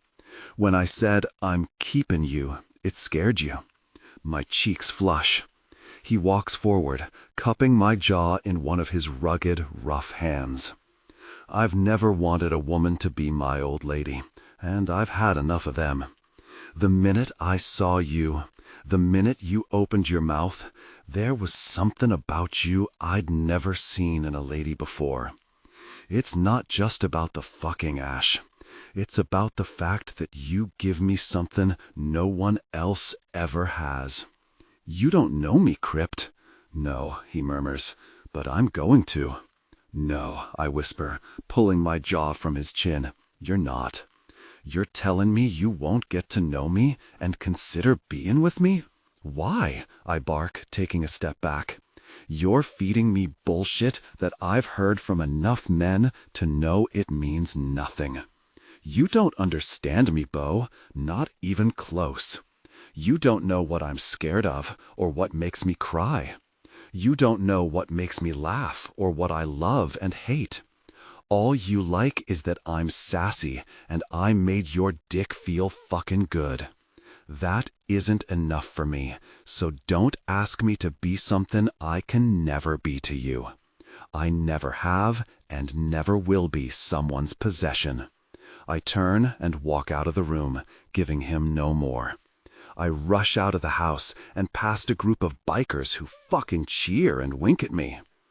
Well, I guess the house has thin walls. I push through the front door, and I see Maddox sitting on the stairs, watching Santana, who is sitting on an old chair, staring out into the wilderness. He turns when he hears me, and his eyes narrow. "Hey," he yells as I rush past him. "Eat a dick, Maddox." His boots crunch on the gravel as he follows me, and it takes everything for me not to turn and kick him in the balls again. His hand curls around my arm just before I reach the thick trees that I'm enjoying so much lately. He spins me around, and my face bumps into his massive chest. I shove at him, causing him to take a few steps back. "Don't touch me." "You and Krypt fightin'?" I stop and glare at him. "Since when did we become friends?" "Newsflash, we're not. I hate you.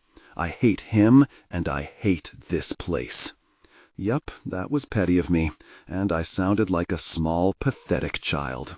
"You done?" he asks, leaning against a tree and crossing his arms over his chest. I sigh. "Yeah, good. Now, are you gonna tell me why you're running out of there and he ain't following you?" "No reason. It's fine." "Darlin'," he smirks, "the entire house heard the fucking he just gave you. Now I'll ask you again. Are you gonna tell me why you're suddenly running out the door? He wants to keep me, I say, meeting his eyes. His brows go up. He wants you to be his old... What do you mean, why? Why is being his old lady not good enough for you? Oh, for fuck's sake, I snap, throwing my hands in the air. It's not that it's not good enough for me, it's that it isn't me. How would you know? Jesus, Maddox, because I am not like the rest of those girls. I am free, I am independent, and I don't do well with being told what to do. You talked to the rest of those girls? He asks, his voice still causal. No. Maybe you should. What good would that do? He steps forward, leaning down close. A biker doesn't just consider anyone to be his old lady. Especially not bikers like Krypt. He has never asked a girl to be an old lady. It's a fucking honor to be given such a role, and it's not to be taken lightly. There are girls that would give up everything to be noticed. I'm not one of them, I whisper, staring into his eyes. And I never will be. Then you don't deserve him. So here's what I'm going to tell you. If it's what you really want, then you stay the fuck away from him. Krypt doesn't need shit like this in his life. He's lived through enough. You decide you're too good for him, then you don't put your pussy near him again.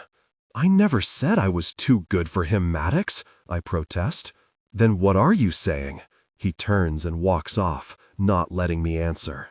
I drop my head against the trunk of the tree, suddenly feeling like an asshole for acting the way I did. It's not that I don't want to be with a man like Krypt, because that isn't the case. It's just that the idea of giving up everything to spend my life on the back of a bike, I can't. Hey, I lift my head to see Santana. She's giving me a gentle expression. Are you okay? I shrug, turning my face away from hers. I heard what Maddox said.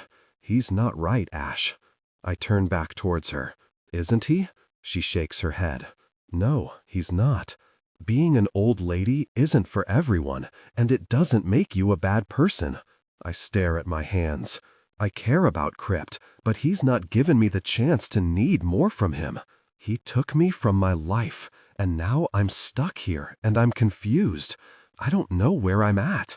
Then he loads me up with that, and it freaked me out. I am an independent woman. I love my job, and I love having a life. I don't think being cramped up as an old lady is where I want to be. But it doesn't mean that Krypt isn't every fucking thing, because God knows he could be. She smiles, touching my arm. You don't need to think about all this right now. The fact is, you don't know him or the club well enough to make that decision. Get to know them while you're here, but in the end, it's your choice, Ash. And if I fall for him, I whisper, then maybe your choice will be easier.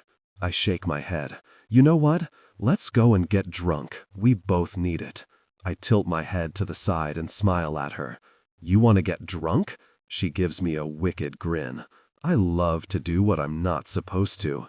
I grin back. I'm all in. Santana goes to the house and returns 5 minutes later with a bottle of tequila. We sit in the trees taking shot after shot until we're laughing and giggling like schoolgirls. I heard them saying you can fight real good, she says, leaning against me. I can. I had to learn with my training. I want to see you beat one of them. Ha ha ha, that would be fun. We fall silent for a minute before she shoves to her feet. Maddox will have a fit when he knows we're out here drinking. I raise my brows, standing too. Why? Because he's an over-controlling asshole, she deadpans. I giggle. He is. Let's go inside and torment the whores. I throw my head back and laugh, and then we both weave out of the trees and head back towards the house. There is a drinking session going in full swing when we enter. There are bikers everywhere and girls with no tops. I let my eyes scan the room until they fall on Krypt. He hasn't noticed my entrance because there's a woman serving him a beer, pressing her breasts against his face and giggling as he bites her flesh. My heart twists. Why is it twisting like that? I just told him I didn't want anything. and now it's hurting. God damn it, I'm one of those girls. I shake my head, turning to Santana. She's giving me a sympathetic expression that I refuse to acknowledge. Instead, I walk over to the large pool table in the living area and I take a cue. Who wants to play? I'll take my top off if you win. If you lose, I get to kick your ass. A bunch of bikers laugh gruffly, and 3 stand up. I've not been introduced to them. One is an older man, around 60 or 70. He's got a long, gray beard and kind eyes. The other 2 are younger, both extremely handsome, and buff like Maddox and Krypt. One has blonde hair and dark brown eyes, and the other has long brown hair and hazel eyes. We're in, Hazel Eyes grins. Are you sure about that? I smirk, slinking over to the table. I'm good at pool. So am I, babe. My smirk widens, and I flash him a wicked smile before reaching for the pool cue. What's your name, handsome? I ask Hazel Eyes. Ray, he winks. And you, I say to Brown Eyes. He gives me a long, sultry smile. Grim, like the Grim Reaper? He nods. Nice. I catch a glimpse of Krypt as I round the table, and he's watching me with a feral expression that makes it clear he's not happy. I take the first shot, sinking some good balls, and the game kicks off. Ray is good, he wasn't lying, and he manages to outdo me in the first 10 minutes. We've bet on the best out of 3, but he isn't going to let me off easily. New rules, he smirks. Each time you lose, something comes off. Shirt off, sweetheart. I grin, drunk and no longer caring. I take the hem of my shirt and slowly, while swaying my hips, slide it over my head. I picked a good bra that pushes my breasts up. The bikers whistle and cheer as I lean over the pool table and keep playing. I win the next round, smirking with victory and doing a little sexy dance around the table. Last round, Grim smirks. If we win, you get naked. If you win, you kick our ass. Though I fucking doubt you have it in you. Oh, I say, hitting a ball and sinking it. I have it in me. I win, like I knew I would. My cheers fill the room and shots are handed my way as the guys grin. Either way, they're winning. They get to put their hands on meat at least. They'll try. It won't last long. I've been wanting to kick some ass since I got here, and now my injuries are healing. I think it's time I prove I can. Who is first? I ask, jumping from foot to foot. It's surprisingly Grim who steps forward. He smirks at me and leans down, putting his hands on his knees. Let's see what you got, little darlin'. I kick him, swift and fast, hitting his shoulder and sending him tumbling backwards. I leap at him before he has the chance to get up, landing on his chest and taking hold of the pressure point at his neck. He roars and flips me off him, rolling towards me. People are scooting out of the way and cheering as we roll across the floor. Good fucking move, he grunts, flipping his body onto mine. But you will lose. I grin up at him, and then I jab my thumb into his eye.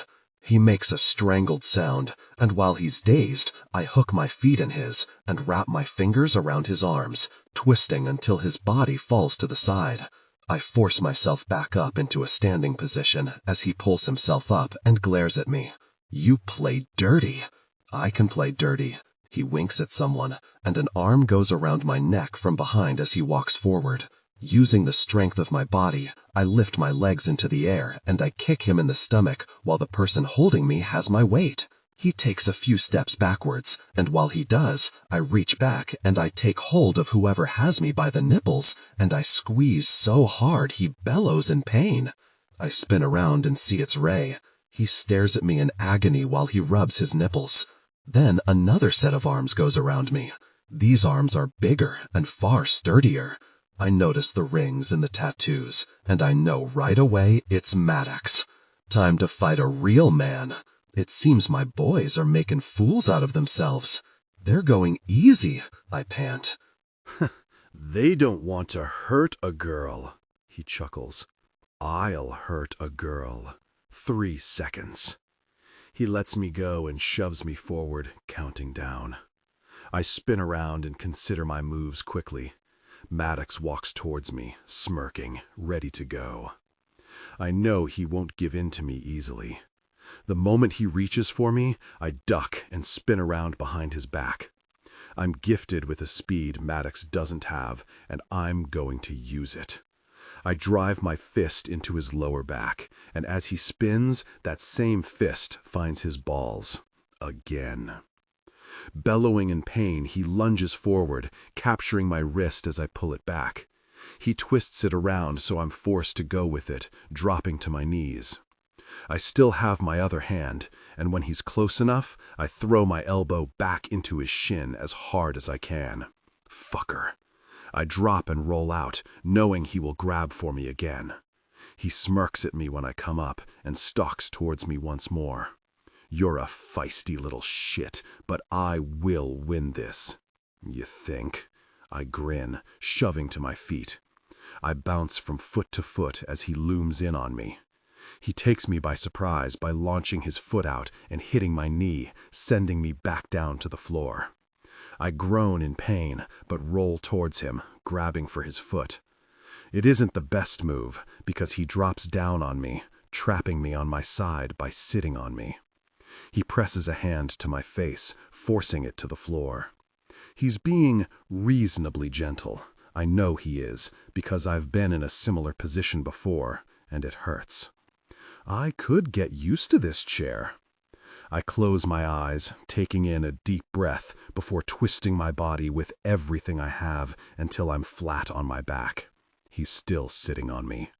He takes my hands and shoves them above my head, one of his big hands fully capturing both of mine. What are you gonna do now, little girl? Kick your ass, Maddox, I grin.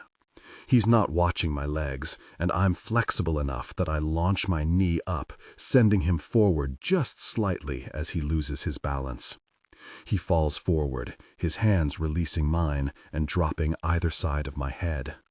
I move quickly, wrapping my fingers around his big arms and finding those pressure points again.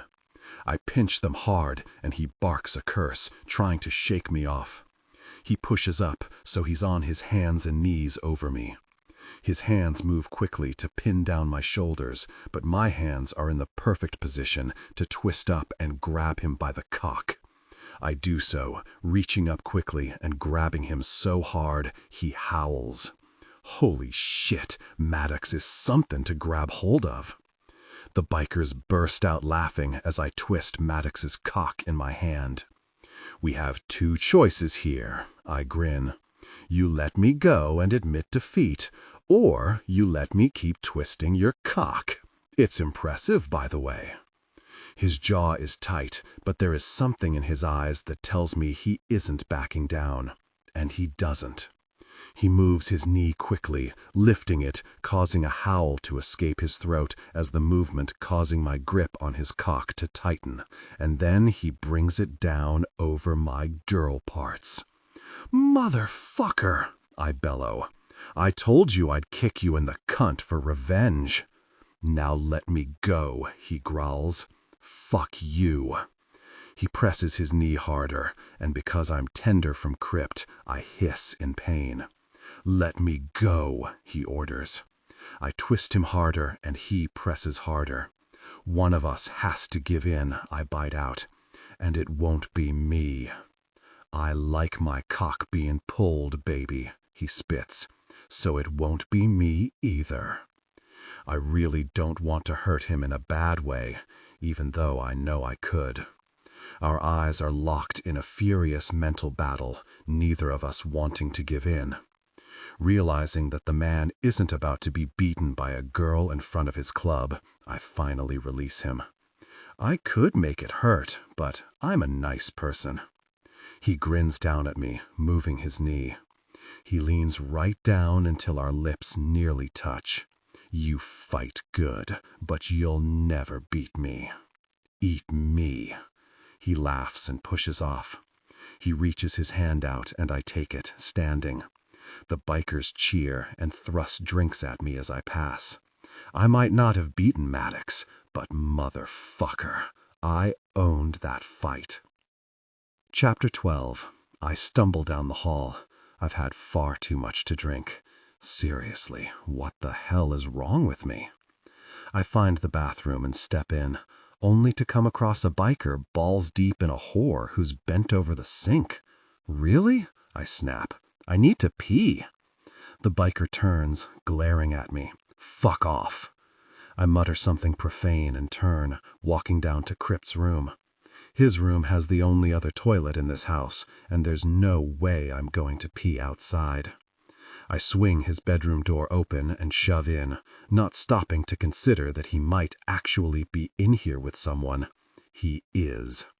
I skid to an abrupt halt as I see Krypt sitting back in his bed, arms up behind it, watching a whore dance and strip in front of him. His eyes swing to me lazily when I step in, and a slow smirk appears across his face. Oh, he thinks it's funny, does he? I have no doubt that this is his way of bringing revenge down on me for earlier. If I didn't need to pee so badly, I would charge over and smack him in the face. Instead, I step past the drunken, naked whore and slip into the bathroom. My anger swells in my chest as I pee. I can either go out there and make a scene, or I can give him the same arrogance he's giving me. I finish up, and by the time I've washed my hands, I know exactly what I need to do.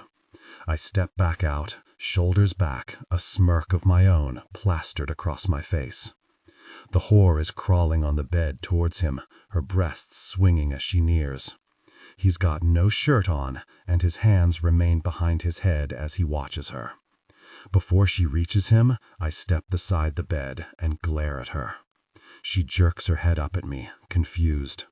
"Get out," I say, my voice smooth yet demanding. "I beg your pardon," she slurs.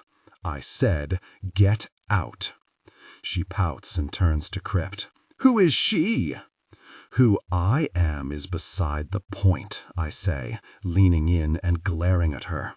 "It's what I'll do if you don't get out now." She stares at me for a moment and then mutters, "You're the fighting girl."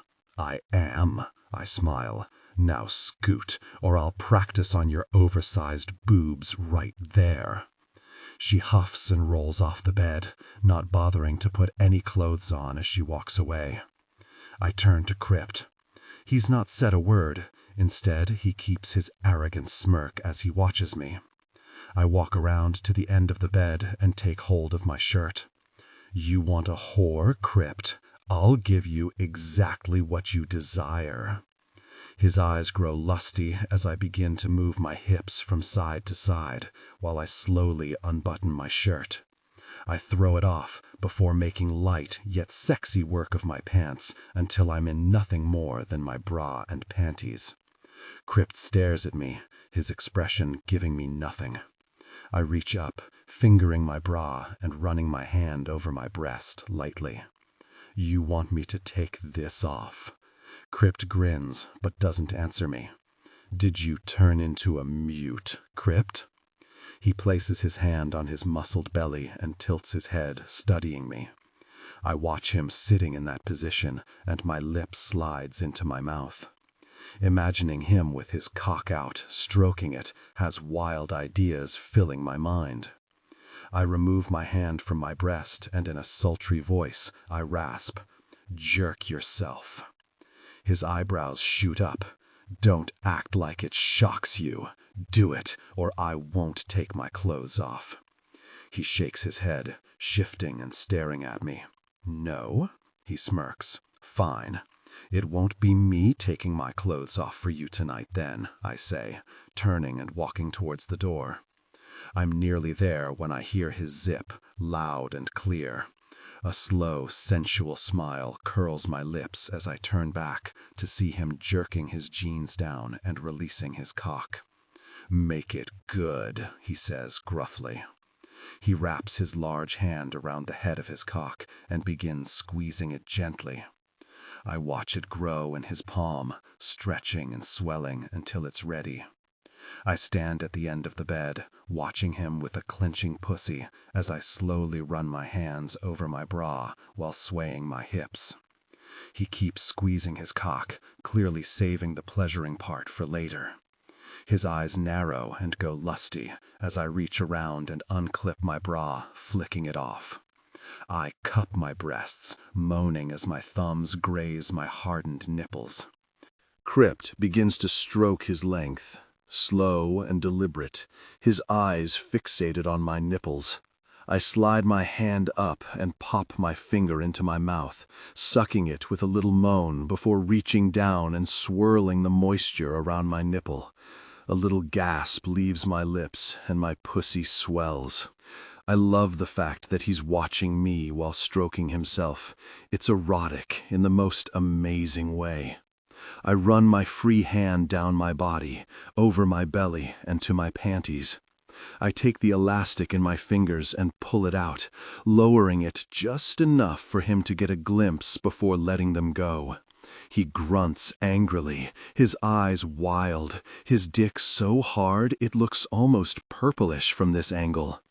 Hands on your pussy. If I'm showing you, then you need to show me, he orders. Maybe I just want to make you suffer, I purr. Now, Ash, or I'll bend you over and fuck this cum right out of myself. I grin, but my heart picks up a few beats at his words. I take hold of my panties again, lowering them down and shuffling out of them. Then I stand, fully naked in front of him. He sucks in a breath, his hand stopping as he takes me in. You're so fucking beautiful. My cheeks heat as I slowly begin moving again, running my hands over my body, stopping at my breasts to squeeze every now and then. Fuck. Dance for me, baby. Show me how good it fucking feels to be naked in front of me, Krypt groans, stroking his cock harder and faster. I dance for him, swaying my hips from side to side, letting my hair cascade down my back as I tilt my chin back, moaning while my hands explore my aroused body. I can feel how damp I am between my legs. I let my fingers slide down, swiping through my arousal. Fuck, Krypt rasps. I can see how wet you are. Put your finger in your mouth, gorgeous. Suck it off. I lift my hand to my mouth, sliding my finger past my lips. I close my eyes and moan, so completely turned on. I suck myself clean before letting my fingers wander back down to my pussy. I slip them into my depths, relishing in the damp warmth there. My eyes are on Krypt, watching his hand slide up and down his cock, watching his body tense with need. Play with your pussy, he growls. Fuck, yes. I stroke my clit, moaning at the heightened sensation that travels through my body. Spread your legs. Let me see your sweet cunt. I stare around, noticing a chair close by. I bring it closer before placing one of my legs on it. In doing this, I expose myself fully to him. My cheeks flush crimson at the realization that he can see all of me. I dare to glance at him, and once again, he stopped stroking himself. He stares at me, his lips slightly parted, his eyes so full of lust they almost burn through me. Holy fuck, he breathes. That's the sexiest fucking thing I've ever seen. I tentatively push my fingers back into my folds, finding my clit again. I stroke, dropping my head back as everything comes to life. It feels so good, so damned amazing. Knowing Krypt is watching makes it that much more erotic. My clit swells beneath my finger, becoming a hard little nub. Oh God, I whimper. Yeah, baby, yeah, Krypt grates out, his hand stroking his cock so hard his muscles bulge in his arms. Krypt, I mule, rubbing harder, moving down to slip a finger inside my heat. Shit, fuck, baby, come for me. I cry out. Oh God, I want to. Come, he barks, his hand working over his cock in a frenzy. Everything swells inside me before exploding out. I scream his name as my orgasm rocks me, taking me over the edge. I don't even hear Krypt move, but before I can finish my high, he's in front of me, his hand around my hip. He thrusts inside me so fucking hard it burns. He grunts and he thrusts. So, thrust, fucking, thrust, perfect. He's fucking me like a wild animal, his hand on my hip, his cock driving in and out of my wet flesh. His other hand is tangled in my hair, and he's tugging me hard with each stroke of his cock inside me. Fuck, Ash, he roars as he finds his release. His cock swells before exploding. I feel every pulse as he empties himself into my wanting sex. Krypt, I whimper, pressing my lips to his sweaty neck. He stops thrusting, but he doesn't move away from me. He holds me there for the longest time, until both of us can breathe normally again. Then he pulls back and stares down at me, his expression sated. He leans down, pressing a light kiss to my lips before pulling back and letting go. "You're gonna be the fucking death of me, Ash," he says, jerking his jeans back up. "I could say the same," I whisper, leaning down to find my clothes. He sits on the end of the bed, watching me dress. "About earlier," he begins. I put my hand up. "We don't know each other, Krypt. Can we just go with it for now?" He stares at me, his eyes intense. With a sigh, he nods. "I can go with it, sweetheart, but know this." He stands and leans in close. "I won't be waitin' forever." I swallow as he steps past me and walks towards the door. "Krypt," I call out. He turns. "Don't think that it wouldn't be an honor to be with you like that. It's just, I know," he grinds out. "It's just, it ain't for you." He walks out without another word. Well, if I'd never felt used before, I certainly do now. Chapter 13. Krypt avoids me the entire next day. That's fine. I'm still deliciously sore because of our actions. Each time I move, I'm reminded of his heated length sliding into me, fucking me into oblivion. Just the very thought of it has my skin tingling. He might think he's not for me, but he's very wrong. He's all I can think about. He's consuming me. "Get her up here. It's not safe for her down there." I hear Krypt's voice as I move through the halls the next evening. I stop, pressing myself against the wall. Who is he talking about? "She's not gonna be happy with that, Krypt," Tyke growls. "She doesn't want to be in this life. She ain't getting a choice. It's dangerous, and if Howard figures out she's looking for me, he'll jump at the chance to take her. Fine, but you ain't gonna be the one to go and get her. Think I don't know that?" Krypt barks. I wonder whom they're talking about. My mind spins with the possibilities. An old flame? A sister? A friend? A niece? The shuffling of boots has my body launching off the wall. I crash right into Krypt's hard, muscled chest. "Oh, sorry," I mumble, pushing back. I was Shit.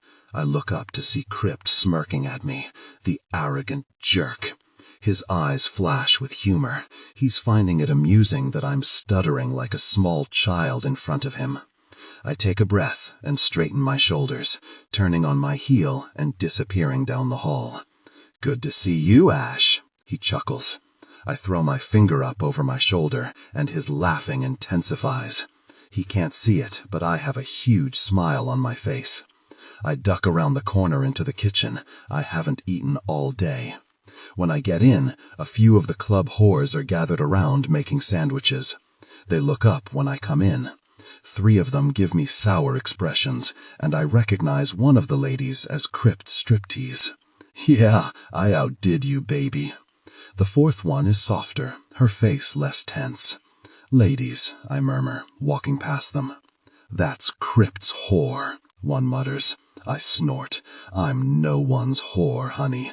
I fuck because I want to fuck, not because I'm desperate for attention. Bitch, another grunts. Tell yourself whatever you want, the third laughs. I ignore them, listening to them leave the room. I turn, thinking I'm alone, only to see the fourth, quieter girl watching me. She's pretty, and not in the cheap kind of way. Her body is curvy, sure, but it's not slutty or fake. Her long black hair falls over her shoulders in curls, and her eyes are a soft green. "Why are you here?" she asks, her voice small.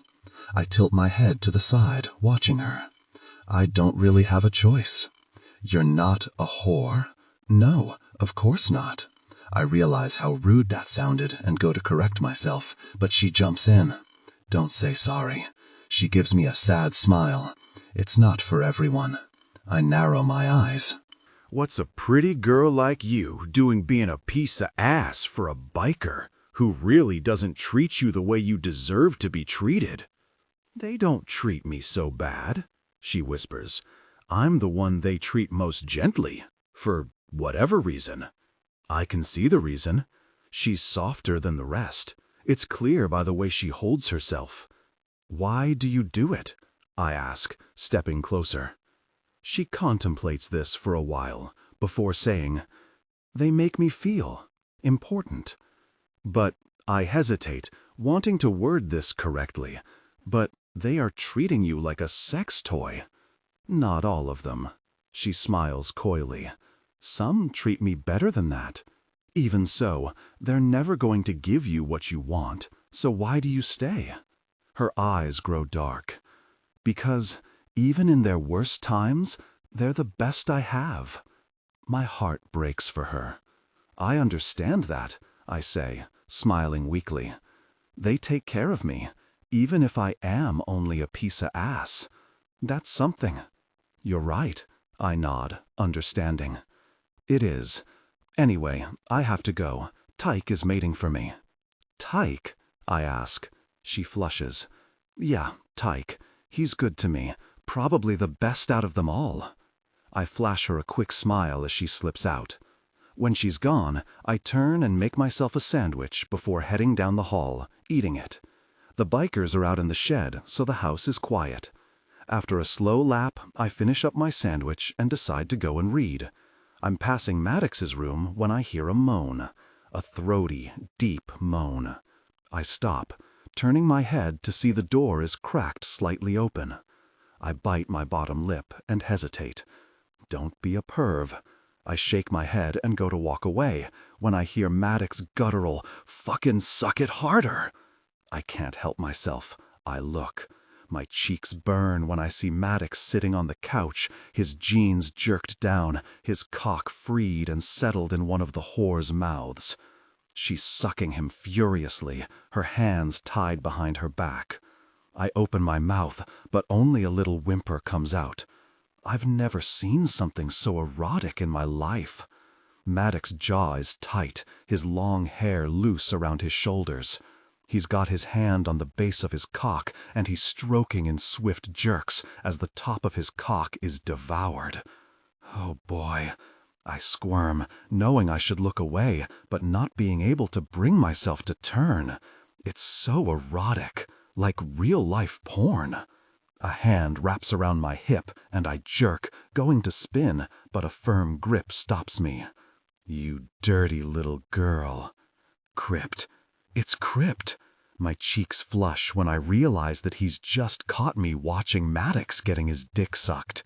I try to take a step back, but his hands pin me in place. "Do you like watching his cock getting sucked?" He purrs in my ear. I was just passing and—" "Answer me, Ash. Did you like watching it?" I swallow before whispering, "Yes." "Oh, baby," he growls, his voice throaty. "I think you just made me want you more." I did. His hand slides around my hip and edges towards my jeans. "What are you doing?" "Making you come." "Krypt, no." "Shh," he murmurs into my ear. "If you make too much noise, Maddox will see you watching him. And then you'll be left to explain that to him. And let me tell you, Maddox is an erotic little fucker.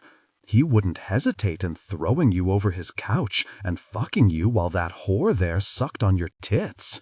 Oh my God, I whimper. Krypt chuckles. My girl is bad. His hand slides into my jeans, slipping straight past my panties and into my soaked pussy. He makes an appreciative sound when he dips his fingers into my arousal. God, you're so fucking wet. Do I need to take you in there and fuck you in front of him? Oh God, I whimper. Krypt chuckles. My girl is bad. His hand slides into my jeans, slipping straight past my panties and into my soaked pussy. He makes an appreciative sound when he dips his fingers into my arousal. God, you're so fucking wet. Do I need to take you in there and fuck you in front of him? Oh God, I whimper.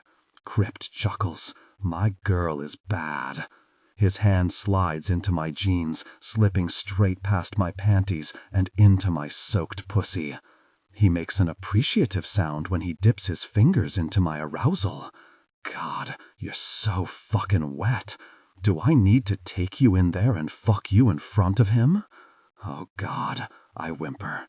Maybe let him suck your tits while I fuck you hard. Krypt, I mule as he begins rubbing my aching clit. Or perhaps you can suck his cock while my dick is deep inside your ass. I jerk and my pussy clenches, causing bolts of pleasure to shoot through my body. I'm on fire. I want to come so hard. Krypt swirls his fingertip around my clit, sending me higher and higher. My eyes are on Maddox and the whore, watching her suck him and watching his handsome face as it fills with pleasure. I can't lie. The idea of being in a Krypt and Maddox sandwich doesn't have me cringing. It has everything inside me pulsing. Krypt rubs harder and faster, his lips at my neck. He sucks and nips, bringing my blood to the surface before moving on. I can feel his hard cock against my back as he rubs it against me. Fuck, my cock is so hard. Rub it against me, I plead. Come hard against me, Krypt. Baby, he growls. I reach around with my hand, rubbing it over his length hard and fast. He hisses as his fingers work my clit, bringing me to the edge.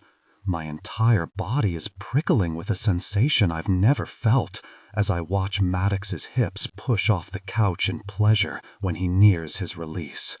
Krypt, I pant. I need to come. Come, you filthy little bitch. Fucking come. His words make a strangled sound rip from my throat, enough to have Maddox shoot his head up and his eyes lock on mine. I don't think he can see Krypt, but I have no doubt he's figured out I'm not alone. I'm not whimpering like this without touching myself. A slow, sexy smirk appears on Maddox's face when he realizes what's happening. He saw me, I gasp. Let him watch you come, baby. Let him watch me scream. My mouth drops open as he flicks my clit, taking me to the edge. I rub his dick harder, using friction to bring him to the same point. I'm going to, oh God, I yell. Maddox makes a rumbling sound, his eyes still on me as he barks his release.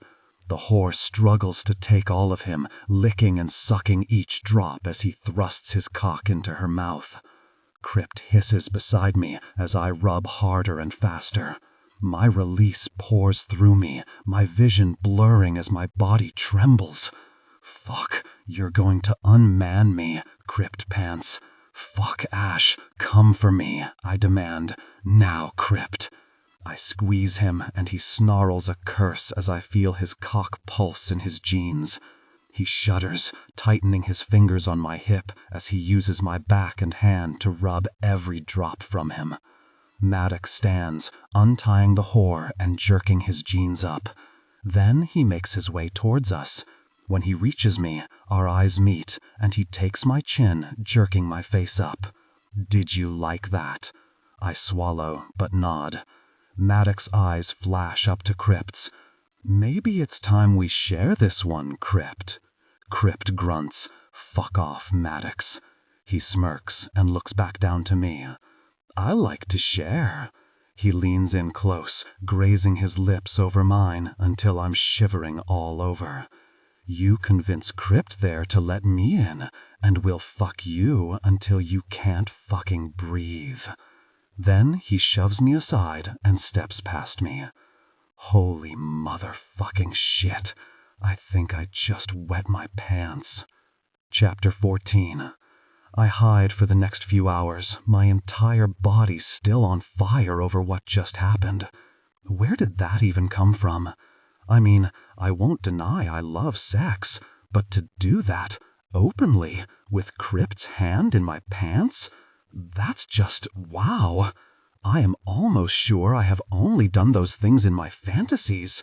I really didn't think I'd turn those fantasies into reality. Hey! I look up from the sofa in my room to see Santana. She skips in, dropping down beside me. Hey! I give her a shaky smile. What's up? I shake my head quickly. Nothing. What about you? I'm bored. Want to come outside and learn how to ride a bike? I laugh. No thanks. Krypt will be all over that. You draped over his bike. I snort. You will not. She giggles. Bikers love nothing more than the women they want slinking all over their bikes. I grin. You're an animal, I try. She winks. Hey, can I tell you something? I nod, turning to her. You won't tell Maddox? Why would I tell Maddox? She shrugs. What's his name? Alec. That's a nice name. She nods. He's a really good guy. He hasn't tried anything. He's not bossy, and best of all, he's not a biker. Bikers bother you? I ask, shocked. She shakes her head. No, not at all. But Maddox is always on my case, making me feel like I have no life. Alec lets me be whatever I want. I don't have to answer to him. Do you think it's going to bother Maddox when he finds out? Maddox doesn't like his control being taken away, she says, her voice soft. I'm his little puppet, the girl he saved. He thinks I owe it to him to be his little dog toy, but I'm tired of it. Do you care about Maddox? No, she says quickly, far too quickly if you ask me. Sure about that? She gives me a hard expression. He is horrible to me. He treats me badly, and he won't let me have a life. There's nothing to care about. Okay, I say. I believe you. Alec is different. She sighs, smiling. Maybe she really does like Alec. It sure looks like it, judging from the stupid, love-struck expression on her face. He is so sweet. What does he look like? She squeals happily, throwing her arms around me. He's gorgeous, Ash, like sandy blonde hair and blue eyes. Gorgeous. He's got a killer bod. I beam. She deserves happiness. So, are you going to see him again soon? She pouts. While we're on lockdown, I can't. Maddox would never let me out. No, you're right about that. Anyway, come out front with me. Penny will be here soon. Who is Penny? I ask, following her out the door. Krypt's little angel. I stop walking. What? She laughs. Don't be jealous. They haven't been a thing for ages. My mind swims as I walk out the front with her. Krypt's little angel? What is that supposed to mean? They haven't been a thing for ages, meaning there was a time they were? We stop on the front steps and sit down, but my mind is too foggy to have decent conversation. Commotion brings me back to here and now, and I blink a few times to shake the intense thoughts from my mind. I look up and see Maddox coming through the gate with a girl behind him. I gasp as I take her in. She's beautiful, in the sweet and innocent kind of way. She's nearly an exact replica of that actress Amanda Seyfried, with her long, slightly wild blonde hair and light blue eyes. She's wearing a white dress that ties up around her neck and flows prettily around her knees. I swallow down the lump in my throat as I watch her eyes scan about for Krypt. Santana is right. She sure does look like an angel. Krypt's angel. I shake the thought from my head just as I notice Krypt coming out of the shed. He's got the smile of all smiles on his face as he approaches her, dimples and all. When he reaches her, his arms encircles her waist, and he flings her around, causing an angelic little squeal to leave her lips as she wraps her legs around his waist and her arms around his neck. Her lips slide over his, rather quickly, but it's a kiss all the same. He grins, pressing a kiss to her head on top of the one she just gave him. Jealousy punches me in the chest like a hammer, and I find myself backing up. I need to get out of here. I turn and rush back into the house, dodging bikers as I go. I run through the building and straight out the back, heading down the yard until I find a thick cluster of trees to disappear into. I lower myself, squatting on the floor and capturing my head in my hands. I steady my breathing, telling myself to stop it. You said no to him. You said no. I know my jealousy is uncalled for, but I didn't say no to Krypt because I didn't want him. God, I barely know him, but the raw fact of the matter is I do want him, more than I'd first thought. This is all too much. Everything is too much. This wasn't meant to happen to me. God damn it, it wasn't. Hey, are you okay? I hear Santana's voice, but I don't look up. Ash. She kneels down, placing a hand on my back. I'm okay, I pant, but I can't catch my breath. Don't have a panic attack now, Ash. Breathe. In. Out. I can't catch up. Everything from the past week catches up on me, hitting my chest like a sledgehammer. I sob loudly, tears streaming down my face as I struggle to breathe. Shit, Santana says. Ash, breathe. I sob loudly again, rocking backwards and forwards on my heels, thumping my chest to try and get my lungs to work. Just hang on. She gets up and rushes off, even though I attempt to squeak out a no. I don't want anyone to see me like this. I don't want them to witness my pathetic breakdown. I stand and stumble further into the trees, gasping for air as I go. My eyes are blurred with my tears, and so much is running through my mind. Krypt, Penny, Tristan, death, trapped. I begin singing in a wobbly voice. My doctor taught me this method years ago when I first started having panic attacks. It helps. It forces my lungs to strain and work. I sound like a hysterical loon as I stammer out the words to Taylor Swift's Sparks Fly. I hear boots crunching, and then I hear Krypt's. Fuck. I shake my head and keep singing. My entire body shakes, and tears thunder down my cheeks. Krypt's arms go around me, and he crushes me against his chest. His hand goes to the back of my neck, holding me close, pressing me against him so he's all I can feel. I got you, he says gruffly. I keep singing, keeping my eyes clamped shut. Krypt holds me there, rocking me just slightly as I have a complete mental breakdown. I cry for everything, but mostly I cry because I'm such a goddamned idiot. I should have never befriended Krypt. I should have just left it all alone.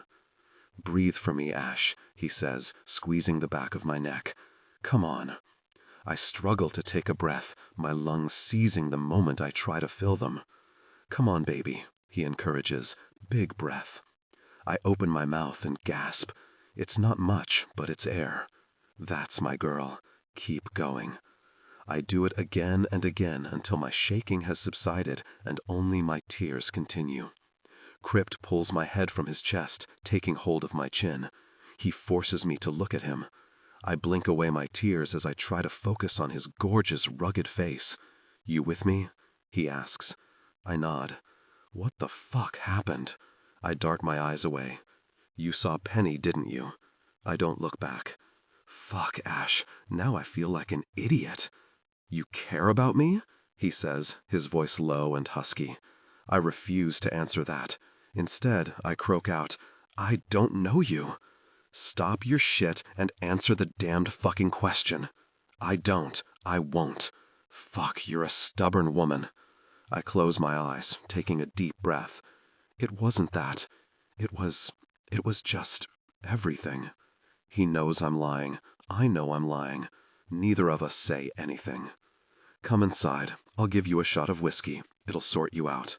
He pulls me to my feet and leads me through the trees. Krypt, I whisper. He stops and turns to look at me, his eyes zoning in on mine. Thank you. He gives me a jerky nod, and we continue on through the trees. When we get inside, he takes me to the bar and hands me a damp cloth and a shot of whiskey. I wipe my face before swallowing the shot. He hands me another one, his eyes firmly on mine. I take it too, before looking up at him. He studies my face, his expression unreadable. Neither of us gets the chance to speak before Penny appears beside him. God, she's even more beautiful up close. There you are. She smiles at him. Krypt drags his eyes from me and smiles down at the girl who could only be around 23 or 24. Penny, I want you to meet Ash. My eyes widen, not what I was expecting. I probably look like a snotty mess. I wipe my face again before plastering a smile on my face. Hi, Ash. Penny smiles, extending her hand. I take it, hesitantly. Hi. Ash is a friend of the club's. She's not a whore, so you don't need to hesitate in talking to her, Krypt adds. I scrunch my nose in disgust at his introduction, but I squash it down. How refreshing. It's usually just Santana and I. I swallow and smile again. Well, now you have me. She beams and turns to Krypt. Take me outside for a walk. I want to catch up with you. He turns his gaze back to me. You good? No, but I'm not about to tell you that. Of course, I rasp. Go. He turns to Penny. Hang on a minute. He walks around the bar and over to me. His hand curls around the back of my neck in that dominating way again, and he leans into my ear. We're not done with this. You hear me? I swallow. You will tell me what made you cry, and you will be honest about it. Another swallow. And if you even try to escape me, I'll put you over my knee and spank your beautiful ass. Oh, God. He pulls back, not looking at me as he turns to Penny. Let's go. She stares at me curiously, but smiles and hooks her arm through Krypt's. When they're gone, I close my eyes and let out a whoosh of breath. Well, that didn't go very well, now did it? Santana fills me in on Penny while Krypt is outside with her. It turns out Penny and Krypt were together for about 4 years, from the time she was 18 until 22. They only split about 2 years ago, so that must make Penny around 24, as predicted. They grew up together and were close for a long time. She is 4 or 5 years younger than Krypt, but their families were close. From what Santana tells me, Penny didn't want the biker life and made the choice to go into the city and study, leaving Krypt behind. He was devastated, but knew it was for the best. They were never going to work. He was a biker, she was a soft, gentle woman who wanted a white picket fence and 2.5 children. They're good friends now and have been since the breakup. It kind of makes sense to me now why Krypt didn't like me saying I wasn't going to be an old lady. I'm the second woman who has rejected him for his lifestyle. I feel bad about that, really bad. But it won't change my mind. I barely know Krypt, and I certainly don't know much about the biker life. Obviously, Penny did. I overheard that she wants to reconsider things with Krypt. I overhear as I'm walking back to my room that night. Me too, I hear them talking outside. She said she wanted him back, and he was hesitant. I stop, listening to the voices coming out of the kitchen. I bet that Ash girl won't like that. Fuck her, she's a bitch anyway. I roll my eyes and walk off, wondering if what they're talking about is true. Is Penny here to get Krypt back? I slip into my room and shut the door behind me. I walk over to the bed and flop down, exhaling loudly. It shouldn't matter to me if she wants him back. I won't even be here long.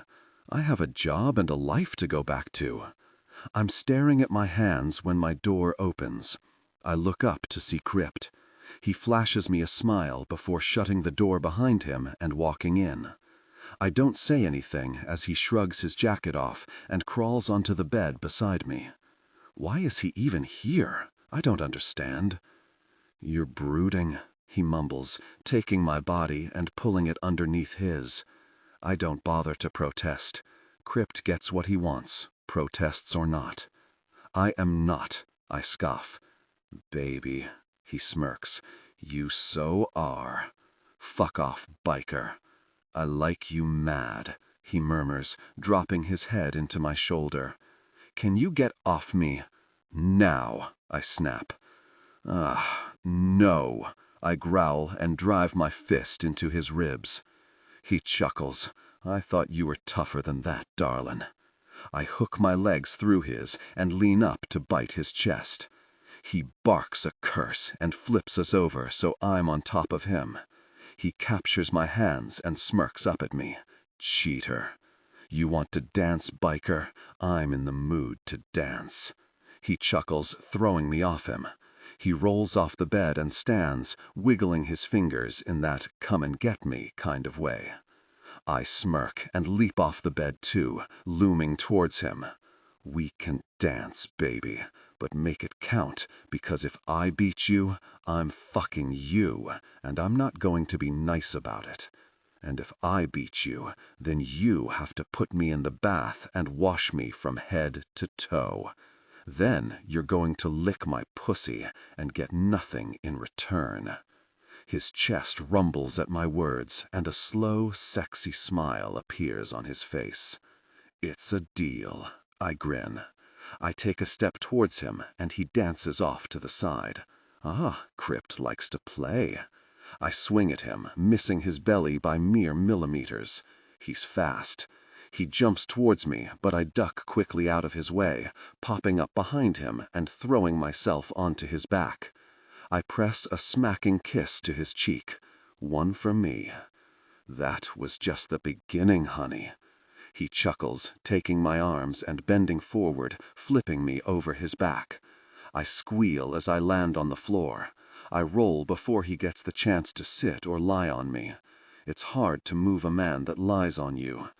Instead, I drive a fist into his shin. He bellows and presses a booted foot over my hand lying on the floor. Not hard, but hard enough so that I can't move it. He stares down at me with lusty eyes. "Oh, my dick is going to make you sore, little girl," he smirks. I arch my back up, using my leg to connect with the back of his knee, bringing him down. I roll, pushing up to my hands and knees. "My pussy is going to relish in every lick your tongue gives it." I grin. He turns on his hands and knees as he crawls towards me. He's like a caged animal that's just been freed. He backs me up to the wall, smart man. He pushes up to his knees and grabs my waist, pulling me flush against him. "Your pussy will pay when I'm done." I use my arms to flick his off me, and then wrap my arm around his neck, forcing his head down. He lets out a long chuckle, using his arm to wrap around mine and flip me over. I land with a thump, but use my knee to stop him coming down over me. I drive it right into his belly. He grunts and leans back, giving me enough room to lunge upwards. I latch onto him like a little monkey, keeping my arms around his neck and my legs around his waist. "What you gonna do now, biker?" He reaches down and pinches my ass so hard I let him go with a squeal. He laughs loudly. Asshole. He captures me in a headlock, pulling me against him. I can feel it already. Your little pussy squeezing me until I'm coming hard inside you. I shudder. 5 seconds, baby, or I win. My hands go back for a shot at his nipples, but he captures them with his free hand.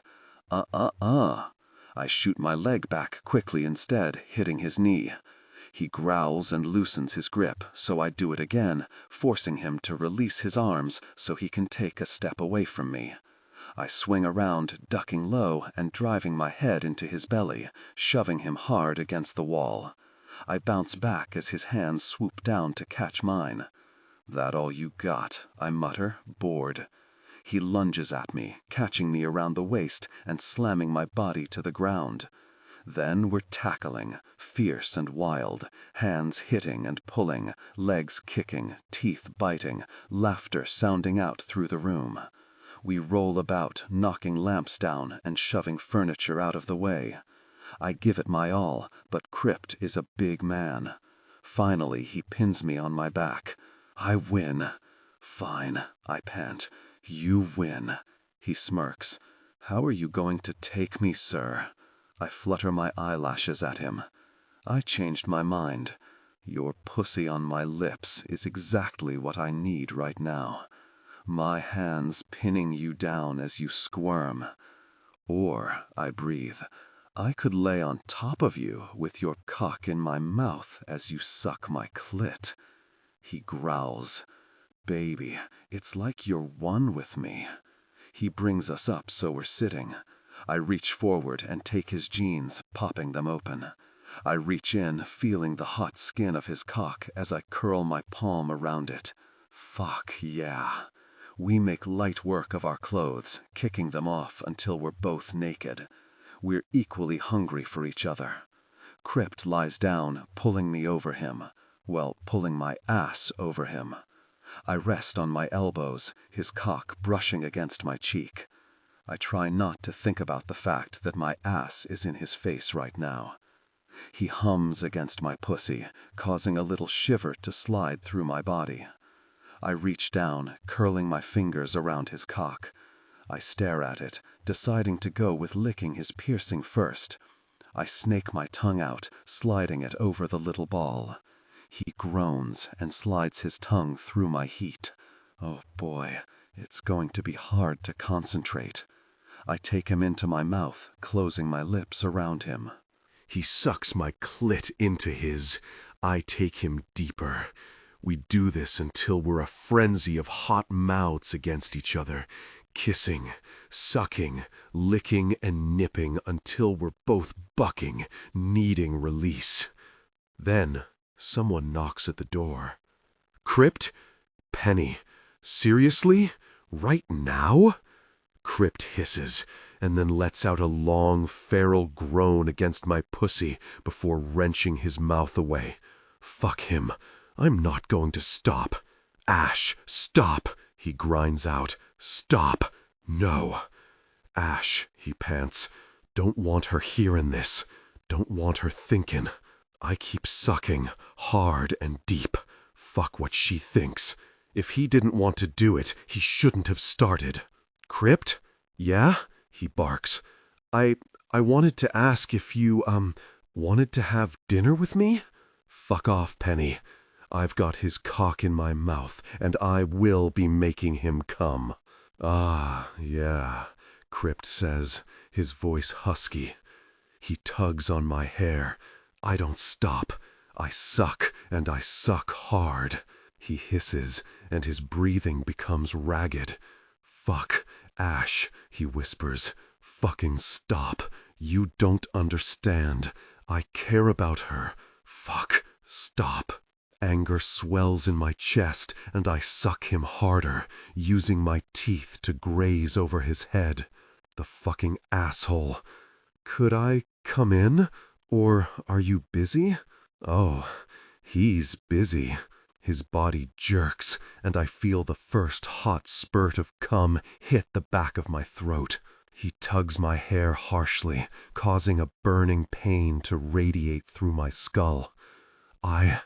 I'm coming, he manages. Oh, yes, he is. His cock pulses over and over until there's nothing left. When I'm done, I get off him, wiping my mouth and smirking at him. I pull my clothes back on and walk towards the door. Ash, don't you fucking... He doesn't get to finish because I swing the door open. He pulls a blanket over himself with a curse. Penny stares down at him, then looks to me. I give her a smile and step past her. Later, then I disappear down the hall. It's only when I'm alone that I let my hurt shine through. I lift my hand and drive it into a nearby wall with a yell. God damn it! Chapter 15. I hear Krypt's bellow before I see him. I'm sitting with the guys in the bar. Tyke has been chatting to me for the last hour or so, and Ray and Grim have been feeding me drinks. I like these guys. Their old ladies have been interacting with me too, which is odd. There are only 3 of them, but they seem to keep to themselves in the sheds most of the time. I think at first they thought I was a whore. Sarah, Indy, and Petra belong to Grim, Zaid, and Ryder. I haven't had the chance to get to know Zaid and Ryder, but I do know Grim. His old lady, Sarah, is a really nice girl. She's in her 30s and has a super sweet nature. I'm glad to be speaking to some of them and getting to know the club, considering I've been here a week now. That Beau sounded somewhat like your name. Tyke smirks. That broody motherfucker can suck my. Krypt bellows again. Definitely my name. I smirk and lean back against the bar, waiting for him to show. He does, his face wild with anger and his fists balled. He storms over, stopping in front of me. Evening, Beau. I grin. Don't you fucking evening me. Stand up. We are going to talk. Ah, no. Ah, fucking yes. He doesn't give me a choice. He leans down, shoving his shoulder into my stomach and lifting me up. I squeal and slap his back. He charges through the house and out the door. He takes me down to one of the sheds before setting me on my feet and barking at the few lingering bikers. Get out! They all stand with muttered curses and leave. Then Krypt spins to me. What the fuck were you thinking? Excuse me? I snap. Me? What were you thinking? I've spent the last fucking hour calming Penny down because she was beside her fucking self. No offense, Krypt, but if you didn't want to do it, then you shouldn't have. He leans in close. What I do is my business. If I wanted everyone to know I was fucking you, I would have taken you out and done it in front of them. Ouch. If you're so ashamed of the fact that you're fucking me, then why are you doing it? If you don't want Penny to know, then you shouldn't be sticking your dick in me. He growls. She matters to me. I get in his face. Obviously not enough, because as I recall, your cock was inside my mouth when she was at the door, and you came hard. He snarls, baring his teeth at me. I told you to stop, and I didn't want to. She matters to me, he roars. I never wanted her to see me like that. I asked you to stop. You should have fucking stopped. So you could have dumped me on my ass and run out to her? I laugh bitterly. Exactly, he snarls. Because she means something to me, and you fucking don't. Slapping me would have hurt less than those words. My head spins and tears burn in my eyes. I wish there was something I could say, but there's a knot deep in my chest that is stopping me from breathing normally. Krypt's eyes soften just slightly, and I know he realizes what he said was harsh. But the thing about saying something is that you can't take it back. I turn, walking towards the door. Ash, don't you fucking... I spin around, my eyes wild. Here's something for you, Krypt. Go and fuck yourself, because I sure as hell won't be doing it again. I shove through the door, running towards my safe place, the trees. When I get to them, I slide down a trunk, not caring that it scratches my back. I drop my head and struggle for air. I should have known better. I was never meant to be here, and now I know why. I sob loudly. I want to go home. Chapter 16. I sit out there in the cold for a solid few hours. Then I know I have to go back. There is nowhere for me to run. I can't go into the wilderness at night because that's risking my life, and I won't do that. So I do the only thing I can. I get up, take a deep breath, square my shoulders, and walk back into the house. The bikers are in full swing when I get inside. There are half-naked girls, beers being shoved around, and laughter filling the small space. I walk straight past them, heading towards the hall. A hand lashes out and grips my hip as I pass, and I look down to see Maddox with his hand on me. Let me go, Maddox. He tilts his head to the side. What crawled up your ass and... He doesn't get to finish his sentence because I shove my hands on his chest and shove him back. Do not finish that sentence. I have had about enough of you bikers for a lifetime. He takes my wrists and pulls me down closer so I fall onto his lap. That's a piss-ass answer. Stop your bullshit and pull yourself together. Oh, bite me. He smirks and leans in, doing just that. I squeal loudly as his mouth closes over my neck and he bites me.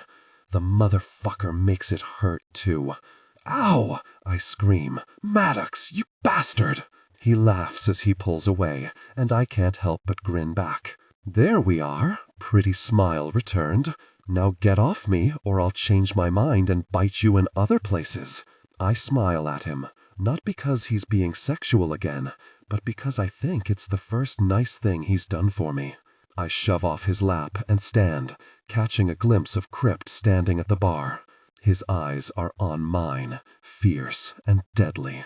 I lose my smile and walk off down the hall, giving him nothing. It's clear we're done. He's ashamed of me. He doesn't want his precious penny to know about me, and that's fine. But I don't have to accept it. I won't accept it. I'm woken in the morning to a high-pitched scream. I jerk up out of bed as footsteps pound down the hall. I rub my eyes, trying to listen, terrified to even move. That wasn't a good scream.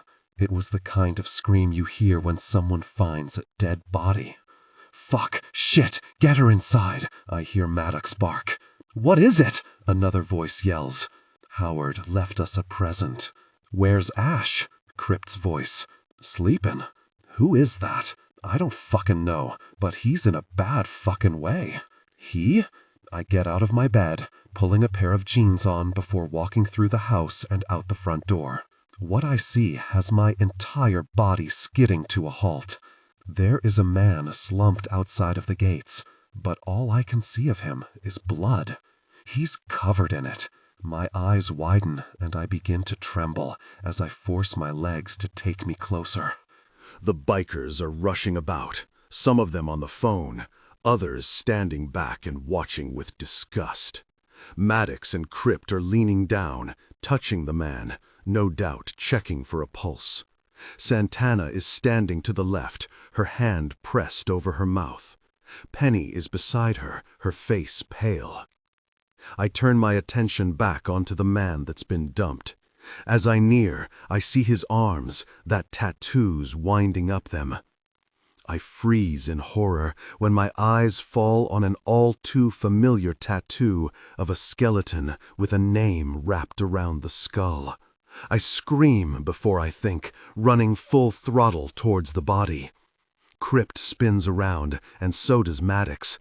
They both stare at me in confusion for a minute until they realize my eyes are trained on the body. I am sobbing wildly by the time I skid to a stop. I drop to my knees, reaching out. "Leo?" I whisper. "You know this man?" Maddox asks. "Yes. Oh God. Leo, honey, wake up." His entire body has been beaten. He's covered in blood. His eyes are puffy, and there is a split under his cheek that's gaping and dripping with blood. His lips are busted up. He looks terrible. "Leo," I croak. "Get her inside, now," Krypt suddenly yells, an urgency in his voice that has me panicking. "Krypt?" Maddox questions. "Fuck, now," he roars. Someone runs towards me, standing me up and jerking me towards the house. I don't know what's happening. "Krypt?" Maddox yells again. "Don't you fucking see? They knew she'd come out here, which means..." He doesn't get to finish because the sound of gunfire rings through the trees. A bullet zooms right past my head. I scream and begin running towards the house. Another shot rings out, and a burning pain rips through my shoulder. I drop to my knees, crying out in agony. "Get her in, now!" Krypt roars. Someone leans down, lifting my body and dragging me through the front door. Another shot hits the pole beside my head as we pass it. When I'm inside, I'm rushed down the hall until whoever has me reaches a bathroom. I see it's Grim when I manage to focus through my pain. He lays me on the floor, pulling out his gun. He lays me directly under the window so that I can't be shot through it. He pulls a towel off the rack and presses it against my shoulder. "It's going to be okay."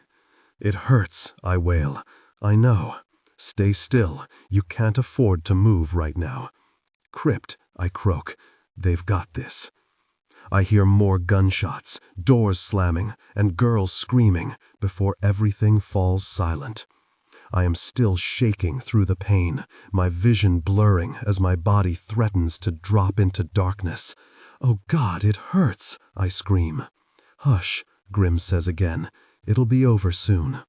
My head swims and my eyes flutter closed. I'm still screaming, but soon darkness clutches me and takes me with it.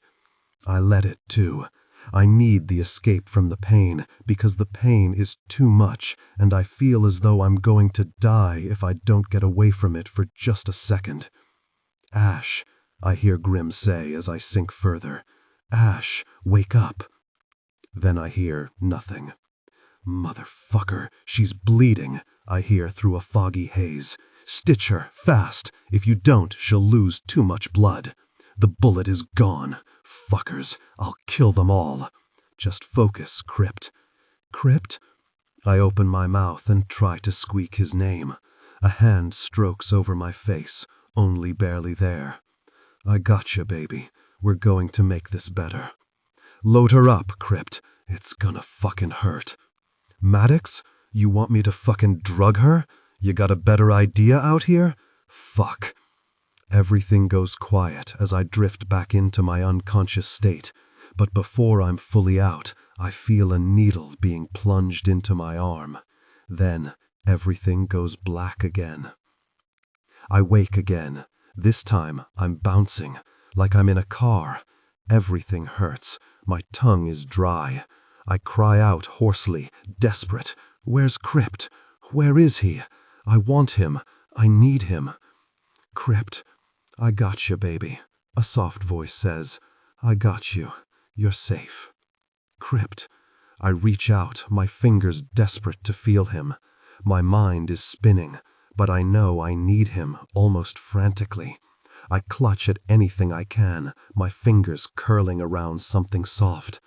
"It's okay," he murmurs, placing a warm hand over mine. "Krypt," I wail. "Krypt. I got you. Krypt." She's hallucinating. Just hold on to her. "Who's there?" I cry, hearing the faint voice and feeling my panic rise. "Ash, I got you, honey." "Krypt?"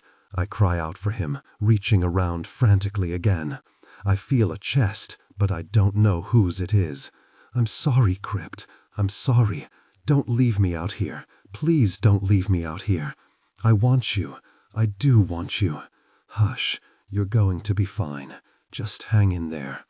"Krypt," I wail. "Please don't go." Another sting pushes into my arm, and once again, my world is taken from me. Chapter 17. I wake to the sounds of voices. I shift. I'm on a bed. I can feel the soft mattress beneath my body. I let my eyes flutter open. I have to blink rapidly to gather my bearings. I stare, confused. I've never seen this room before. Where am I? I try to swallow, but my tongue feels like a dead weight, dry and scratchy. "Krypt," I croak. Nothing. I try to sit up, only to cry out in pain and drop down again. I turn my head and stare down at my heavily bandaged shoulder. I got shot. Oh my God, I got shot. "Leo! Leo!" I cry, trying to sit up. "Leo!" The door opens, and before I can say another word, Krypt is beside me, his big arms steadying me. "He's at the hospital. He's okay." "You're okay." "Oh, Krypt," I rasp. "Oh, God." "Hey," he says, turning my chin towards him. "I swear it's okay." "You got shot?"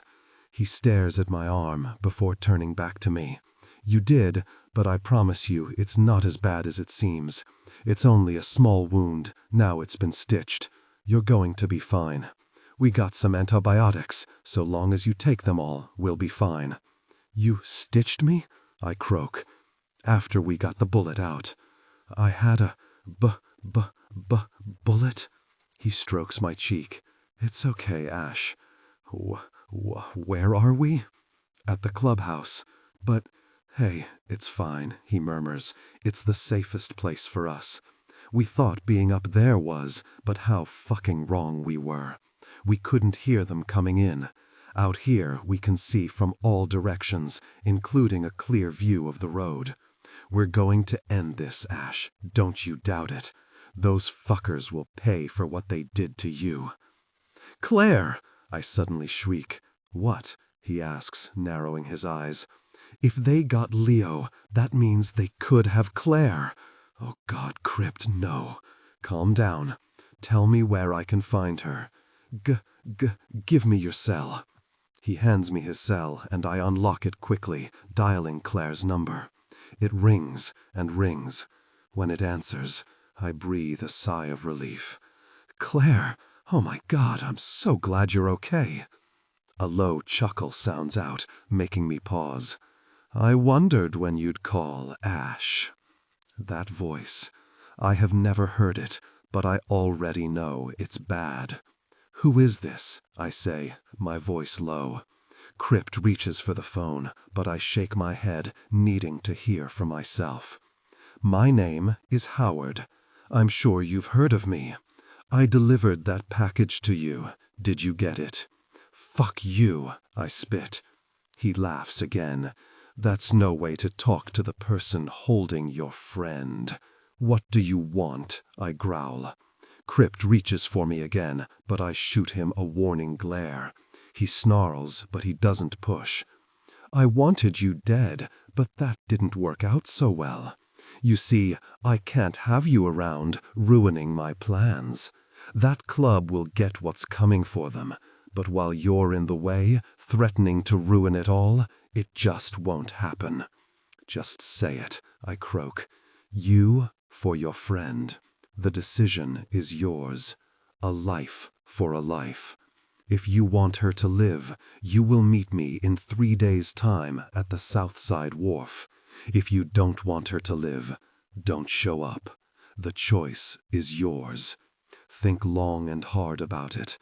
Oh, and Ash, if you call the cops or bring those fucking bikers in, I'll slit her throat. But," he laughs bitterly, "I'll fucking rape her first." Bile rises in my throat as he hangs up. The phone slips from my hand, and I struggle to catch my breath. "What happened?" Krypt demands. "He has Claire." "Shit," he snarls, standing up and bellowing. "Prez?" "Krypt, wait," I yell.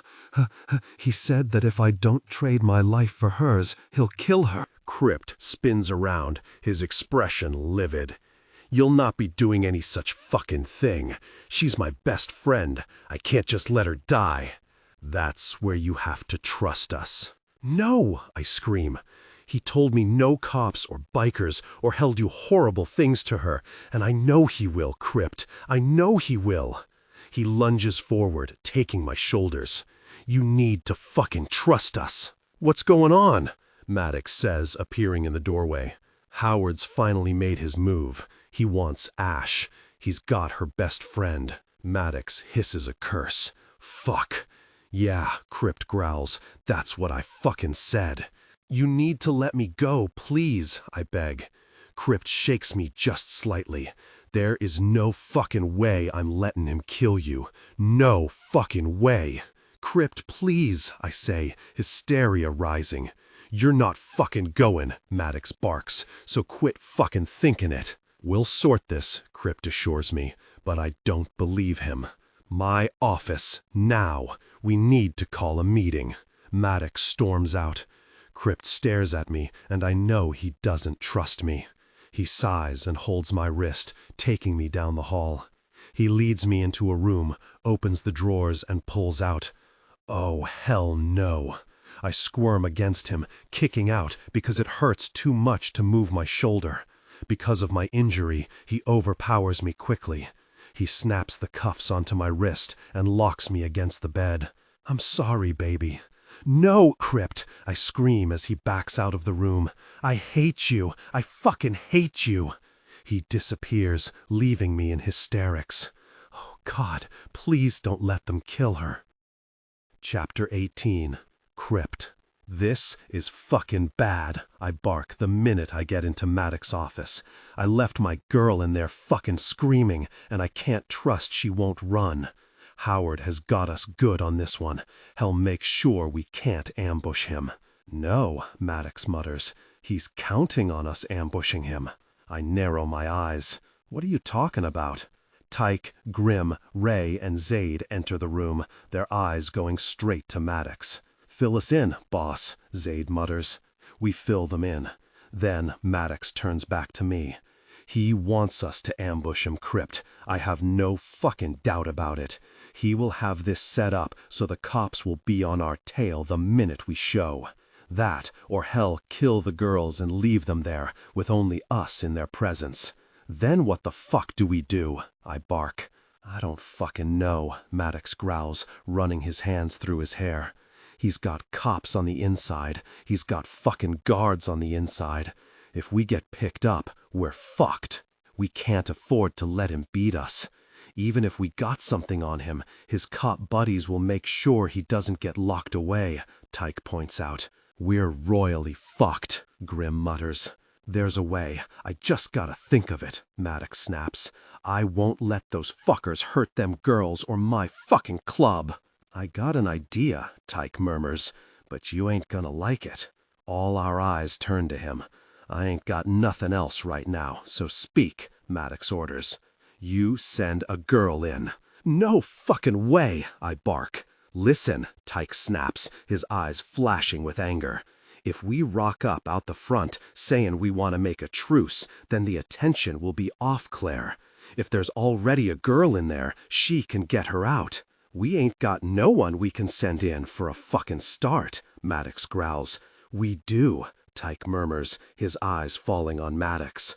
A chair skids back as Maddox launches from it.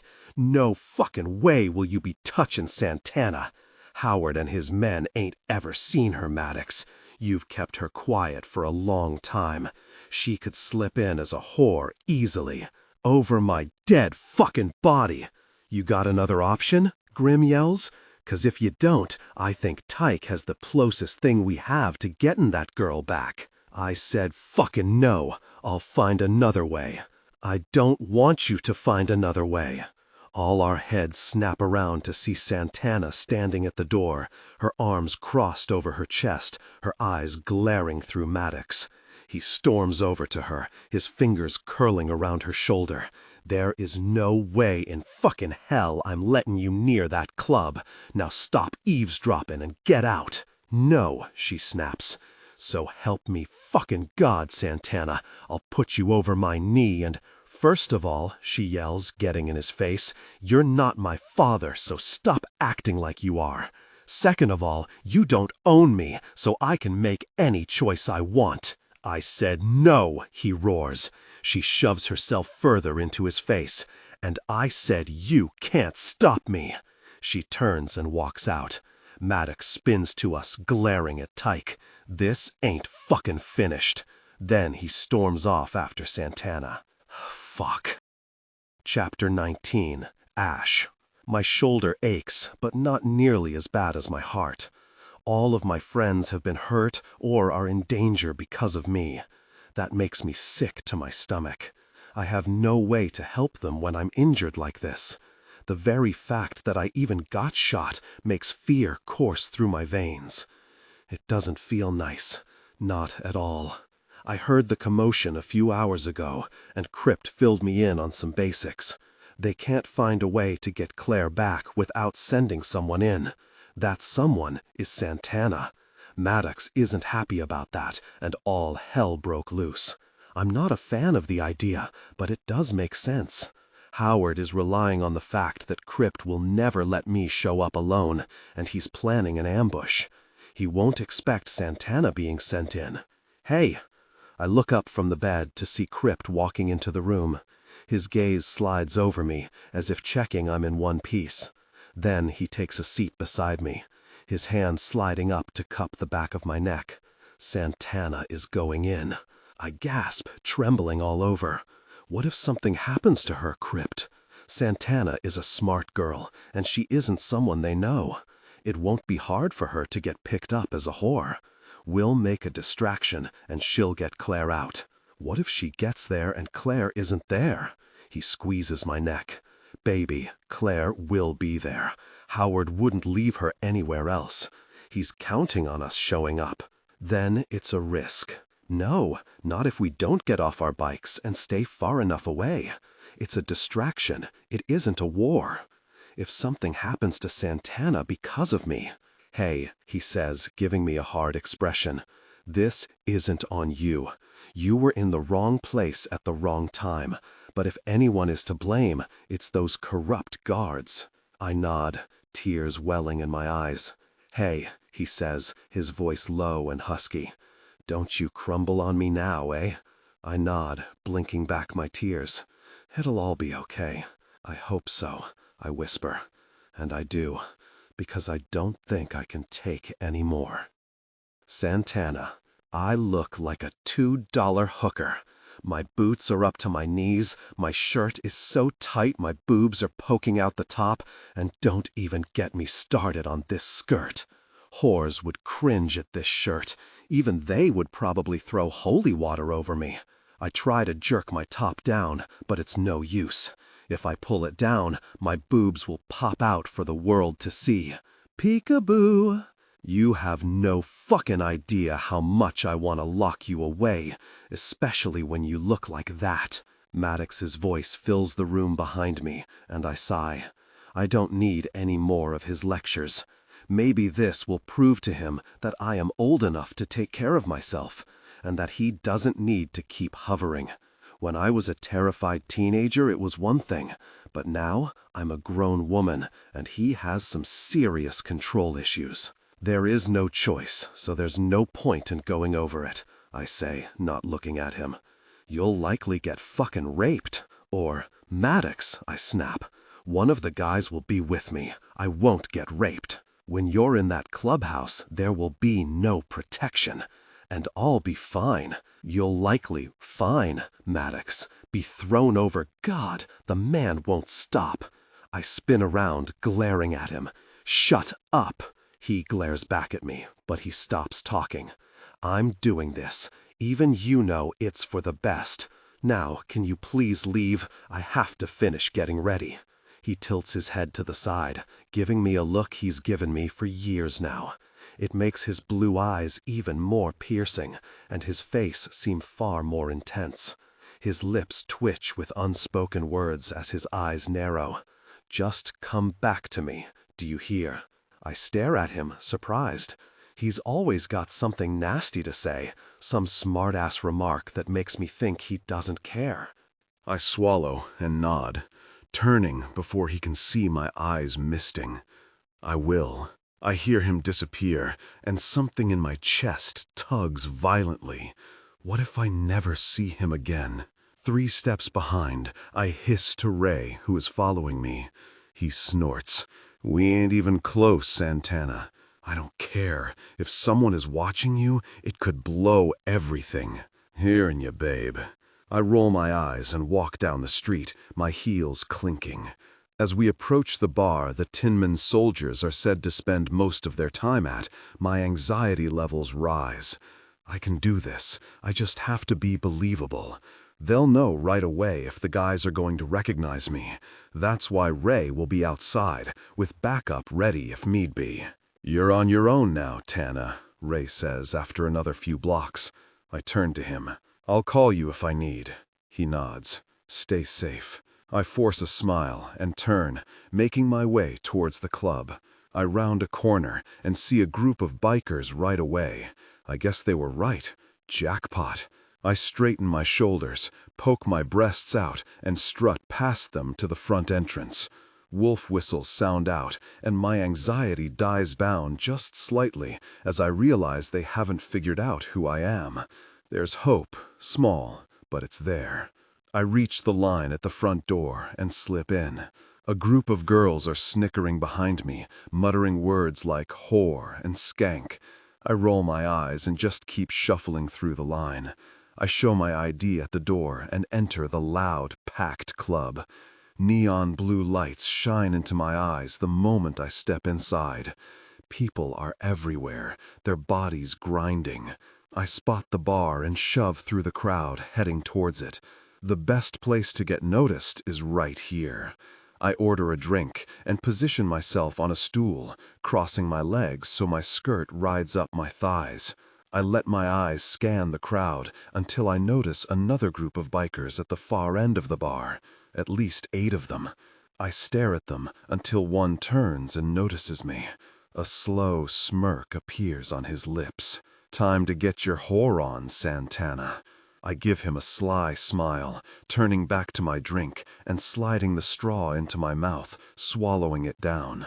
I have no doubt he'll make his way over. I keep drinking until I feel a presence behind me. A hand grazes up my arm. I want to gag, but I force a smile on my face and turn. The biker standing in front of me is actually quite stunning. His eyes are a crystal green and his skin a light olive. He's got ruffled, dirty blonde hair. His body is huge, and he's clearly built. I can tell by the way his muscles bunch and pull around his forearms as he takes a seat beside me. Such a waste of sexiness. "How you doing, gorgeous?" he purrs, his voice husky. I bat my eyelashes at him. "I'm fine, and how are you, handsome?" I make my voice sound light and a little slurry. My night just got a whole lot better. I lean in close. Oh, honey, so did mine. Chapter 20. I drag my feet as I walk into the main living area, having had far too much to drink to take the edge off what's going down right now. The bikers are piled on the couches at the bar and in the kitchen. They're restless. Why wouldn't they be? A storm is brewing, and they know it's going to blow up very soon. When it blows, it will cause a big mess all around, and that's not something I think they're entirely prepared for, no matter how good they are. I notice Krypt sitting back against the couch, Penny tucked in beside him. My heart does a little flip-flop seeing them like that, because I still don't understand the relationship between them. He keeps coming back to me, and yet he protects her. It's glaringly clear that she's not interested in being an old lady. She just doesn't have it in her. Being an old lady scares me too, I'll admit that. Not just because it's a lifetime commitment, bigger than any marriage would ever be, but also because it would mean my entire world would change. Not only would I lose my job, I'd lose so much of my family. They'd never understand, especially considering the reason I ended up in this position.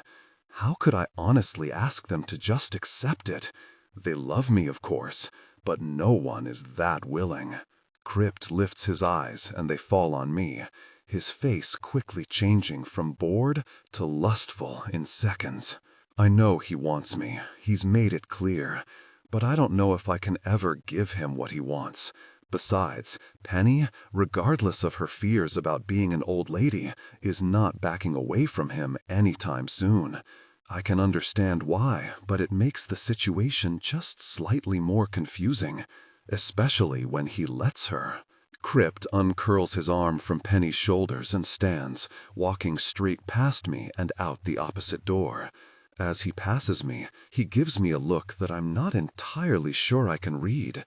It's either a look that says, "I don't want you," or a look that says, "I do." I have no idea which one it is, but I find myself turning, the alcohol consumed earlier flooding my veins as I follow him down the hall.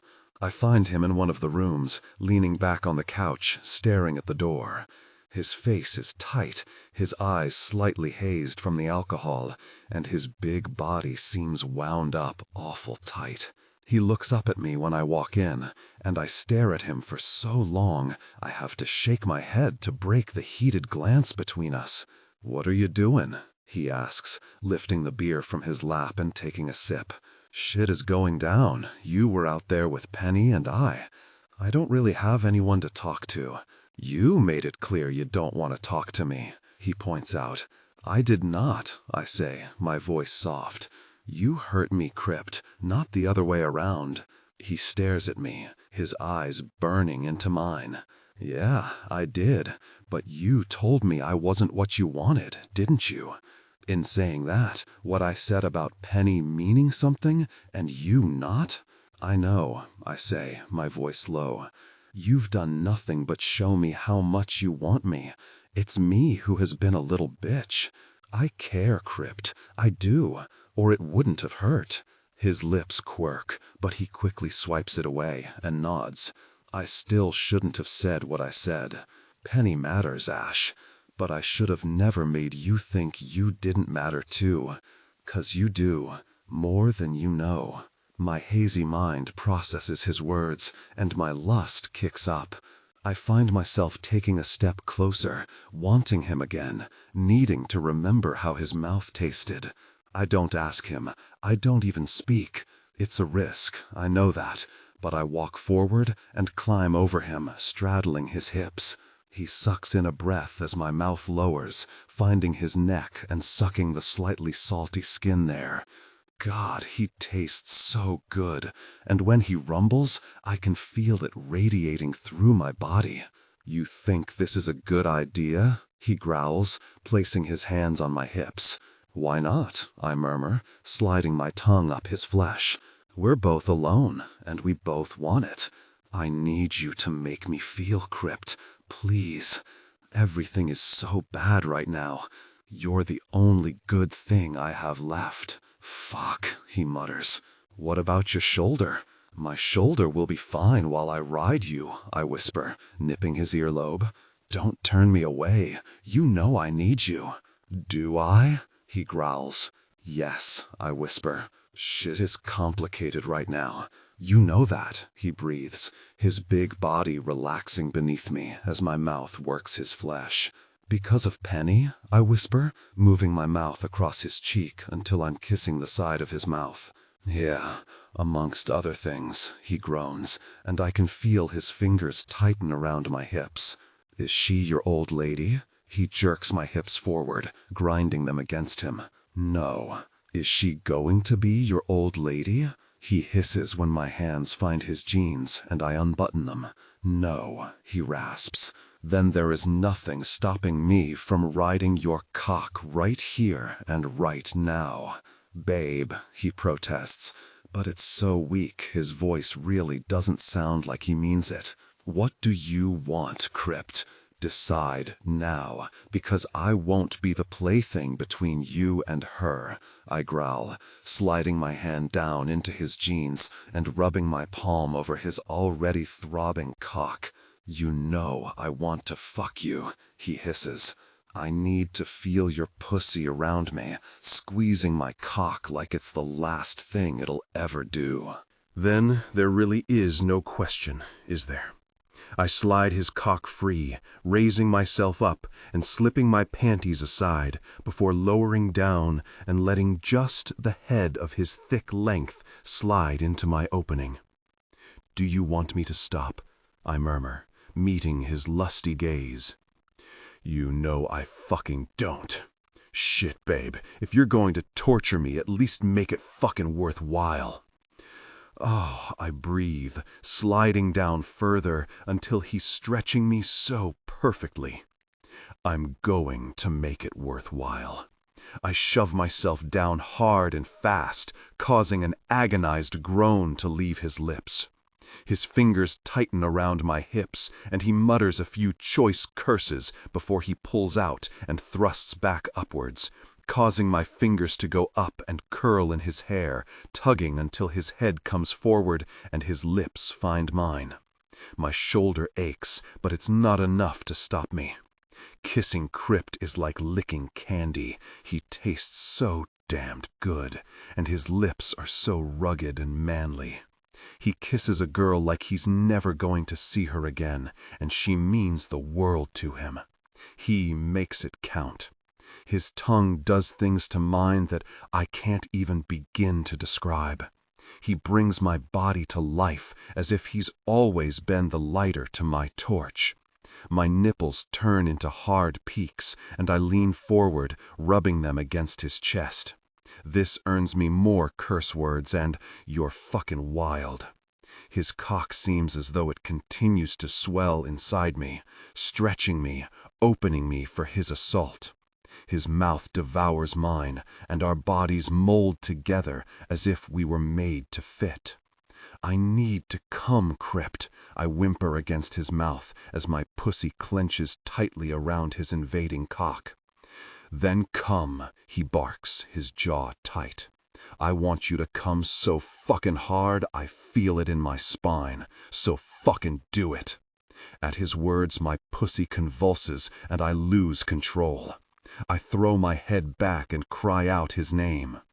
In a rugged tone, he grates out my name, all the while slamming his hips up harder and faster until I can see it in his face that he's about to find his own release. He gets this look, this gorgeous, pleasured look that has my skin prickling. His lips part just slightly, and his eyes flutter partly closed, almost as if they're too lazy to stay just slightly open. "Baby," he rasps, his voice low and husky. "I'm going to fucking come so hard in you right now."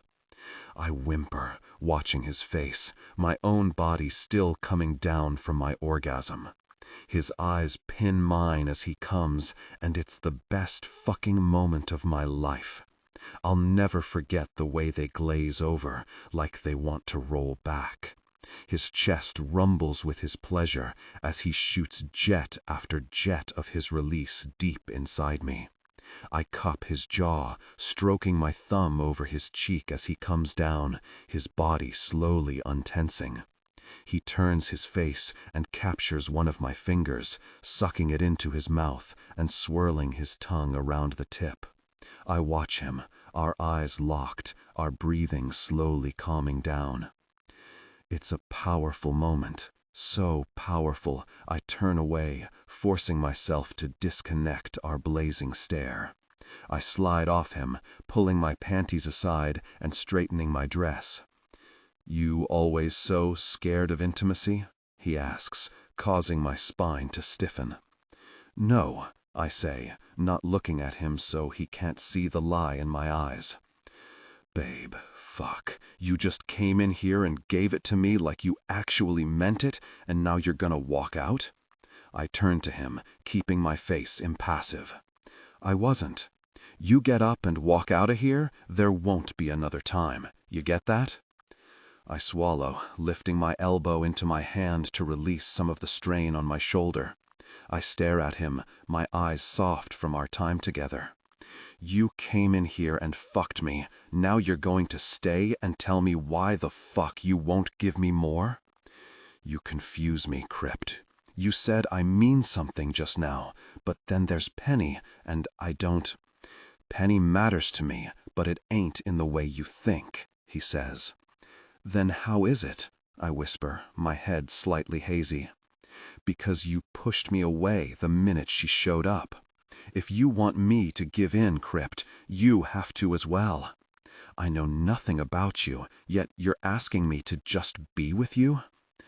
He sighs, dropping his head in his hands. "I don't want to let her down." "Let her down?" I walk over, sitting beside him. "How would being with me let her down?" "Penny and I were together a fair while. I loved her, but she was always so perfect. My sister adored her, and we all grew up together. When his voice grows thick, passed, things got tense. Penny suddenly saw me as this bad man, someone she couldn't trust. When we split, it took a few months for us to find a friendship, but when we did, it was good. I still don't understand. I don't want her to think I'm some fucking whore who disrespects women. It's not how my sister saw me, and it ain't how Penny sees me. It bothers her to see me in this lifestyle, let alone getting my dick wet all the time. She makes you feel ashamed for what you are? I gasp. No, he says quickly, but I know that's how he feels. It's just that I care about what she thinks because of Lacey, and I don't want her being disappointed in me. She's the only family I have left. It makes sense. Was Lacey your sister? He nods. The tattoo on your back? He stiffens, but gives me a jerk of his head. What happened to her, Krypt? His entire body flinches, and his face grows hard. Car accident, he rasps out. I'm so sorry, I whisper. He goes on, and I let him. Johann was a friend of my father's, but they quickly became enemies over some pathetic fucking feud. Shit went down, and it went down bad. We were driving home one night. We'd been out with Dad. There was a car behind us, swerving and making a scene. Before we knew it, he was ramming us. A long story short, we were sent spiraling off the road. The car flipped 8 times. I know, I counted them. I swallow, reaching over and taking his hand. My father was dead on impact, but I wasn't. I won't give you details on how I knew his life was gone, but it was gruesome. My only concern then was Lacey. She was passed out, blood coming from her mouth. I yelled out for help when that piece of shit appeared in the window. He smirked at me, the dirty son of a bitch. Then he looked at Lacey and back to me. His last words were, "Such a shame," before he walked off and left us there. Tears are flowing freely from my eyes now. Lacey died before the ambulance arrived. I was the only one to survive. When I got old enough to start looking for that piece of shit, I couldn't find him. I was messed up and angry. I'm so sorry, I breathe. He shakes his head. He's dead now. He's paid for what he done. Doesn't make it easier. No, he says, staring at me. But at least he can't hurt anyone else. Poor Krypt. I can't imagine how it would have felt for him to watch his sister's life slip away from him. Your mom? I ask. She died when she had Lacey. God, could it get any worse? Krypt doesn't let me say anything because he gets to his feet. I'm fucking restless. I can't sit here when shit could be going bad for Santana. Hey, I say, reaching out for him. You're doing all you can. Fucking hate it, Ash. I know, honey, I murmur. He turns, dropping to his knees in front of me. We gotta stop this bullshit. I don't play games, Ash, and I don't have time for them. You know all of me, so now you decide if I'm good enough to hang on to. My eyes scan his face. Of course you're good enough to hang on to, Krypt. Then why the fuck are you holding back? I stare down at my hands. I don't know how I would go being someone's property. How am I supposed to just sit around and do as I'm told? He snorts. God, you've got it all fucking wrong. I'm not your goddamned owner. Yeah, when it comes to club shit, you do as you're told. But if you want to work and make a life, you fucking do it. My job? I whisper. He cups my cheek. I'll make sure that job is there for you, if it's what you want. And my house. If there is no danger, you can live there as long as you want. And Penny. His body flinches. I don't love Penny, but she's going to be a part of my life, always. In saying that, if you're my old lady, then you're always going to come first. Even if it hurts her? He strokes his thumb over my bottom lip, staring at it. Even if it hurts. And if I'm not your old lady? His eyes scan my face. Then I gotta stop fucking you. 'Cause baby, you're consuming me. I care about you, Krypt. I promise you. But can we wait until Claire is safe before we do anything? He nods, leaning forward and brushing his lips across mine. Yeah. Do you think she's going to be okay? He stares out the window. I fucking hope so. Chapter 21. Santana. Their clubhouse is very different to ours. Gone are the friendly smiles I received back home. Instead, I'm looked at as if I'm no more than a toy they can fuck and dispose without even knowing my name. There are women everywhere, more than I've seen in one place before. They're openly giving sexual favors, not caring whose eyes are on them. I swallow down the lump in my throat and follow the biker down the hall. He leads me to a room. It's an old, shitty room with a bed that looks as though it hasn't been cleaned for months. My skin prickles, and it takes everything inside me not to coil back and run. I think of Ash's friend and how scared she must be. This thought alone pushes me forward. The biker, who introduced himself as Juggernaut, Jagger, but Jager shuts the door. I consider his name, and then him. It really is a strange, somewhat hipster nickname for a biker. I wonder if he knows how pathetic it makes him look. I force a smile on my face, batting my eyelashes as I take the room in. Window to the left, not barred. I've been taking in details of the clubhouse the entire time I've been here. I made sure to note where the front and back doors were, as well as where the clubhouse was located, and how easy it would be to get away. Turns out, it is in a good position. The front of the house faces the road, where the guys can come in. The back faces thick forest, where I can escape with Claire. If Claire is here. So, Jager purrs, coming up to me and placing his hands on my hips. You ridin' me, or am I riding you? Seriously? I need to pee. I smile, biting my lip in an attempt to look sexy. Then, I'm riding you. His eyes flash and he grins. He nods to the hall.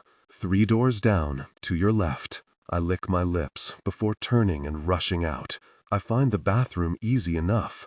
It's finding Claire that will be hard. I wash my hands, twice, and then lean my hip against the sink. How am I going to find her? The door swings open, and 2 whores enter. They smile at me, as if I'm not new around here, which makes me wonder if they too haven't been here long. Hey, I say, slurring the words slightly. Hey. A girl with ratty blonde hair and horrible skin smiles. Rockin' party. I smirk. She nods, leaning against the wall and pulling out a smoke. They're usually better. Maybe not new then. Yeah?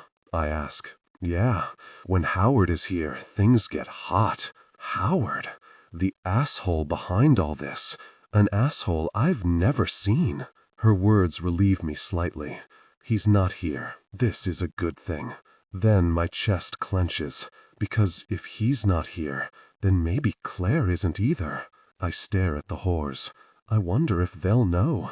I risk a lot asking, but if I play it right, they might not notice. Yeah, I murmur.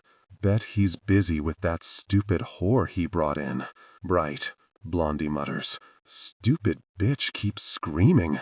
I was sucking Lion's cock and all I could hear was her. Me too, I snort. I'm about to fuck Jager, and the bitch better not start while I'm doing it. Blondie grins at me. Jager, nice choice. He's got a huge cock. I've ridden him a few times. And don't worry about the little bitch. Howard locked her in his room. His room? Where is his room? I can't ask without looking too obvious. Well, I say, flipping my hair over my shoulder. Hopefully his room isn't near where I am. Blondie nods. I don't think it is. Howard is right at the end of the hall. Most of the rooms are up this end. Good, I say, turning and heading out. Later, they both murmur. Shit. I know where Claire is, but I need to let Maddox know. I pull out my phone, glancing down the hall quickly before punching out a text. I know where Claire is. I don't know if she's cuffed, but she's in the house. Howard isn't here. I don't know where he is. The front of the house faces the road. If you can make a distraction, I can get Claire out the back. I'm going to check her out now. Hang in for my text. He replies a moment later. M.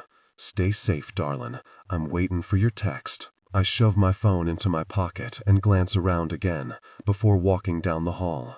The party is in full swing at the front of the house, but the halls are mostly quiet. I reach the very last door and pray it's Howard. I try it, but it's locked. I look around again before knocking softly.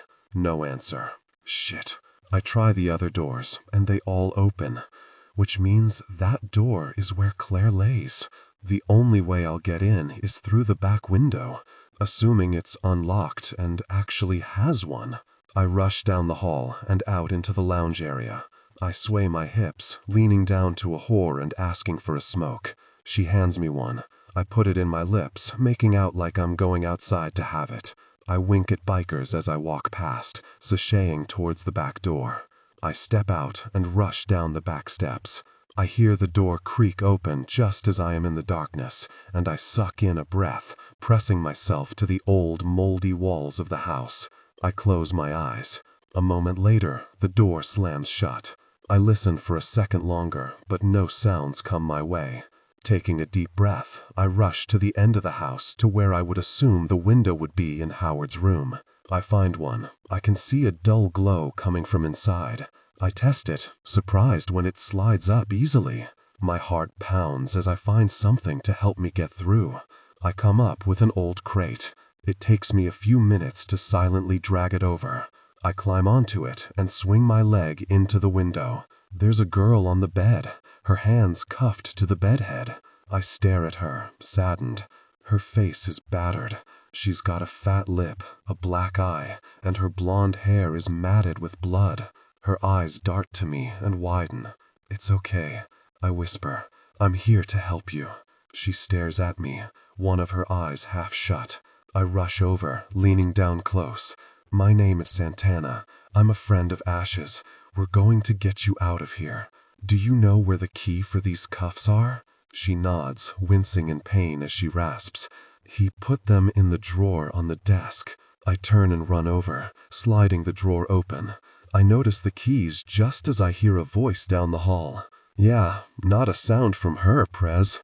Bitch has been quiet. Fuck." My eyes shoot to Claire's, and her face scrunches with fear. I shut the drawer and run to the window, pulling it down quietly. I don't have time to climb out. I duck behind Howard's desk, which, luckily for me, is positioned near some curtains that I use to shield myself. I hear the door open, and heavy footfalls fill the quiet space. "Still here, sweetheart?" He chuckles. "Didn't think you'd go far. Don't worry. Your friend has decided to trade her life for yours." Ash?" she croaks. He laughs. "Yeah, Ash. Going to have fun with her before I slit her throat." Claire makes a strangled sound, and I clench my eyes shut, praying he doesn't come too close. Maybe I'll have fun with you before I let you go. I'm in need of some good pussy. Please, no. I chant this over and over in my head. "Please don't let him rape her. Please." Claire croaks, echoing my thoughts. "You're too pitiful for a man like me anyway." He grunts. "I like them wild." I want to breathe a sigh of relief, but even the idea of breathing scares me right now. I don't know how much time I have left, but I hope he leaves soon, or I'm in trouble. Maddox will come back, and he'll make a scene if I don't contact him soon. That's the last thing we need. "Speaking of pussy," Howard says, "I might just go find some." Thank God. He walks over towards the door, and I catch a glimpse of him. He's a big man, with a long, dark beard and an old, wrinkled face. Faded tattoos run up his neck. He's been at it a long time. He stares at Claire again, then he steps out and slams the door, locking it. I finally breathe. My heart pounds fast as I wait for a few minutes, then I slip out from behind the desk. I open the drawer, take the keys, and rush over to Claire. I lean down, whispering, I'm coming back for you, I promise. She nods, her eyes watering. I reach up and squeeze her hand before slipping out the window again. I pull my phone out and text Maddox. S, I can get her out. It's time. M, 10 minutes, baby. We'll be there. I hate when he calls me baby. Hate and love it. I shove the thought aside as I rush back inside the clubhouse. I see Howard again when I step through the back door, but he barely gives me a second glance as I shimmy down the hall. I slip into the room Jaeger was in to find him already naked on the bed. Fuck, that took ages. What did you do in there? I needed a smoke, I mutter. He takes hold of his cock and strokes it. He's a good-looking man, sure, but I want to go over and bite that cock right off. It takes everything inside me not to gag. I force a smile, hoping Maddox hurries up and causes a distraction. I take my time, swinging my hips and doing little spins. Jaeger seems to appreciate my efforts, and it buys me some time. I slide my hands seductively over my body, grinning at him as I move. He grins back, jerking his cock harder and faster. At this rate, he'll have nothing to offer. That's exactly how I want it. Commotion breaks out in the lounge, and I hear someone bark, "Jokers." I breathe a sigh of relief. No one got hurt. My phone flashes a moment later. M, where are you? S, in the trees behind the clubhouse. I think I know where the road is. Get out of sight. We will be there soon. Just then, the sounds of shouting and gunfire erupt from the clubhouse. Doors slam, and then torchlight flashes through the trees. Shit, shit, shit. We have to run, fast, I say to Claire. I know the general direction of the road, and I run hard and fast.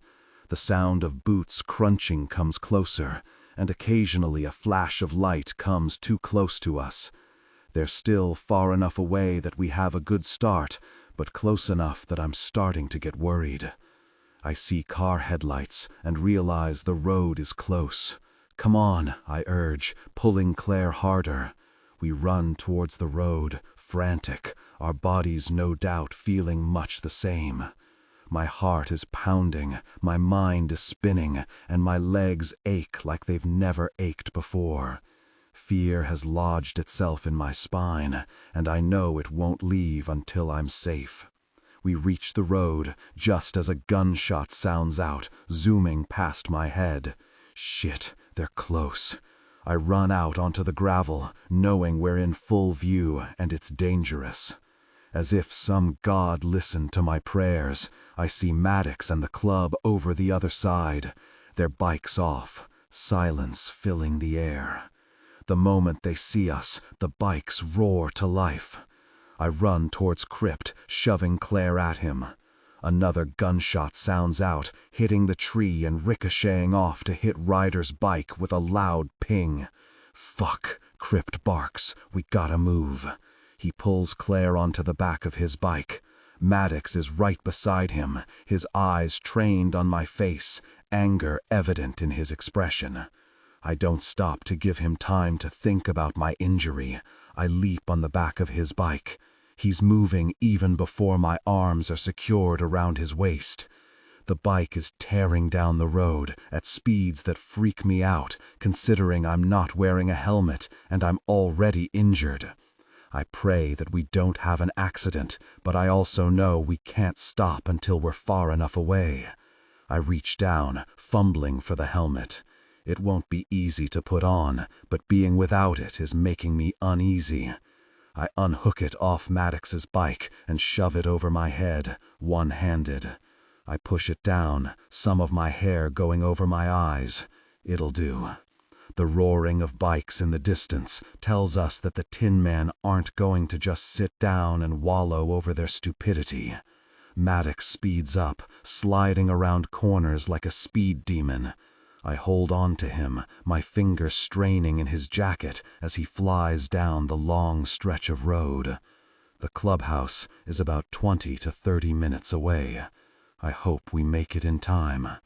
We slide into the clubhouse 40 minutes later, after taking a detour home that the Tin Men don't know about. Maddox hustles everyone off the bikes and orders them into the clubhouse. We manage to get safely inside, and Ash gives a pained cry when she lays her eyes on her friend. She rushes over, taking her into her arms and holding on to her. Our eyes meet, and she gives me a smile I'll hold with me forever. It says more than thank you. It says you saved her life. Loud rumbling zips past the road. For the Tin Men to reach the clubhouse, they'd have to turn off and come up the road. They're not going to risk that, even I know that. They could be walking right into an ambush, and it's too dangerous for them to act on their need to make Maddox pay. The bike's rumbling disappears down the road, and I let a long, agonized breath out, dropping down onto the couch. The men all turn to me, their looks filled with appreciation and admiration. Maddox walks over, kneeling down in front of me. His big hand takes my chin. "Who hit you?" "It doesn't matter, Maddox," I whisper. "It's done." His eyes scan my face. "So fucking proud of you." I force a weak smile. "I guess we just started a war?" He turns to Krypt, giving him a long stare. "I think we fucking did, but we're ready for it." Shit, I hope they are. Chapter 22. Ash. I stroke Claire's hair as she sleeps, staring down at her, thanking God that she made it through this. I don't know what I would have done if anything had happened to her. Her face is messed up, and she sat in silence as I cleaned her.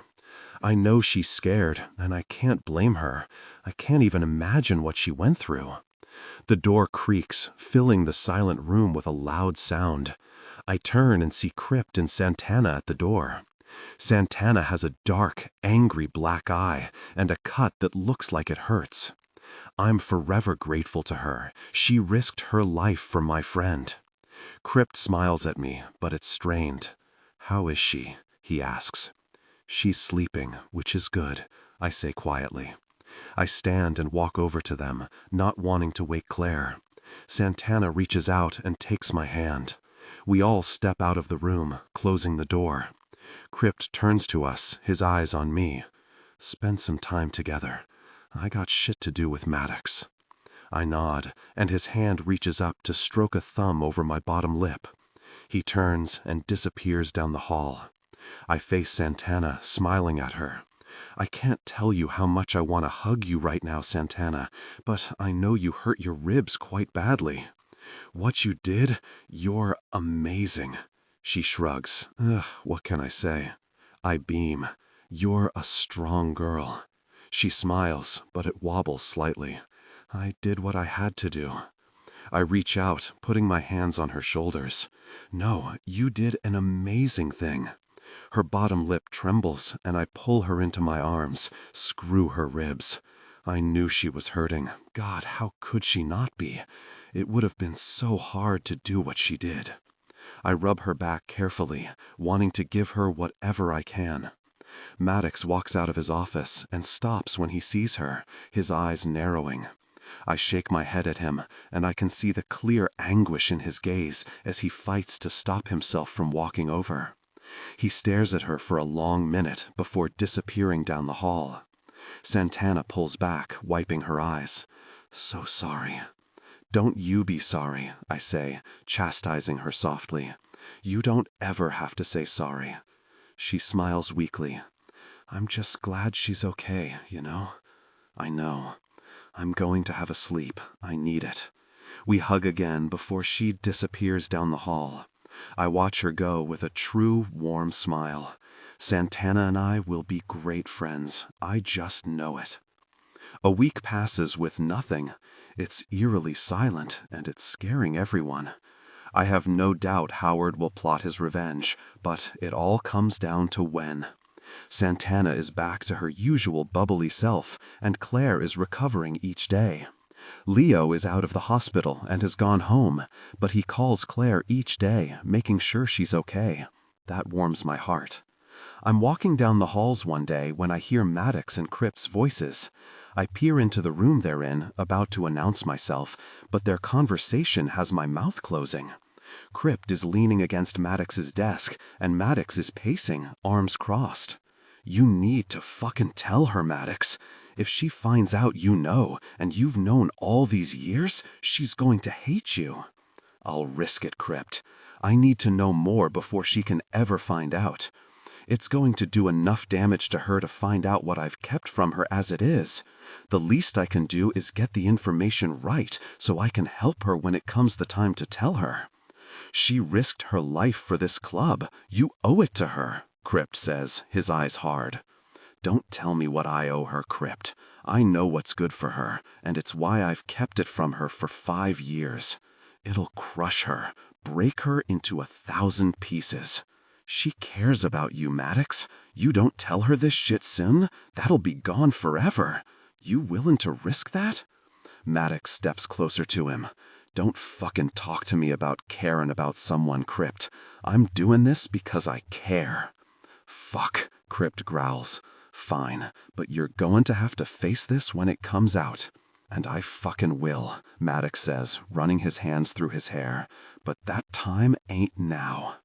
You're holding back on her because you know she's gonna hate you. You're taking every last moment with her before it's revealed. You selfish prick. Maddox snarls, baring his teeth in a dominating way. She is all I've breathed for 5 years. I'll do whatever I can to see her fucking smile every morning for as long as possible. I will tell her, Krypt, when I'm ready. Fine, you fucking moron, Krypt grunts, turning away. I stare, mouth open just slightly. Maddox is hiding something big from Santana. That's clear by the heated conversation between the two of them. What it is, though, I have no clue.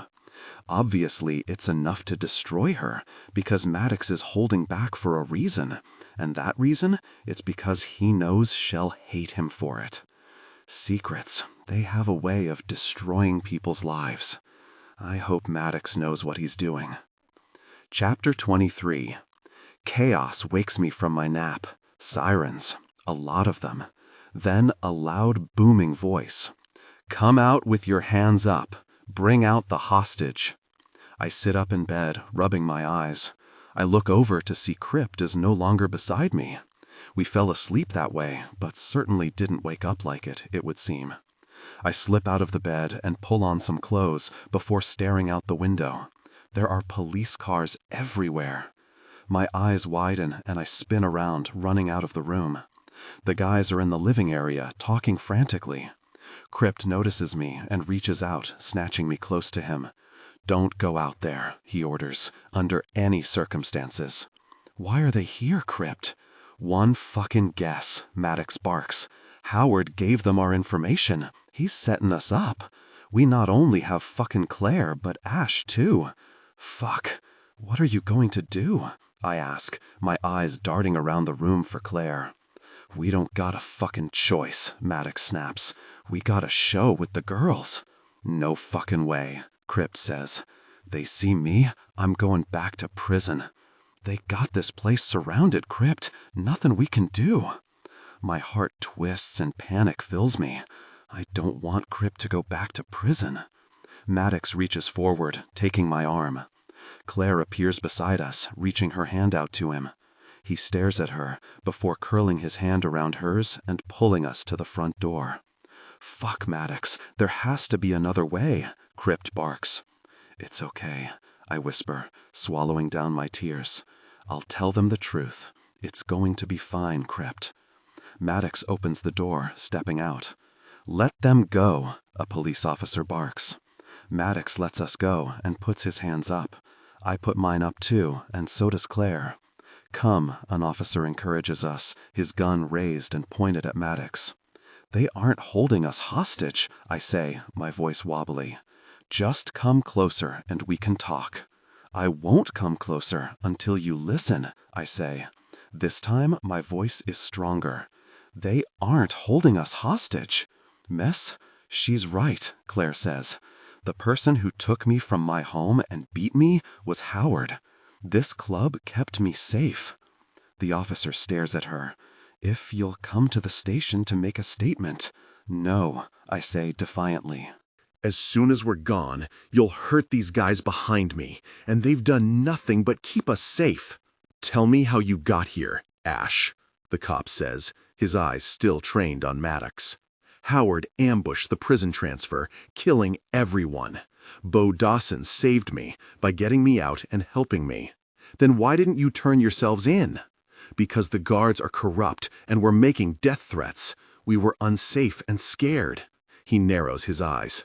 "What proof do you have of this?" I meet his eyes dead on. "I'm sure you found your proof when you checked the crime scene." I don't dare mention that I know it wasn't Maddox's gun at the scene. It would give it away. He set Howard up, and I don't want to ruin that.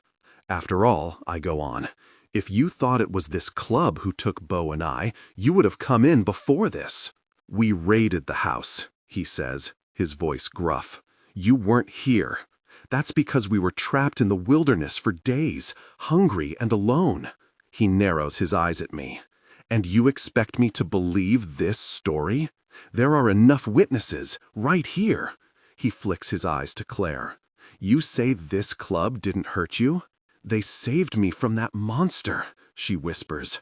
"I was out jogging one morning, and he snatched me."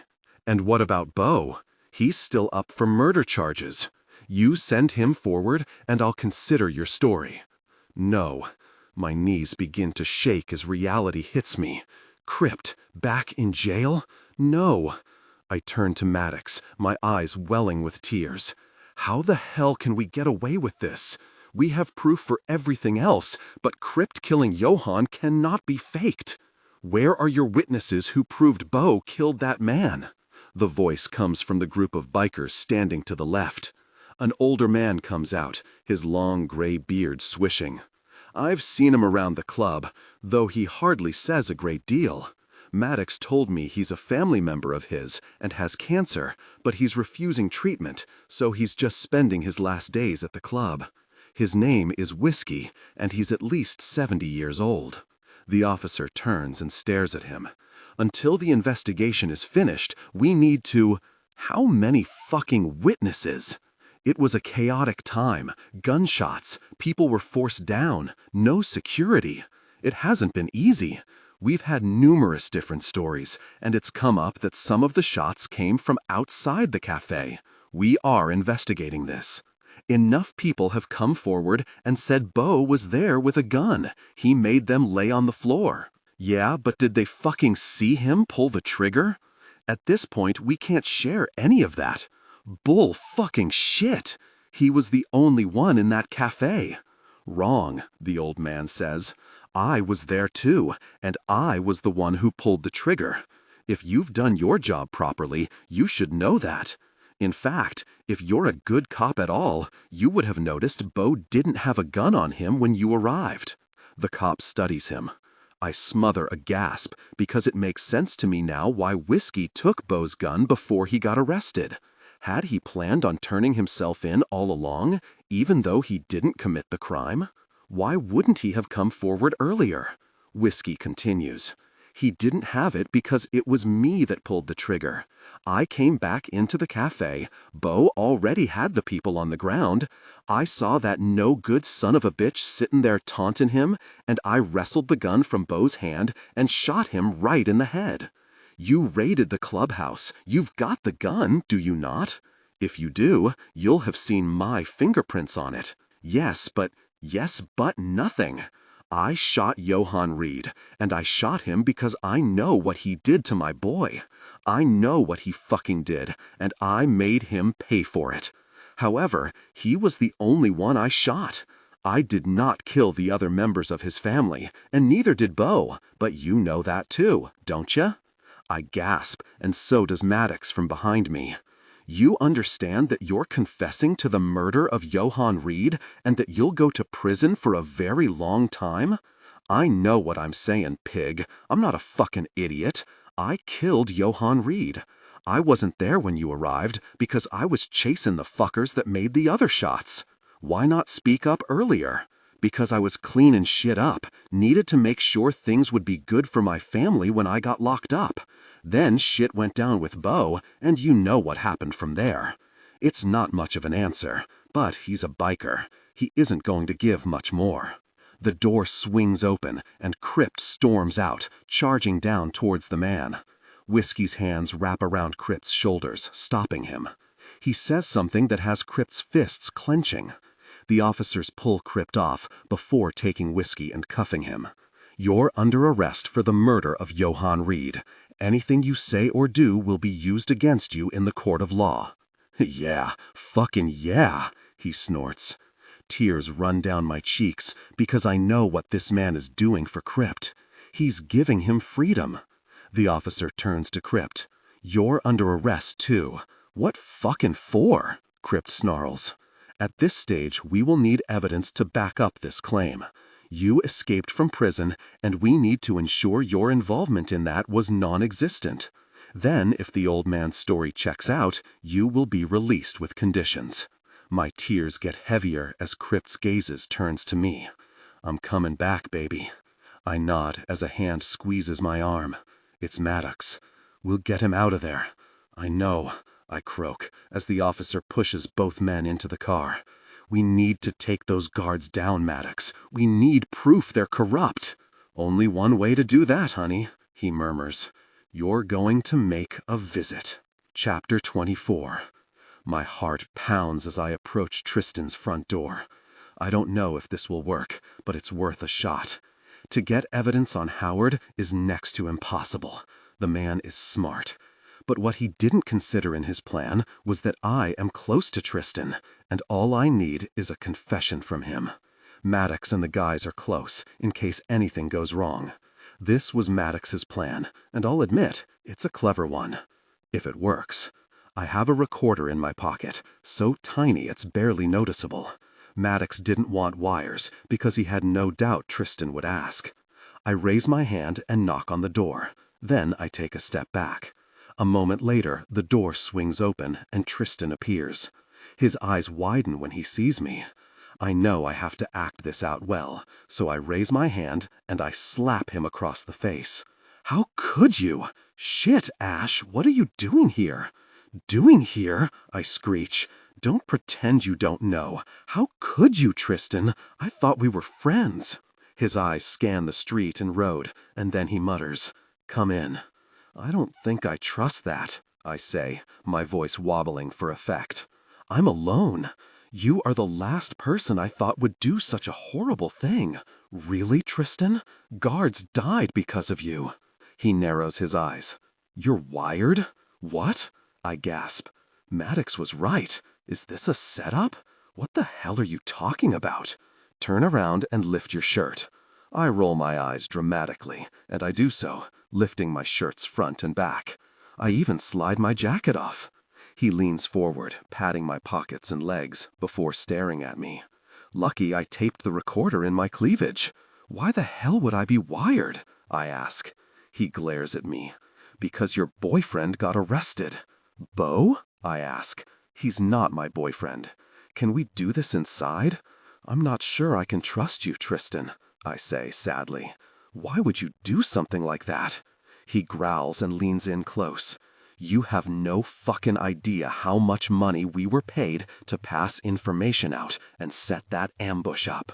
Shit, I just realized if Tristan talks about the ambush, he'll give away that Maddox got there before Howard. I quickly change the subject. I don't care about the ambush. I'm talking about lying to me and feeding information out of the prison. He was giving me a lot of money. He set me up. It was just fucking information on one person. It was only one fucking job. It doesn't matter, I cry. Claire and Leo got hurt because of you.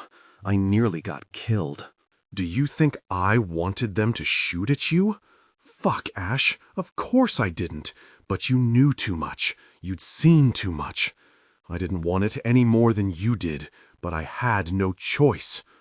And Claire and Leo? I whisper, my voice shaky. They didn't deserve any of it. We needed to draw you out.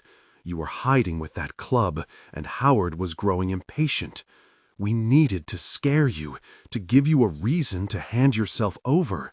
The sooner you were killed, the sooner our plan could continue. You set an innocent man up, I yell. I didn't fucking do any of that. Howard set the cafe scene up. Howard shot the other people. He just made it look like Beau did it. The club were then in the cops' sights. Howard only came in to us when he wanted to plan that ambush. He wanted information. We gave it to him. Then you continue to help him, even when your friend was at risk. He runs his hands through his hair. Fuck, Ash, I never wanted to hurt you. They're going to catch up with you, Tristan.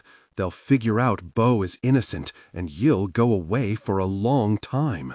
His face flickers with rage, and he reaches forward, taking my arm. They'll find out fucking nothing. No one is going to believe anyone's story of corrupt guards. Not when the focus is on Beau and that fucking club. It's worked out exactly how we needed it to.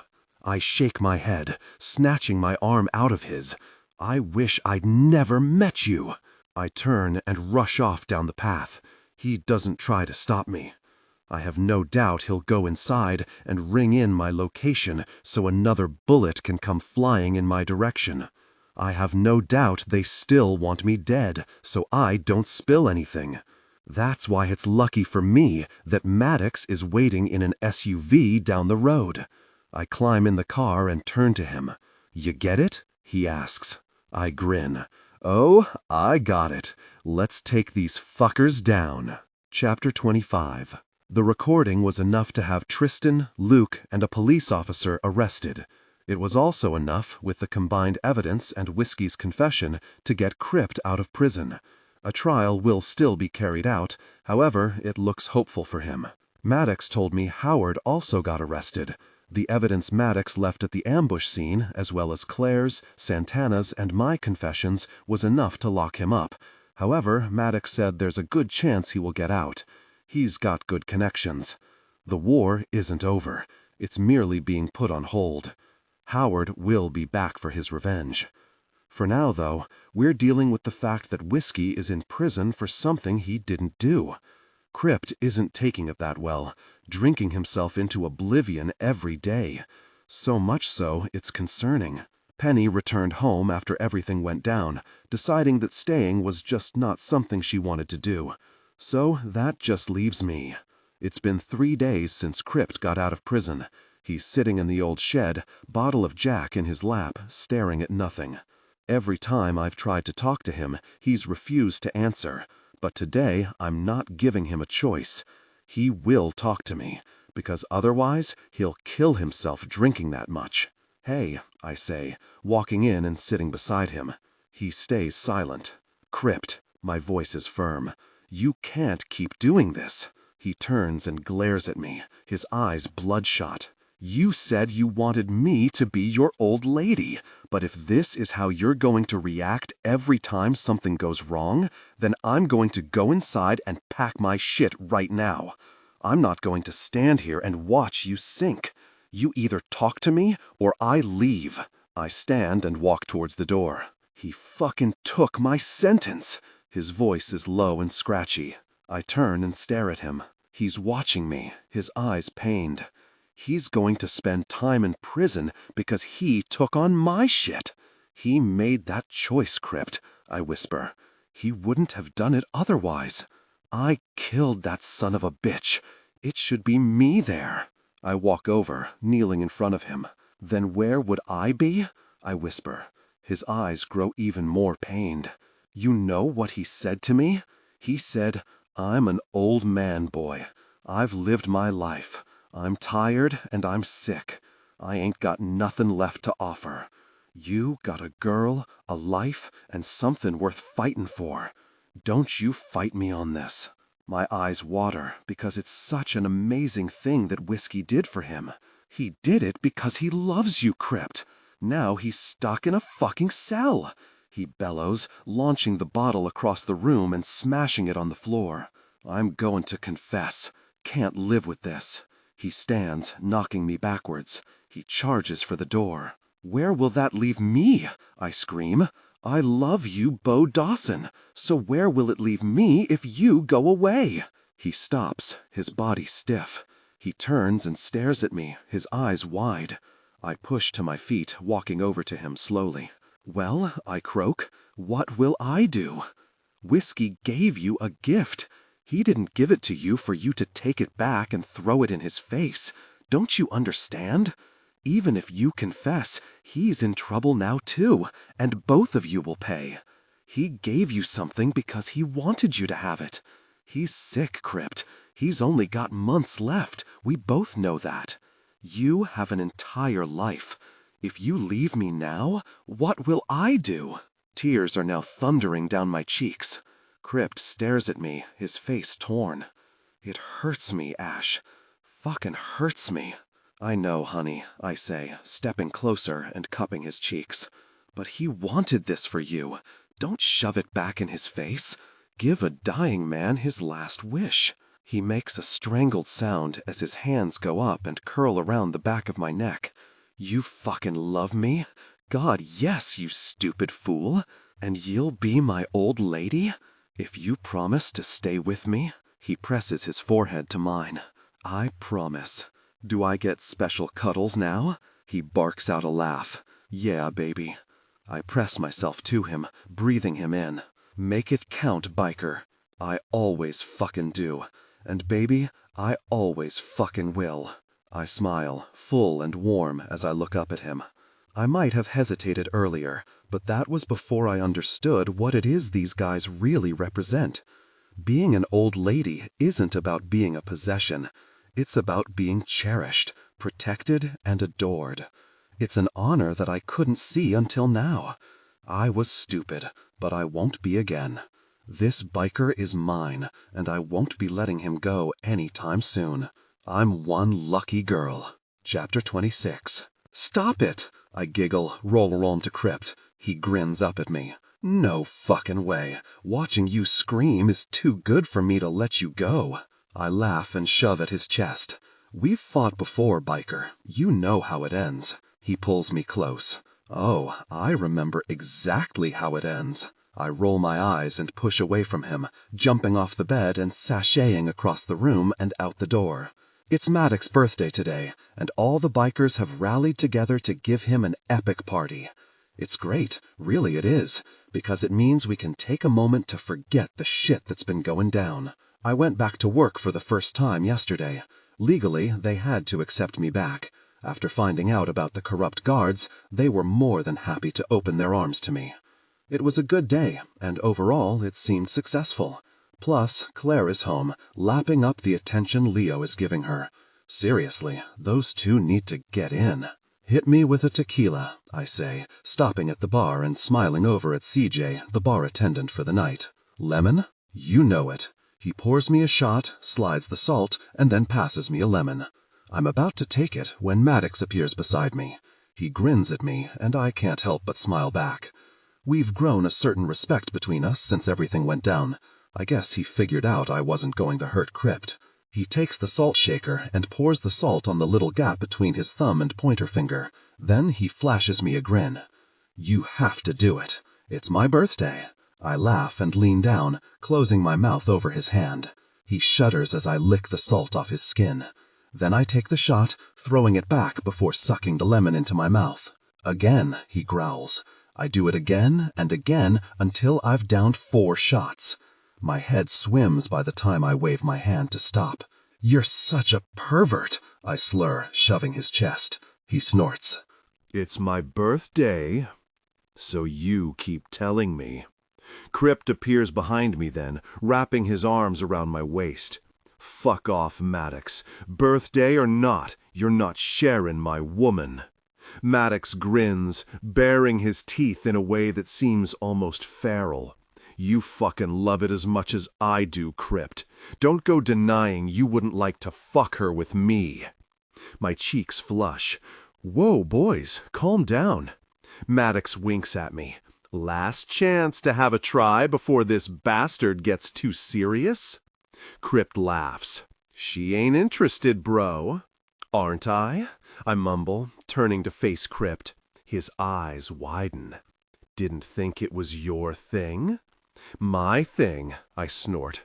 Krypt, was it your hand in my pussy and my palm on your cock the other week while we watched Maddox get his dick sucked? Krypt grins. I flash him a sultry look and disappear. Talk about making them pant for it. I keep drinking. The night goes on and gets louder and more boisterous with each passing hour. "Hey!" Santana cries, dropping down beside me. "Hey, you!" I grin, blinking through my drunken haze. Maddox throws a wild party. He does, I agree. So, I went out with Alec. I turn to her, eyes wide. You did? She flushes and nods. It was amazing, Ash. He even kissed me at the end. I grin, happy for her. Are you going to tell Maddox about him? She shrugs. Maddox doesn't care what I do. Sure about that? She rolls her eyes. I'm sure. Besides, it would never work. Alec is good for me. I beam. How was the kiss? She sighs and drops back. So good. I laugh. I can't wait to meet him. Oh, I can't wait either. You'll love him. I grin. Dance with me. We get up and make a spot on the dance floor, wiggling about until our heads spin. I stumble to the bar for another drink before glancing around for Krypt. I can't find him, so I disappear down the hall. He isn't in any of the rooms that he usually occupies. I know Krypt has a house, but he spends a whole lot of time here, more than he does at home, which is strange. I wonder when I'll see his home. I'm pondering this when I step into Maddox's office. Krypt and him are laughing about something, but stop when they see me. Boys, I purr. I walk over to Krypt, taking his jacket in my hands and pulling him down for a kiss. He growls and returns it with full force. When I pull back, I'm panting. Damn, I should drink more often. Where's my fucking kiss? It's my birthday. Maddox chuckles from beside me. I'm not allowed to kiss you. I'm taken. I grin, turning to face him. But it's my fucking birthday. Krypt laughs. It's clear he's under the weather, too. In fact, I'd safely say we all are. Give him a kiss, baby. Make him see what he's fucking missing. I turn to Krypt. My kisses are all for you. His eyes grow lusty and he stares down at me. I know they are, but babe, I'm not gonna lie and say it won't turn me on to see you and him kissin', especially if my hand is in your pants. My mouth drops open. I thought you were all possessive and psycho? His grin widens. Oh, babe, I am, but fuck, there ain't nothing more erotic than sharing a woman once in a while. I pout. He leans down. You'll always be mine. And when we make that official, no one, and I mean no one, will touch you. But right now, we're not official? I frown. Babe, when we're official, you'll be on the back of my bike, my ring on your finger, and my baby in your belly. Oh boy. And will that be soon? Fucking I. So tonight, we're just going to... I give Maddox a sideways glance. Fuck Maddox? He chuckles. Only if you're up for it. Just once? I ain't gonna be able to share you more than once, so yeah. You're not gonna ask for the favor to be returned and make me watch you fuck another woman, are you? Because I'm telling you right now, that will never happen. His smile widens, big and beautiful. Makes me so fucking proud that you love me like that. And no, I won't ask to return the favor. I want to see you getting fucked by two cocks, not the other way around. I flush. Don't dance around it, Maddox growls. You want us to fuck you? We will. If not, I'm going to find some pussy, because I fucking need it. I stare up at Krypt. Are you sure about this? He takes my shoulders, spinning me around. He pulls my hands behind my back. Oh yeah, baby, I'm fucking sure. I don't question Krypt's need to see me jammed between him and another man. He's obviously secure in our relationship because he doesn't seem worried I'll fall for Maddox and run off. Personally, I don't understand how Krypt can share, but I know it's a fetish of his. Who am I to complain? Maddox steps forward, closing the space between us. His hand goes around the back of my neck as he makes eye contact with Krypt. Something flashes between them, an understanding. They've done this before, only this time Krypt is making it known that I'm his, and it'll be him that walks away with me on his arm. Maddox leans down, and his lips graze over my neck. I shudder. I can't help it. Fuck, just the thought of having both of their hands on me is enough to make me wild, let alone the fact that they're going to fuck me like that. Krypt's hands slide over my breast, squeezing softly as Maddox moves his face up closer to mine. Our eyes meet, and he gives me a sexy smile before he brings his lips down onto mine. Shit, Maddox kisses well. His tongue moves with a firm yet gentle stroke. His body is hard against me, his hands rough on my skin as he slides them under my shirt. Krypt releases my breasts, grinding his cock against my ass as he slips his finger into my jeans. "Oh, God," I mewl, jerking my mouth away from Maddox's scorching kiss. "Krypt." Both men make an appreciative sound as Krypt finds my clit, stroking over it with firm flicks of his finger. Maddox's fingers reach my bra, and he jerks it up, releasing my breasts. He palms them roughly, the friction causing my nipples to turn into two tiny, sensitive peaks. I whimper as his head lowers, and he captures one with his mouth. My shirt still bunched up above them. Krypt keeps up the torture on my pussy, stroking and massaging it with almost lazy intent. Suddenly, I feel overwhelmed. Two hard bodies against me, two sets of hands, and two mouths on my body. Me making a massive decision to fuck two men. Will this make me a whore? My mind spins from alcohol consumption, and I fear I'm making a spur-of-the-moment decision here. "Stop thinking, babe," Krypt murmurs, as if reading my thoughts. "You just stiffened. Maddox sucks my nipple. Oh, God. Am I a whore? No fucking way. Plenty of couples do this, even the married ones." Maddox sucks again. "Oh, God. Give into it," Krypt growls into my ear. "Come for me." He's pinching my clit, rolling it around in his fingers. My knees buckle, and Maddox's arm goes around my waist as if he knows I'm about to fall. I come hard, crying out Krypt's name as my knees go weak. Then, suddenly, I'm on the bed. Two hard bodies dropping down beside me. They make light work of my clothes and theirs. Naked. Oh my God, naked. I stare at them in pure shock. They are so fucking beautiful. Maddox is bigger than Krypt. His body is just so huge. But Krypt has those gorgeous, defined muscles that make you want to lick him.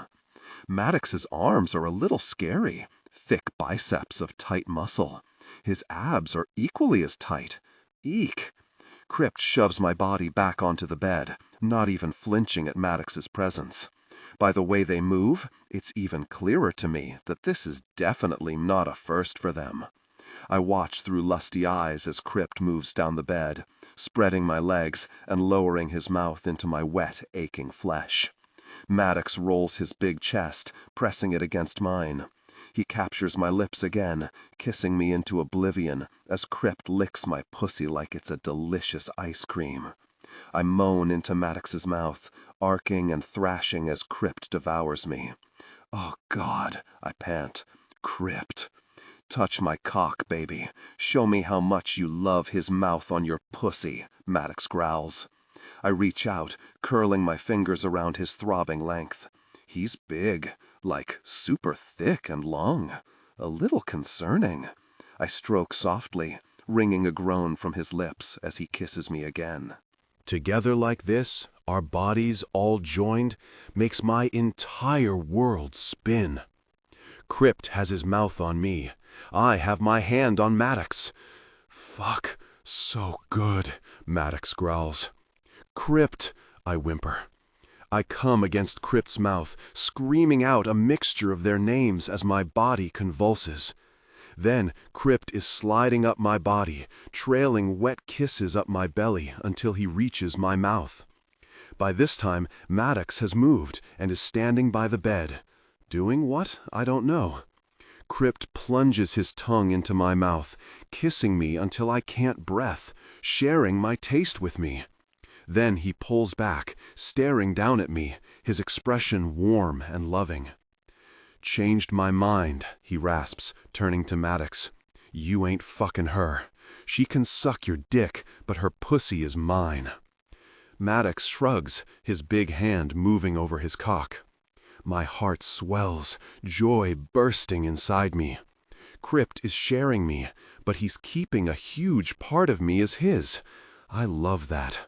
I want this as much as Maddox and Krypt, but knowing that Krypt is showing that small possessive side, which I'm sure he's never done before, has me beaming. He smiles at me, his expression telling me something he hasn't yet. Krypt loves me. And fuck, it feels good. How are we going to do this? I ask. Roll over, honey, Maddox murmurs. I roll over, and Krypt takes my hips, sliding my body back. Maddox sits on the bed, cock in hand. He grins at me, and God, he looks stunning. He curls his fingers in my hair and murmurs, "Suck me." "Do it, baby," Krypt growls, coming up behind me. He lifts my hips, sliding his cock into my pussy without notice. I cry out, my mouth opening in pleasure. Maddox uses this moment to tangle his hands in my hair and bring my mouth down over his cock. He fills me completely, stretching my lips as Krypt is stretching my pussy. Then Krypt starts fucking me. He begins with long, slow strokes that make my entire body shudder with want. I take Maddox's cock, sucking it with everything I have, taking him deep and hard. All of our groans mingle. Maddox's hand is in my hair. Krypt is fucking me harder now, and my entire body is erupting with pleasure. Maddox's cock swells in my mouth, and I gasp as I try to keep sucking while feeling my own orgasm building. I'm going to fucking blow. Fuck! Hurry up, Krypt, Maddox pants. I wrap my hand around the base of his cock and slowly stroke it while sucking deeper. Krypt snarls a curse and fucks me harder. I'm the first to come, with a gentle bite on Maddox's cock and a clench for Krypt. Maddox roars his release the moment my teeth make contact with his flesh, sending hot spurts of cum into my mouth. Krypt follows behind him with his own bellow of passion. When we can all breathe again, silence fills the room. I release Maddox, dropping my head onto his lap. His hand goes into my hair, where he strokes it softly. Krypt runs his hand down my spine sensually as he pulls out. I lay for a moment more before rolling off Maddox, taking part of the blanket with me. Holy shit, that was epic. Chapter 27. Another week passes, and I finally get to see Krypt's place. He's got a nice 2-bedroom unit, only about 10 miles from the clubhouse. I'm quite surprised, having imagined he lived somewhere more run down. Now that we have an escape, we spend far more time in his house naked than we do at the clubhouse. Today, though, we're having a family cookout. It's when the club opens its doors to allow all the old ladies, wives, lovers, and children in for a huge feast. It's always fun and a lot of laughs. I really love the atmosphere as I walk around, serving food and making salads. When I'm empty, I head back to the kitchen to join Santana again. She's preparing dessert. She smiles when I enter. Have they eaten all that already? I nod, grinning. Yep, bikers are a hungry bunch. They are. One of the club whores slinks into the kitchen.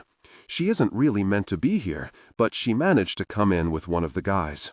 They don't usually have them around on cookouts that include family. She stares at Santana and I with a cruel expression.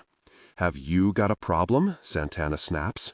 No problem, the whore grunts. Isn't anyone allowed to make eye contact with you? Prez little angel. Santana rolls her eyes. Grow up and go find a dick to suck. Yeah, fuck off, I bark. Aw, don't be jealous, the whore says to me. It's not my fault he's put his dick in me too. Too? Shit, no idea what you're talking about, I growl. Now leave. The whore laughs, throws her head back and laughs. His little princess here doesn't know, does she? God, shut your mouth. I want to lunge at her and stab her in the face with the fork I'm holding. Know what? Santana asks. That Maddox likes to make an Ash sandwich with Krypt. I saw them myself. Ash was giving Maddox one hell of a dick-sucking while Krypt fucked her. And she says she's not a whore. Her loud laughter fills the room. Fuck me? What? Santana gasps. Shit, fuck. Will you fuck off? I bark at the girl. She laughs but leaves the room. I turn slowly to Santana. Is that true, Ash? Her voice is low, fragile. If I lie, fuck, I can't lie. Yes, I whisper. But I didn't know you cared about him, Santana. You said you didn't. You said you were seeing Alec and... Oh God, her face. It's twisted in agony. Shit. Fucking shit. She does care about him. I can see it now. I'm so sorry. Oh God, Santana. I didn't know. I don't fucking care. I don't fucking... Her voice breaks off, and she turns, rushing from the room. Santana! I yell. I rush after her, but she's already disappeared. Shit. I run outside where the bikers are all sitting around a fire. I notice Maddox and hurry towards him. Maddox, we kinda have a problem. His eyes widen and he stands. Krypt, who is beside him, stands too. What? One of the whores, saw us that night when we... Get on with it, he barks. Don't be a cunt to her, Prez. Let her speak, Krypt snaps. She told Santana and she ran out. She was really hurt. Fuck, Maddox roars. Fuck. I don't know where she went. I'm sorry, Maddox. I thought. She said she didn't care, and I was stupid enough to believe her. Maddox is already gone by the time I'm finished my sentence. Krypt wraps his arms around me, holding close. How could I not know Santana cared about Maddox? I should have picked it up, but she seemed so adamant that she didn't. Then she said she was into Alec. I really didn't think she cared, Krypt. Her reaction makes no sense. She sees him with women all the time, and to her, those women are nobodies. Just ass that spread around. She knows they mean nothing, Ash. With you, being someone she loves and trusts, and knowing it could mean something? God, I'm such a fool. It isn't your fault. Part of this is on her. Her and Maddox have danced around this for years. It doesn't mean I don't feel like a monster. He grunts and holds me tighter. It'll be fine, babe. They'll sort it out. I hope he's right. Chapter 28. Maddox disappears for hours. When he returns, he hasn't had any luck finding Santana. I know that she's probably with Alec, but I'm not sure it's the right thing for me to tell him about that right now. He might be all Santana has. If I give that away, I'll never be able to fix the friendship that was forming between us. You check everywhere? Krypt asks, following Maddox into his office when he returns. He's wild. His hands are shaking, and he's frantic. Of course I fucking did, he booms. She's in danger being out there. Do you think I just glanced around? Calm down, Krypt growls. Ain't no reason to take this shit out on me. If you didn't bring that, Maddox swings his eyes to me, woman into my club, it never would have happened. Hey, I bark before Krypt can speak. You made the choice to shove your cock into my mouth, Maddox. Don't you dare blame him because you fucked up. Maddox glares at me, but then sighs and runs his hands through his hair. I don't fucking know where she is. It's not safe for her out there. She could be in trouble, and I can't find her. No, Krypt says, not going to happen. You ain't safe either. She's out there, alone, I protest. "I'm not going to just stand here and do nothing." "I said no," Krypt growls at me.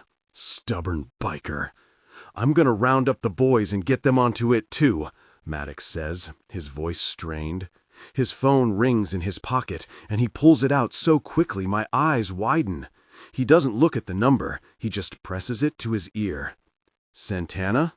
He listens to whoever is on the other line, and I watch the color drain from his face. Oh God, no. Has Howard's club got her? Has something terrible happened? I take hold of Krypt's hand and squeeze as I watch Maddox stare like he's just seen a ghost. "Where?" He nods and hangs up the phone. "Maddox?" Krypt says, his voice low. Maddox turns to face us fully. His skin is pale and his fists are clenched. Santana. I gasp and my hand presses to my mouth. What happened? Oh God, I don't know if I can handle hearing whatever it is he's going to say next. "What happened?" Krypt manages. "Someone found her," Maddox says, his voice lower and more broken than I've ever heard it. "She's been shot." Maddox. Secrets and lies have a way of destroying people. I hold a big secret, bigger than her, bigger than me. Seeing her lying in that hospital bed makes me realize I can't keep it in forever. Soon she will find out what I've kept from her. She will hate me for it. She will leave my life. Maybe she'll believe I was protecting her. Maybe she won't. All I know is I can't allow anything to happen to her without her knowing what I know. What I've known since the day I saved her life. Her sister, who she's believed is dead for 5 years, now isn't. Her sister is very much alive. The truth will come out, and it will destroy everything. The end. Don't panic, my lovely readers. You will see Santana and Maddox's story on the 15th September. Not long to wait. It'll be a wild ride. Check out the snippet below. Have you liked my page? If not, you can do it here to keep updated with teasers, future works, and just plain old fun. Author, Bella Jewell. Other works from Bella Jewell. MC Sinners, Hell's Knights, Heaven Sinners, and Knights. Sinner Standalones. Number 13, Angels in Leather, Life After Tayla, Wingman, Enslaved by the Ocean. Melancholy, September 15th, 2014. To truly understand a story, you need to start from the beginning. But to start from the beginning, you have to go back, further than just you. After all, our stories don't start with us, do they? Our stories start with the person before us and the person before them. We are created from the stories of those people, from their mistakes, from their achievements, from their love and their hate. No one's story is ever truly their own. I tried to create my own story, my own path, and my own actions. I've seen things people only see in their worst nightmares, but I never let it beat me down. I never let it become who I was. I picked myself up and I kept going. Everything was what it was. There was no point analyzing what it could be. Could-be's didn't matter. Until Maddox came into my life. He saved my life. He changed my world, giving me the second chance some of us only dream about. There was only one thing missing in my second chance, and she was the reason I fought so hard to survive. My sister. My sister, who is supposed to be dead. Well, at least that's what I thought. That's what he told me. Now is where my story changes. But to understand this story, you have to start at the beginning, where it all began. And before. Chapter 1, 2007. Santana. My breathing comes in short, hard bursts as I press my body against the cool wall. My skin is clammy, but I'm too afraid to lift my hand to wipe it, desperate to remove the beading sweat from my forehead. I squeeze my sister's hand as I close my eyes. If I close my eyes, I won't be so afraid. I can take myself to a world he isn't in. When I close my eyes, I can remember a better time. A time when my parents were alive.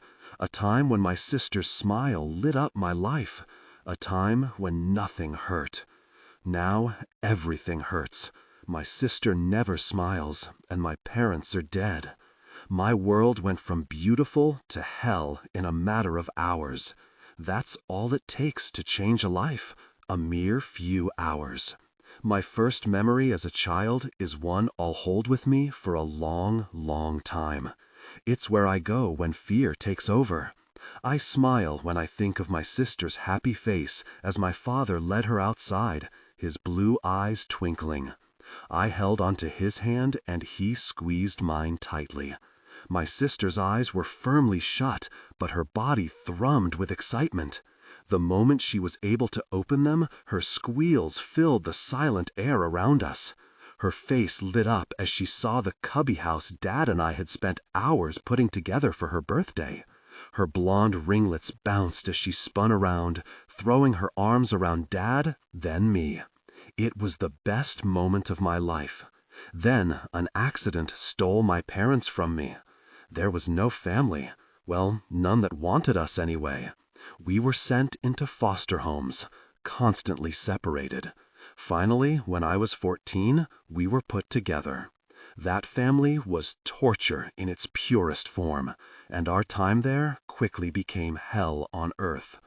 I spent my days trying to protect my sister, putting myself first because I can't bear to see the pain in her face when he hurts her. Each day is a battle, and we'll fight that battle until I can get us out of here. I'd rather live on the streets than be at the hands of this monster any longer. So that leads me to the here and now. My sister and my bodies crushed against the wall, holding our breaths as he leaves the room. Waiting, praying, hoping. My fingers slide over hers, letting her know I'm still there, letting her know I won't let her go. Not ever. When I open my eyes and turn to her, she's in her happy place too. Her eyes tightly closed, her breathing steady. I taught her how to live in the beautiful space that lies in her mind. Nothing can hurt her there. "Girls!" Oscar barks, his heavy footfalls coming towards us. I press myself further against the wall, praying with everything I have inside me that he won't open the closet door. I pray he'll think we've gone to school. I squeeze Pippa's hand when I hear her breathing becoming deeper. She squeezes back, a silent answer to my question. She's okay. We're okay. For now. "Girls, where the fuck are you? If you're ignoring me, so help me God, I'll fucking make it hurt." He will too. He doesn't abuse us sexually, which I'm thankful for every day. Instead, he has an obsession with control. He likes the feeling of power he gets when he holds us down and brings his fists to our faces. He will do anything he can to call us out on a lie, so he can have the satisfaction of carrying out the punishment. His footsteps get closer, and we both stop breathing, our hands squeezed so tightly my fingers ache. He stops, grunts, and then stomps away down the hall. I let the breath I was holding out, and tears prick my eyelids with relief. That relief grows when the car starts up and skids off down the road. We open the door quickly, stepping out. We only have a tiny backpack that contains enough for us to survive and keep warm. We've stolen money over the past 6 months, gathering around $500 in that time. He suspected we were stealing, of course, and we dealt with the beatings he dished out because of it. He never found our stash, though. Another small miracle, I'm sure. We have to hurry. He will be back in under 10 minutes. Pippa nods, tucking a strand of faded, ratty blonde hair behind her ear. Her once chocolate brown eyes are now dull and lifeless. Pippa and I are two completely different girls. She's fair, with blonde hair, lighter skin, and brown eyes, while I'm dark. My skin is olive, my hair is dark brown, and there are days my eyes seem nearly black. but our bond is unbreakable. I don't want him to find us, Pippa whispers, staring at me with a frightened expression. I cup her face in my battered hands, smiling down at her with everything I have. You'll never let him hurt you again, Pippi. Never. She smiles up at me when I use my created version of her name. I've called her Pippi since the day she was born. I always thought it suited her better. Let's go, I encourage, taking our bag and running towards the front door. Stepping out onto the street today seems different. It feels like there's hope in the air, like we might actually have a chance to live and breathe again. Taking my sister's hand, we take the first step to freedom. No more foster homes, no more evil men, and no more being apart.